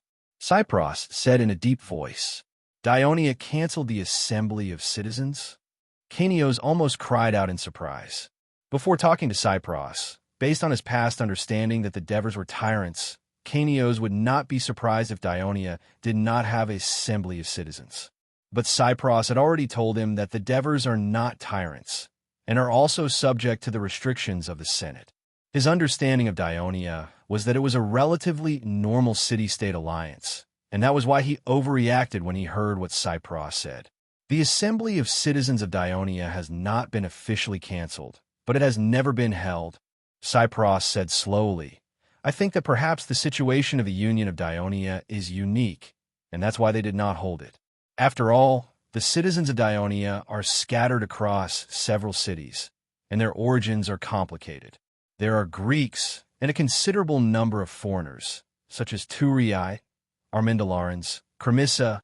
Holding an assembly of citizens is time-consuming, and it is easy for the citizens to quarrel over interests, and nothing can be decided." Kenios thought carefully and had to admit, perhaps this may be an important reason. Just like Elia, even though we do not have many citizens and all of them have lived in the city for generations, many important issues could not be agreed upon in every assembly, not to mention a new alliance like Dionia, where the citizens come from many different origins. Cypros patted the beer can with his hand, hesitated for a while, and then raised his head to take a sip of beer and said, "In fact, when the assembly deals with affairs any issue, the citizens can easily express their opinions based on their own preferences and interests rather than the interests of the city-state, and exercise the right of veto, which often leads to a problem that cannot be solved for a long time, especially in times of crisis. If the assembly cannot reach a consensus quickly, it will put the city-state in great danger. Because of this, Trine has been facing the invasion of the Brudi for a long time, so we have a system different from the southern city-states such as Crotone and Silatina. That is, once the enemy invades, Trine will immediately elect a general with the highest authority to decide all the affairs of the city-state during the war. In this way, endless discussions and disputes can be avoided." Kenios was delighted. Elia will also elect a dictator during the most difficult times of war, who will have the highest authority in the city-state, very similar to the general you mentioned. Chapter 266. "Oh, which two?" Kerinos leaned forward curiously. "The first." Cypros placed a wooden stick on the table unhurriedly and said, "Anyone can apply for citizenship of Dionia, be it foreign vagrants, captured citizens of enemy states, or even freed slaves. As long as they meet the requirements of the bill, they can become citizens of Dionia." Kerinos sucked in a breath of cold air. Elliot did grant citizenship to some freedmen, but that was because of the war and a shortage of soldiers and labor. It was hard to imagine that Dionia would grant citizenship to the freedmen all the time like this. Does this mean that the citizenship of Dionia is not that important? Does it mean that the freedmen will not be able to enjoy so many rights in the alliance? And what kind of people can become citizens of the alliance? How can the order of the city be maintained? The citizenship of Dionia is very attractive. Cypros shook his head in the face of Kerinos' many questions. Other rights aside, just the right of every new citizen to be given 5 acres of land is enough to make the freedmen go crazy. Not to mention, according to the achievements of the citizens, they can also be given new land. Is this true? Kerinos could not believe it. He could not help but gulp. For the citizens of Elia, who had been trapped in the city for a long time, land was a great temptation to them. Of course it's true. Otherwise, in the decisive battle between Dionia and Crotone, how could Dionia easily recruit 7,000 freedmen without spending any money? And how did the freedmen bravely help Dionia defeat Crotone? It's all because of the temptation of the citizenship of Dionia. Cypros looked around at the diners who were talking animatedly and turned back to continue. As for whether the order of the city will be disrupted, there should be at least 20 to 30,000 people in Dionia at the ceremony today, right? It's the first time I've seen so many people attend a celebration or festival of the Alliance, and there's no big trouble. I'm afraid it's not just because there are a lot of patrolling soldiers there to maintain order, said Kanos. Cypros replied in a low voice, "Of course, this has a lot to do with the laws of the Union of Dionia on the citizens and even the slaves. Turin not only had more patrols than other city-states, but it also had courts. Not only did these courts judge cases and disputes, but they also recorded the names of those who broke the law. If they are freedmen, it will affect whether they can obtain citizenship on time. If they are citizens, it will affect their land distribution. Therefore, for a better future, most people living in Dionia will consciously obey the laws here." That's a really good idea. Over time, the people of Dionia naturally developed the habit of obeying the law. No wonder. Kanios could not help but praise. This solution can fundamentally solve the chaos that may be caused by the people of Dionia from a complicated background. I wonder who came up with this. He saw a smile on Cypros's face, and he immediately came to a realization. Could it be the Devers again? Cypros nodded. Kanios shrugged helplessly. He had nothing else to say to the consul of Dionia. What's the second law? Cypros's familiarity with Dionia and his unique views had deepened Kanios' understanding of Dionia, and he was eager to know more. Substate. Cypros spat out 2 words, his eyes flashing with a strange light. The way Dionia deals with substates and territories is very different from most Greek city-states. What's the difference? Kanios was once again attracted by Cypros's words and asked anxiously, "Do you know about Asprustum?" "I've heard of it. It used to be a town of the Brudi and later became a substate of Crotone. I heard that it has now joined the Dionia Alliance." Take Asprustum as an example. Back then, what did the Crotone people do after occupying it? They killed all the Brudi in the city, moved the landless Crotone citizens to Asprustum, and implemented the same system as Crotone. Cypros ate a piece of tripe and threw it into his mouth. With a sarcastic smile, he said, "The residents of Asprustum are Crotone citizens, and their government is Crotone's government. Logically speaking, Asprustum has completely become a part of Crotone, but why did Asprustum have 2 riots in the past few decades, and they demanded to leave Crotone? There were 2 riots in Asprustum?" Kanios was slightly surprised. In his memory, Asprustum was a town of Crotone. "Yes, 2 times. Cypros stretched out 2 fingers and slowly said, "Because Crotone quickly quelled the riot and deliberately blocked the news, it's normal that Elliot doesn't know about it since you're far away in the north." Although Asprustum was indeed a subsidiary of Crotone in the beginning, the situation has changed after 20 years.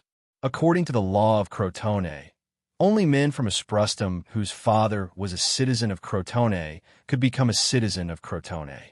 As time passed, some foreigners came to Asprustum and married women in the city, but their children could not become citizens of Crotone and could only become citizens of Asprustum. There were also some people who were born in this small city and grew up here. Their feelings for Asprustum surpassed that of Crotone, and they were unwilling to apply to become citizens of Crotone. As a result, there were more and more citizens of Asprustum in this small city than there were citizens of Crotone, and their willingness to protect the interests of Asprustum naturally surpassed the interests of Crotone. As for the people of Crotone, because of the distance between them and their bloodline, they treated the people of Asprustum more and more like slaves, not their own people.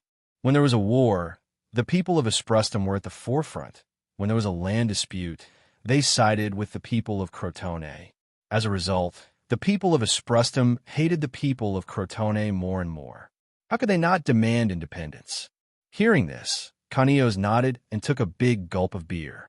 The measures that Crotone took against Asprustum after the riots were to kill the people who were determined to resist the Crotone, and then move a large number of Crotone citizens to this small city. At the same time, they supported the people of Asprustum who were close to the people of Crotone, and let the people of Crotone hold the highest power in Asprustum. But after another 10 years, Asprustum was again rioted, and the situation was the same as the last time. As far as I know, the Greek city-states dealt with their colonies and occupied territories in the same way. Asprustum was very close to Crotone, and Crotone was a powerful city-state in Greater Greece. It had enough power to control a small town like Asprustum, but this still happened. Those states that were far away from the mother state, or the mother state was not strong enough, could not join forces with the mother state to strengthen their own power. This situation is very common, but it is still not bad. What is more terrible is that the mother state and the mother state become enemies. There are many such examples. Cypros sighed. His words reminded Kanios of the mother state of Elia. Elia had sent messengers to the mother state for help, but the mother state turned a blind eye to Eliah's plight and refused to provide any help. The two sides had become strangers. Kanios was a little sad. "You are right." As he said this, he raised his bottle and invited Cypros to drink. Wiping the foam from the corner of his mouth, he asked with interest, how did Dionia treat the occupied territories? Cypros picked up another wooden stick and placed it on the wooden table. He said slowly, after Dionia occupied Asprustum, the first law they implemented was to declare that all the people of Asprustum who are willing to stay will become citizens of Dionia. Huh. Kanios was surprised. Although there are only a few Asprustums who chose to stay, I think they made the right choice. Cypros emphasized and continued. The second law that Dionia quickly implemented is that the Senate of Dionia will appoint public officials to govern Asprustum, and the highest governor of the city will be the city governor, who must be a senator of the Senate. I remember that the current governor of Asprustum is Helos of the Senate of Dionia, a senator who has a close relationship with the Devers. You see, the people of Asprustum are now citizens of Dionia, and the law of Dionia states that, as long as either parent is a citizen of Dionia, their children will be citizens of Dionia when they are born. Furthermore, the ruler of Asprustum is directly appointed by the Senate, and any citizen of Dionia can apply for public office in the city. After a certain number of years of public office, those with rich experience and outstanding performance can become a senator of the Senate of Dionia. Chapter 267. Cypros continued. Now Nudum and Gramintum, the two towns that once belonged to the Lacanians, are now part of the Dionia alliance, and many Lacanians have become citizens of Dionia. Then why would the other Lacanians really hate Dionia? On the contrary, with the help of Elia, Dionia can take advantage of the weakness of the Lucaria tribe to occupy the entire Lucania municipality and increase the power of Dionia even more. So how could Dionia not form an alliance with Elia? Kanios was silent, thinking about every word that Cypros said. After a long time, he said, if Dionia becomes stronger, won't the other city-states of the Southern Alliance be afraid? Cypros had not completely recovered from his excitement. He took a big gulp of wine and said without hesitation, no matter what the other city-states think, I think the strength of Dionia is a good thing for Elia. We are tired of the frequent wars between the city-states and the invasion of the Briti. The stronger Dionia is, the more peace it can bring to this land. After all, from the past practice of Dionia, it has always been friendly to its allies, unless you take the initiative to invade it. It is far less brutal than Syracuse in the south. Kanios understood what Cypros meant by brutal.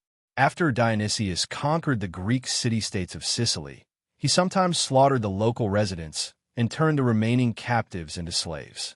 This had never been done in the history of the Western Mediterranean, and it greatly shocked the Greeks of Sicily and Magna Graecia. So even though Kanios was far away in Elia, he had heard of it. He looked at Cypros across the table and thought maliciously, is Dionysius's brutality also one of the main reasons why the southern city-states are willing to form an alliance with Dionia? He asked curiously, the regime of Dionia is so special that I'm sure all the southern city-states, including Trine, should have noticed it. Have any city-states tried to implement these laws of Dionia that are beneficial to the expansion of the city-states? Cypros was stunned for a moment before he smiled bitterly. During today's celebration, I had a brief conversation with a few members of the Crotone Council that I know about this topic.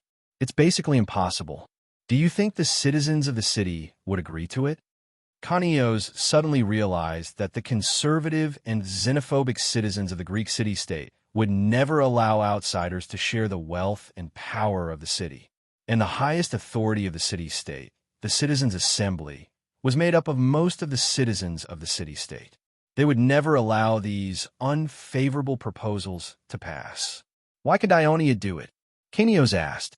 Well, Cypros gently tapped the table and said thoughtfully, I don't know the details, but the great power and prestige of the archons and devers of Dionia is undoubtedly the most important reason.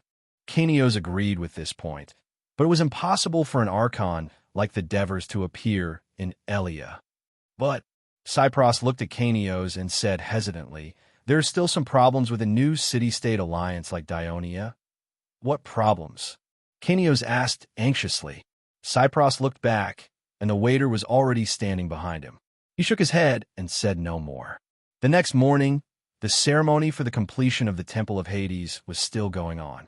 This time, it was hosted by the high priest of the Devers and the Devers in the name of Hades, granting freedom to the slaves of the Alliance. As this was the first time the ceremony was held, not many slaves were released. Most of them were the Devers who had performed well in the past year, while the private slaves were mostly from the Devers families.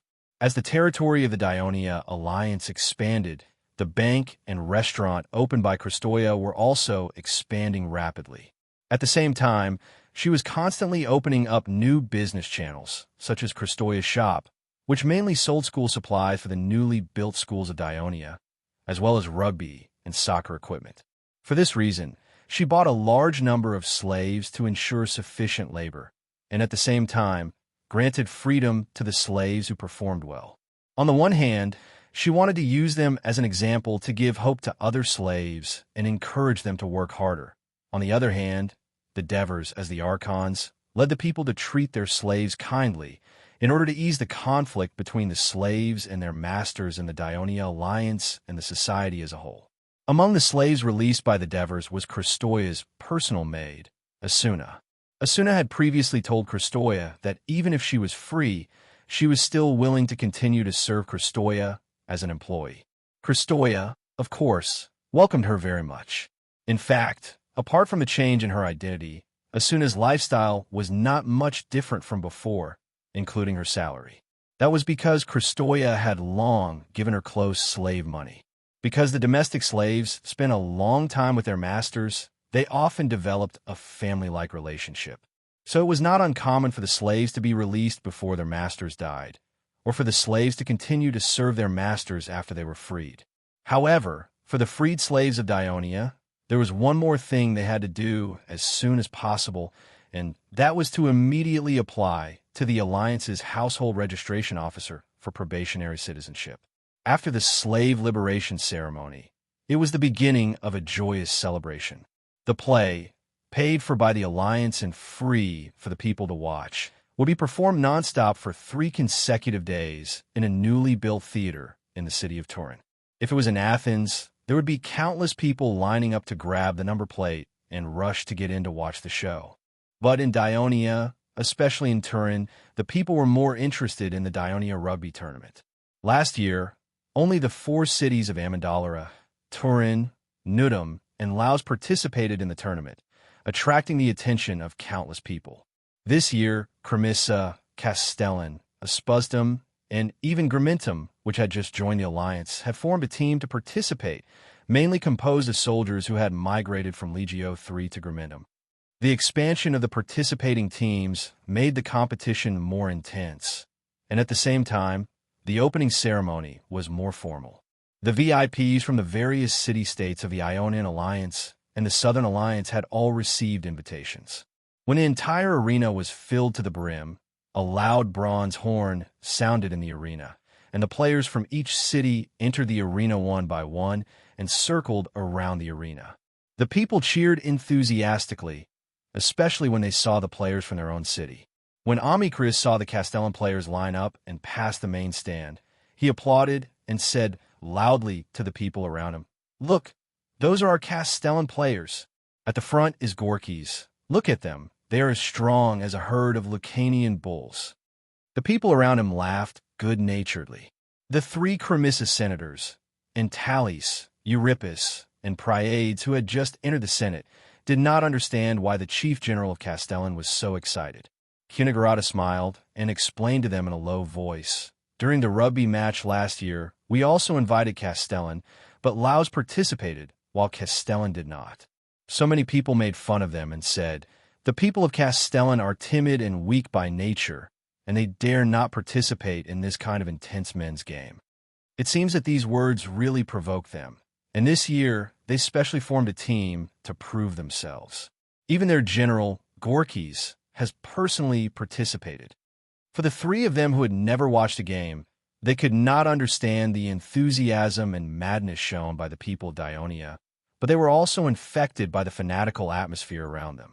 Like the other VIPs of the city, they applauded the players who were marching on the field. Then, they saw the team representing Cremissa.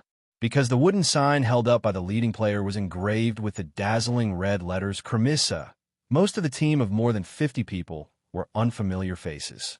Entalis knew that for the past few months, there had been citizens and prospective citizens of Dionia moving to Cremissa because of the distribution of land. Therefore, even if they had only joined the Dionia Federation for a short period of time, the skills of this team would not be too bad. Entalis also saw a few familiar faces in the team. Like the other players, their faces were full of excitement. They chatted cordially with their teammates and kept waving to the audience outside the field. These former citizens of Cremissa had now become citizens of Dionia. It had only been a few months, but they had already naturally integrated into this team. Entalis had mixed feelings for a moment. "Sir Entalis, I'm looking forward to seeing the performance of the Cremissa players." Cunegorata's meaningful words brought Entalis back to his senses. "Don't worry, they will definitely perform better than Castellan," Entalis said, pretending to be relaxed. A few of them laughed. The 8 teams finally stood in the middle of the field. At this time, the Devers stood up from the spectators' stand, and the originally bustling arena gradually quietened down. The VIPs of the Southern Alliance were shocked and envious. The great prestige of the Devers among the people of Dionia was evident. Chapter 268. The Devers' speech was met with thunderous applause. The passionate players and the audience outside the stadium sang Hades' song. After that, the teams hurriedly exited the field, and the rugby match officially began. According to the new rules of the tournament, the 8 teams were divided into 2 groups, A and B. Last year's champion and runner-up, Turin and Armandalara, were seeded into 2 groups, and the rest of the teams would draw lots to decide where to go. In the end, the members of Group A were Turin, Nudum, Cremissa, and Gramentum, and the members of Group B were Armandalara, Laos, Castellan, and Esprustum. The 2 groups were played in a single round-robin. A win was worth 1 point, and a loss was worth 0 points. There were no draws. Teams with the same number of points would see who won and lost. The top 2 teams in each group would advance and enter the knockout round to determine the champion. In order to get off to a good start, the Devers deliberately chose Turin and Nudum, a match of similar strength, as the opening game to attract the audience's attention. When the 2 teams, Turin and Nudum, re-entered the field, the crowd cheered thunderously. The audience was mostly Turin. Of course, they cheered for their city's team, while most of the Lucanians cheered for Nudum. In their cheers, the names of Tiger Telos and Lazuru were mentioned the most because one was a strong and powerful running forward, and the other was a flexible and fast running forward. Both were famous scorers on their respective teams. In the audience, Bagul watched enviously. He shouted loudly and stamped his feet, completely lacking the steadiness of a powerful Senate elder. If it weren't for the fact that he had just become the governor of the Gramentum and was busy with work and had no time to train with the team, he would never have been a spectator outside the field. Next to him, Assis saw through his thoughts and teased him. "Now that you are the governor of the Gramentum, you should support the Gramentum team. Nudum is the main opponent for the Gramentum to enter the knockout round. You should hope that they lose." Bagul glared at him and then really fell into a dilemma. The referee blew the piccolo, and the match officially began. As a strong country in Greece, even though Dionia's rugby competition was already well known in Greece, the Crotone people still disdained it. As the game progressed, the invited Crotone VIPs began to be attracted by the ferocious collisions and confrontations. Even the Crotone General Escamas, the Navy commander who had been gossiping about the game, stopped mocking them. The strict organization, reasonable rules, the unique ball game of this era, and the exciting sports scene had shocked the general who had represented Crotone in the 4 major tournaments many times in his younger days. He exclaimed, "I didn't expect rugby to be such a sport. It's much more interesting than the stone ball tossing game that the Sparta people play. It's very interesting. It's very suitable for us Crotone people to participate in." "Why?" someone beside him asked. "Look, there are a lot of people on the field.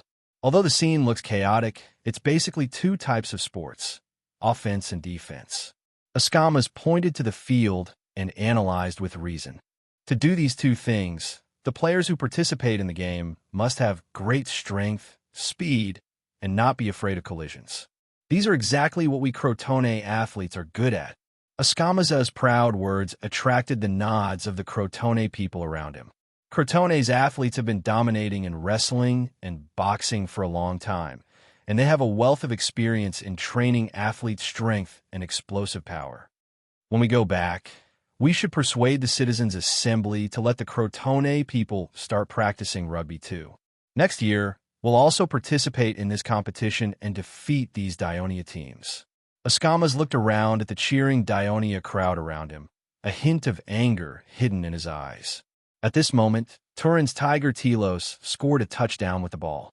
The crowd cheered thunderously, which made Escamas' heart itch even more. Sir Escamas is right. Next year, we'll also participate and defeat the Dionia people. Some of the Crotone people said in unison. Being defeated by the Dionia people made these proud Crotone people feel aggrieved. Like Escamas, they wanted to win back their dignity on the field to prove the strength of the Crotone people. Lysias listened to the discussion of his companions and frowned. His mind was not completely attracted by the game, but he was thinking about some deeper issues. The whole of Greece had 4 traditional games and a famous pan, Athens Festival. Athletes from all the city-states of Greece were very enthusiastic to participate. They were much more active than the Greek city-states along the coast of Asia Minor. In every Olympia, Greek athletes performed well. However, Greece itself did not have an influential sports event. The sports-loving Crotone people once tried to organize a sports event, even if only the city-states of Greece participated, but it failed. On the one hand, Crotone's influence was not enough, and the Greeks did not agree with it. On the other hand, many city-states had long-term conflicts of interest and could not reach an agreement. As a result, this became a regret for the Crotone people. Now, although the Dionia Rugby Union was only a single competition, it included so many cities in Greece, and it seemed to attract more city-states to participate. This made Lysias vaguely see the shadow of a regional competition. Was this a coincidence? Or was it intentional by the Dionia people? Lysias looked at the figures of the Devers in the front row. Through the past 2 days of contact, the seemingly gentle young consul gave him an unfathomable feeling. In just a few months, Dionia not only stabilized the situation in the newly occupied Asplustum and Cremissa, but also recently occupied a large city in Lucania municipality, Germentum. The Citizens' Assembly of Crotone was still arguing over a series of issues, such as whether the new residents of Asplustum would be granted full citizenship and the redivision of the war-damaged land of the Croton Plain. At first, Lysias wanted to get through this difficult period and let Crotone rise again. However, after more and more contact with Dionia, every time he compared the fast-developing Dionia with the stagnant Crotone, Lysias almost lost confidence. If this continued, Crotone would be left far behind by Dionia. But he could do nothing but worry, unable to do anything. Crotone's democracy had always been like this. He had studied why Dioria's governance was so efficient, but these methods could not be implemented in Crotone. Sometimes he also thought that joining the Southern Alliance might be the best thing that Crotone did. Hearing Escamaz's words, Lysias laughed at their childishness in his heart. Even if Crotone really did send a team next year, so what if they beat Dionia? Whether they won or lost, Dionia would be the big winner. On the third day, when the rugby match was still in full swing, the messenger of Elia, Canios, was received by the Devers. The young Archon received him cordially, while Kinhos, who had gained a deeper understanding of the Dionian alliance over the last 2 days, had cast aside his initial restraint and reserve, and the two had a friendly conversation. The Devers listened carefully to Canios talk about Elia's current predicament, and learned from Canios about the situation in the Campania region and the Simonians. The conversation was pleasant, and in the end, an alliance agreement was reached. Elia joined the Dionia alliance. After signing the alliance agreement, Canios could finally relax because the Devers solemnly promised that if any force dared to invade Elia, Dionia would immediately send troops to help the Elia alliance and repel the enemy. At the same time, the Devers also hinted that when Dionia took action in Lucania municipality in the future, they hoped that Elia could actively cooperate with them. Canios happily realized that he finally saw the hope of solving the nightmare that had plagued Elia for decades. The feeling of having a strong force behind him was really reassuring. When Canios walked out of the living room, he was in a good mood. Then, he saw a man walking towards him, smiling and waving at him. "Why is Cypros here?" Canios returned the greeting, but he was puzzled. "Sir, since we have formed an alliance with Elia, do we still need to talk to the messengers of Picassus, Potentia, and Galagaso?" Aristocrates asked curiously. "What do you think?" The Devers looked at Canios' back as he left, feeling very relaxed. Elia joining the alliance made him feel that he was one step closer to his goal of unifying Lucania. "I think we should take advantage of the fact that Picassus and Potentia's strength is weakened, and that they still don't know that Elia has joined the alliance to launch a sudden attack. We should be able to easily take down either Picassus or Potentia." Aristocrates had followed the Devers for a long time, and he had more or less learned how to reap the most benefits with the least casualties. But the Devers gently shook his head and did not agree with him. "Your ambush strategy is indeed good, but it is not suitable to carry it out at this time." "Why, my lord?" Aristocrati anxiously asked, somewhat dissatisfied. Chapter 269. Aristotle knew that the Devers were referring to the Turii tragedy. 2 years ago, the Turii fought back against the Licarians and entered the mountains. In the end, all of them perished at the banks of the Ra River. He thought about it and felt a little reluctant. "But it's such a pity to miss such a good opportunity." "Aristotle," the Devers smiled. "Let me ask you, is Dionia stronger, or is Picassus and Potentia stronger?" "Of course it's Dionia. Even if Picassus and Potentia join forces, they won't be a match for us." Aristotle answered without hesitation. "If that's the case, what we need to do is to chew it slowly like eating bread," Divers explained patiently. "Once we take a bite, we need to chew it slowly until we're full. Instead of eating bite after bite and not swallowing it, we might choke in the end." "That's right. I understand, my lord," Aristotle said sincerely. He was smart enough to understand what the Devers meant. They should first spend time and effort to establish a foothold in the center of Lucania municipality. Then, with the strength of Dionia, they could crush Picassus and Potentia. That's why we still need to negotiate with the emissaries of Picassus and Potentia. We need to sign a peace treaty with them to appease them and prevent them from causing trouble around the Gramentum. However, the duration of the treaty cannot be too long. The Devers' gentle tone revealed a hint of murderous intent. As for Galagaso, it said that it's located deep in the mountains and rarely communicates with the outside world. Its living environment is rather harsh. We can consider forming an alliance with it and strengthen our trade. The Devers stopped talking when he heard a voice outside the living room. He smiled and said, "An interesting guest has arrived." "An interesting guest?" It was rare for Aristotle to hear the Devers give such an evaluation. He looked outside the door curiously. When the slave butler, Ribizat, let a person in, he suddenly realized that it was him. Cypros, a treen. When the emissaries from the southern states came to ask for help from Dionia, his lanky body was rather eye-catching. His actions were also noteworthy. Not only was he the emissary of the Crotone alliance that was proposed by Dionysia to form the Southern Alliance, he was the first to fully support it. Furthermore, Capys, the commander of the First Legion who was sent to reinforce Dionysia, mentioned in his report that Cypros, the emissary of Trenna, strongly requested to march with Dionysia's army and eat and sleep with the soldiers.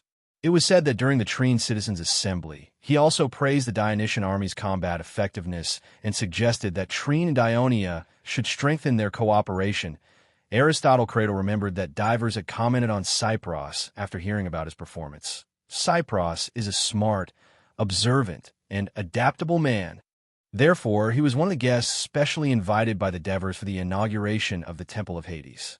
At this moment, the Devers stared at Cypros, thinking about the conversation between Cypros and the emissary from Christo's restaurant last night. The Devers knew that after Dionia defeated the Crotone alliance and gradually became the most powerful force in southern Italy, it would naturally attract a lot of attention.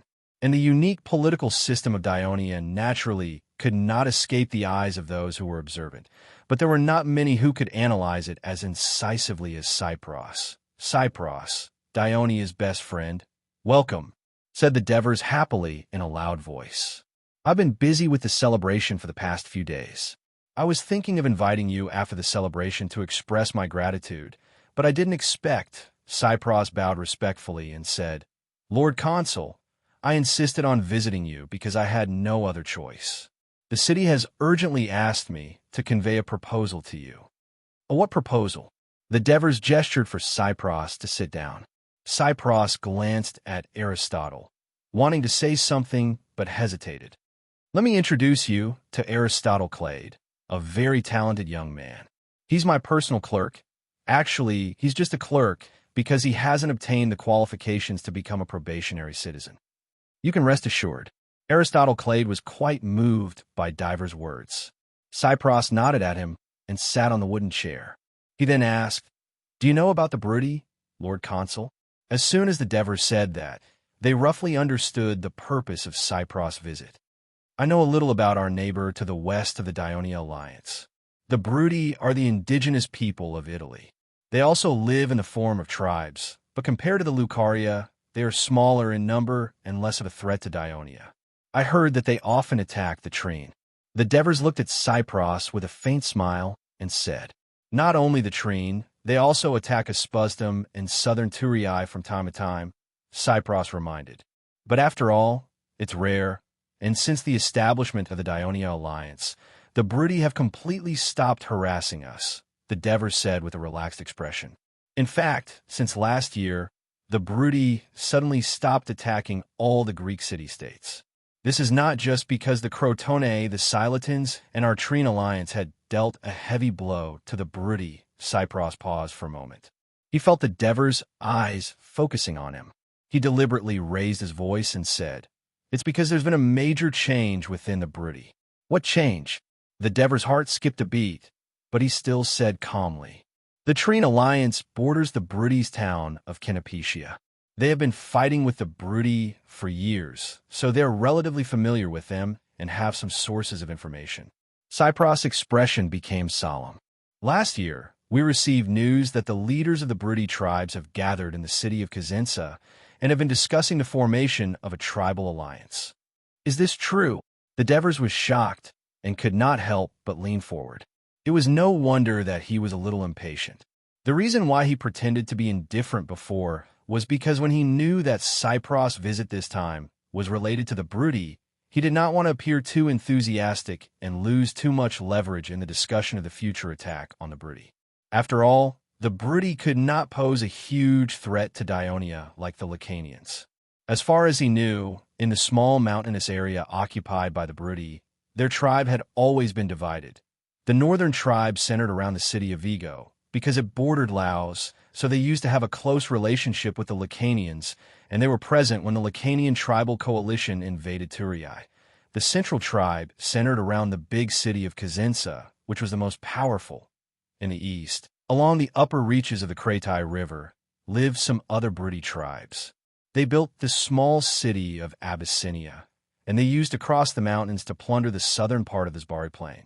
In the southeast of Kazinsa, there was another small city called Anbania, which was said to have been built by the tribes who escaped from the first city of Espustium when it fell to the Crotone. And in the south of Kazinsa, there was the city of Nepetia, which bordered Treen and was also the culprit of the invasion of Treen.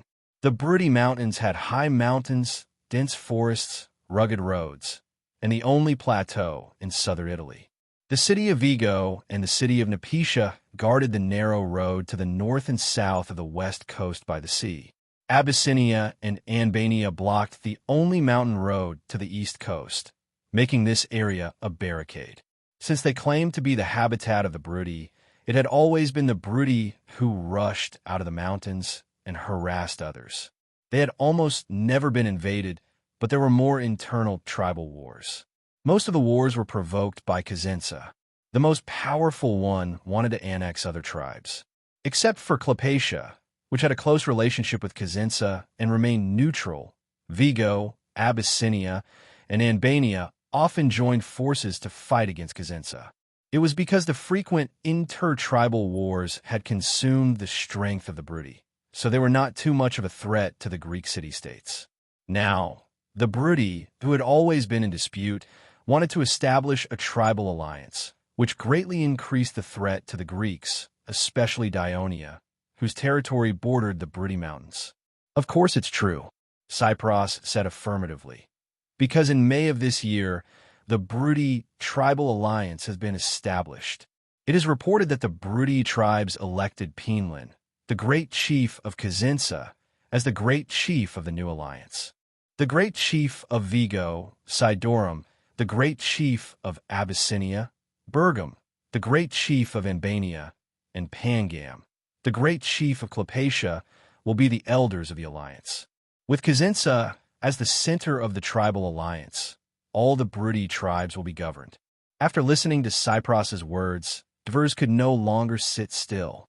He involuntarily stood up, and while pacing slowly, he asked in a deep voice, "Where did you get this information from?" Seeing the Devers' reaction, Cypros knew that this matter had attracted the attention of the highest authority in Dionia, and he immediately felt relieved.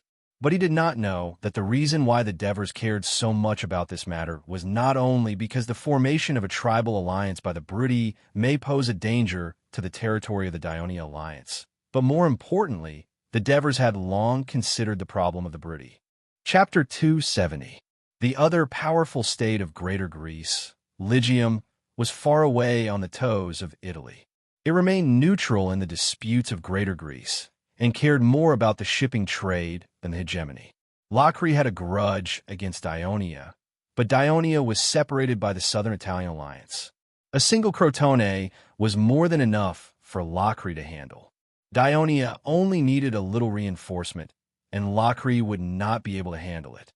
As for his backer, Syracuse, it was still entangled with Carthage for a short period of time and had no spare energy to pay attention to the land north of Sicily. Therefore, if the Devers wanted to turn southern Italy into the most stable stronghold of the Dionia alliance, the only thing they had to consider was the Briti. The area where the Briti lived was high, not fertile, and not close to the sea. It was not coveted by the people, but because of its existence, the territory of Dionia, from Esprustum to Gramintum, had become as slender as shape. Especially in the east, Esprustum, Cremissa, Castellan, Turiae, and Amendola cities were lined up along the coast, forming a long and narrow corridor. To the Greeks, who loved the sea, this was nothing out of the ordinary. But to divers who had been nurtured for more than 2,000 years, he felt deeply uneasy. Such a territory was too flat, without any depth, and the coastline was too long. If a powerful enemy were to invade, any place would become a target for the enemy. Furthermore, Diolia's army would have to march through the narrow territory to provide reinforcements. This would also lengthen the army supply line, making it an easy target for the enemy to attack. This had already shown its disadvantages in the war with Crotone. Therefore, when the Dionia navy was formed, the Devers set their sights on the Briti Mountains. Although the transportation between the Brutty Mountains and Dionia's territory was not very convenient, if they had it, Dionia's territory in southern Italy would become a piece of land. The valley trail north of Esprustum, the mountain trail north of Turii, and the mountain trail south of the Crati River could all be converted into a passage between Dionia and Brutty. Needless to say, the soldiers of Grimentum and Nudum could directly cross the west coast of the Brutty Mountains and reach Trine. Besides, the Brutty were weak and disunited, so they were easier to conquer. The Devers originally planned to wait for the three territories of Esprustum, Cremissa, and Grimentum to stabilize before launching the plan against the Brutty people.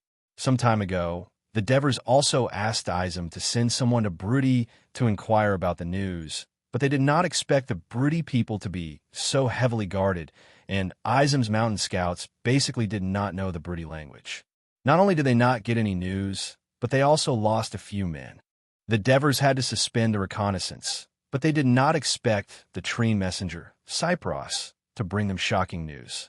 The Brutty region is different from Lucania. It is surrounded by Greek city-states, Cypros said seriously. So every year, some Greeks or slaves escape to Brutty because of a series of reasons such as crime, persecution by political enemies, and so on, and gradually form a unique tribe there. Many years ago, we, the Trine, had a close relationship with this tribe. We secretly sold them some goods that they urgently needed, and they passed us some news in the mountains. With this tribe, the Trine had many times prevented the attacks of the Brutty people in advance. And this time, they have been contacting us very anxiously for a few days because the alliance of the Brutty tribes threatens their survival. So there's no doubt that this news is true. Cypros emphasized again. The Devers was quite surprised. What is the name of this tribe? Shiloah, which means Helen. The Devers nodded. There was no need to ask Cypros. He could also guess that such a tribe of Greeks could survive in that mountainous area. They must have taken advantage of the disputes between the tribes, or even acted as mercenaries or black market traders. Now that the Brutty people had completed the integration, this tribe of foreigners would lose the soil to survive. There was still a question in the Devers' mind. Why did the Brutty people not form an alliance like the Lucania, but centralize the power? Won't the other tribes object? After listening, Cypros showed a trace of a bitter smile, looked at the Devers, and said, I don't know the specific reason. Maybe it secretly learned from its neighbors. At least so far, there has not been any major unrest in the Brutty region. The Devers heard the mockery in Cypros' words, and he was shocked. The previous Lucania tribal alliance was a loose organization. Each tribe had their own interests, and it was impossible for them to really centralize their power, so the danger to Dionia was much less. But if they were to be like Dionia, able to highly centralize their power, then it would be worth Dionia's vigilance. The Devers sat back in his chair, looked at Cypros, and said seriously, The Trine Council sent you to tell me this news. Do you have any suggestions? Cypros had experienced the Devers style of speaking the last time, so he did not beat around the bush and said frankly, The Trine Council hopes that Dionia can take the lead and lead the Southern Alliance to take the initiative to attack the Brutty, and before the Brutty tribal alliance becomes a real threat, destroy it and restore peace to the people of Greece. The Southern Alliance, the Devers whispered, touched his chin, and pondered for a while before saying, Starting a war is a big deal, especially against a big force like the Brutty. What's more, Dionia just ended the war not long ago, so I'm afraid it will take some time for the Senate to make a decision on this issue. Cypros nodded in understanding. In that case, Cypros, you should stay in Turii for a while and get a good feel of the life of the Dionia people. At the same time, it will be convenient for us to discuss the issue of attacking the Brutty with you at any time. The Devers invited Cypros, and he immediately agreed. He smiled and said, Turii is a city completely different from other Greek city-states. I like the architecture, the tidiness, and more importantly, the food here is not available anywhere else. The Devers laughed, and until Cypros left, he did not ask Cypros what he said in Christoia's restaurant. What is the flaw of the political system of Dionia? because he did not want others to know that the Devers had eyes and ears everywhere in Turii, because no one liked the feeling of being watched all the time. In fact, this practice of the Devers was not the first in this era. As early as 70 years ago, the successor of the tyrant Glen of Syracuse, Thyron, had once implemented a secret agent system, which caused great resentment among the people. Of course, the Devers who cared about their reputation would not be stupid enough to expose these dark sides. In fact, there was no need to ask. He was very clear about the biggest problem of the current political system of Dionia. After the Senate of Dionia deliberately did not hold a citizens' assembly, ordinary citizens did not have the opportunity to participate in politics. If this was in Persia, this would not be a problem at all. But this was Greece, and the enthusiasm of the Greek citizens to participate in politics was well known among the Mediterranean countries and city-states. Even the most conservative oligarchy, Sparta, allowed its citizens to express their opinions on the laws and proposals enacted. Of course, it was not through voting, but through the strength of their voices in support of yes or no.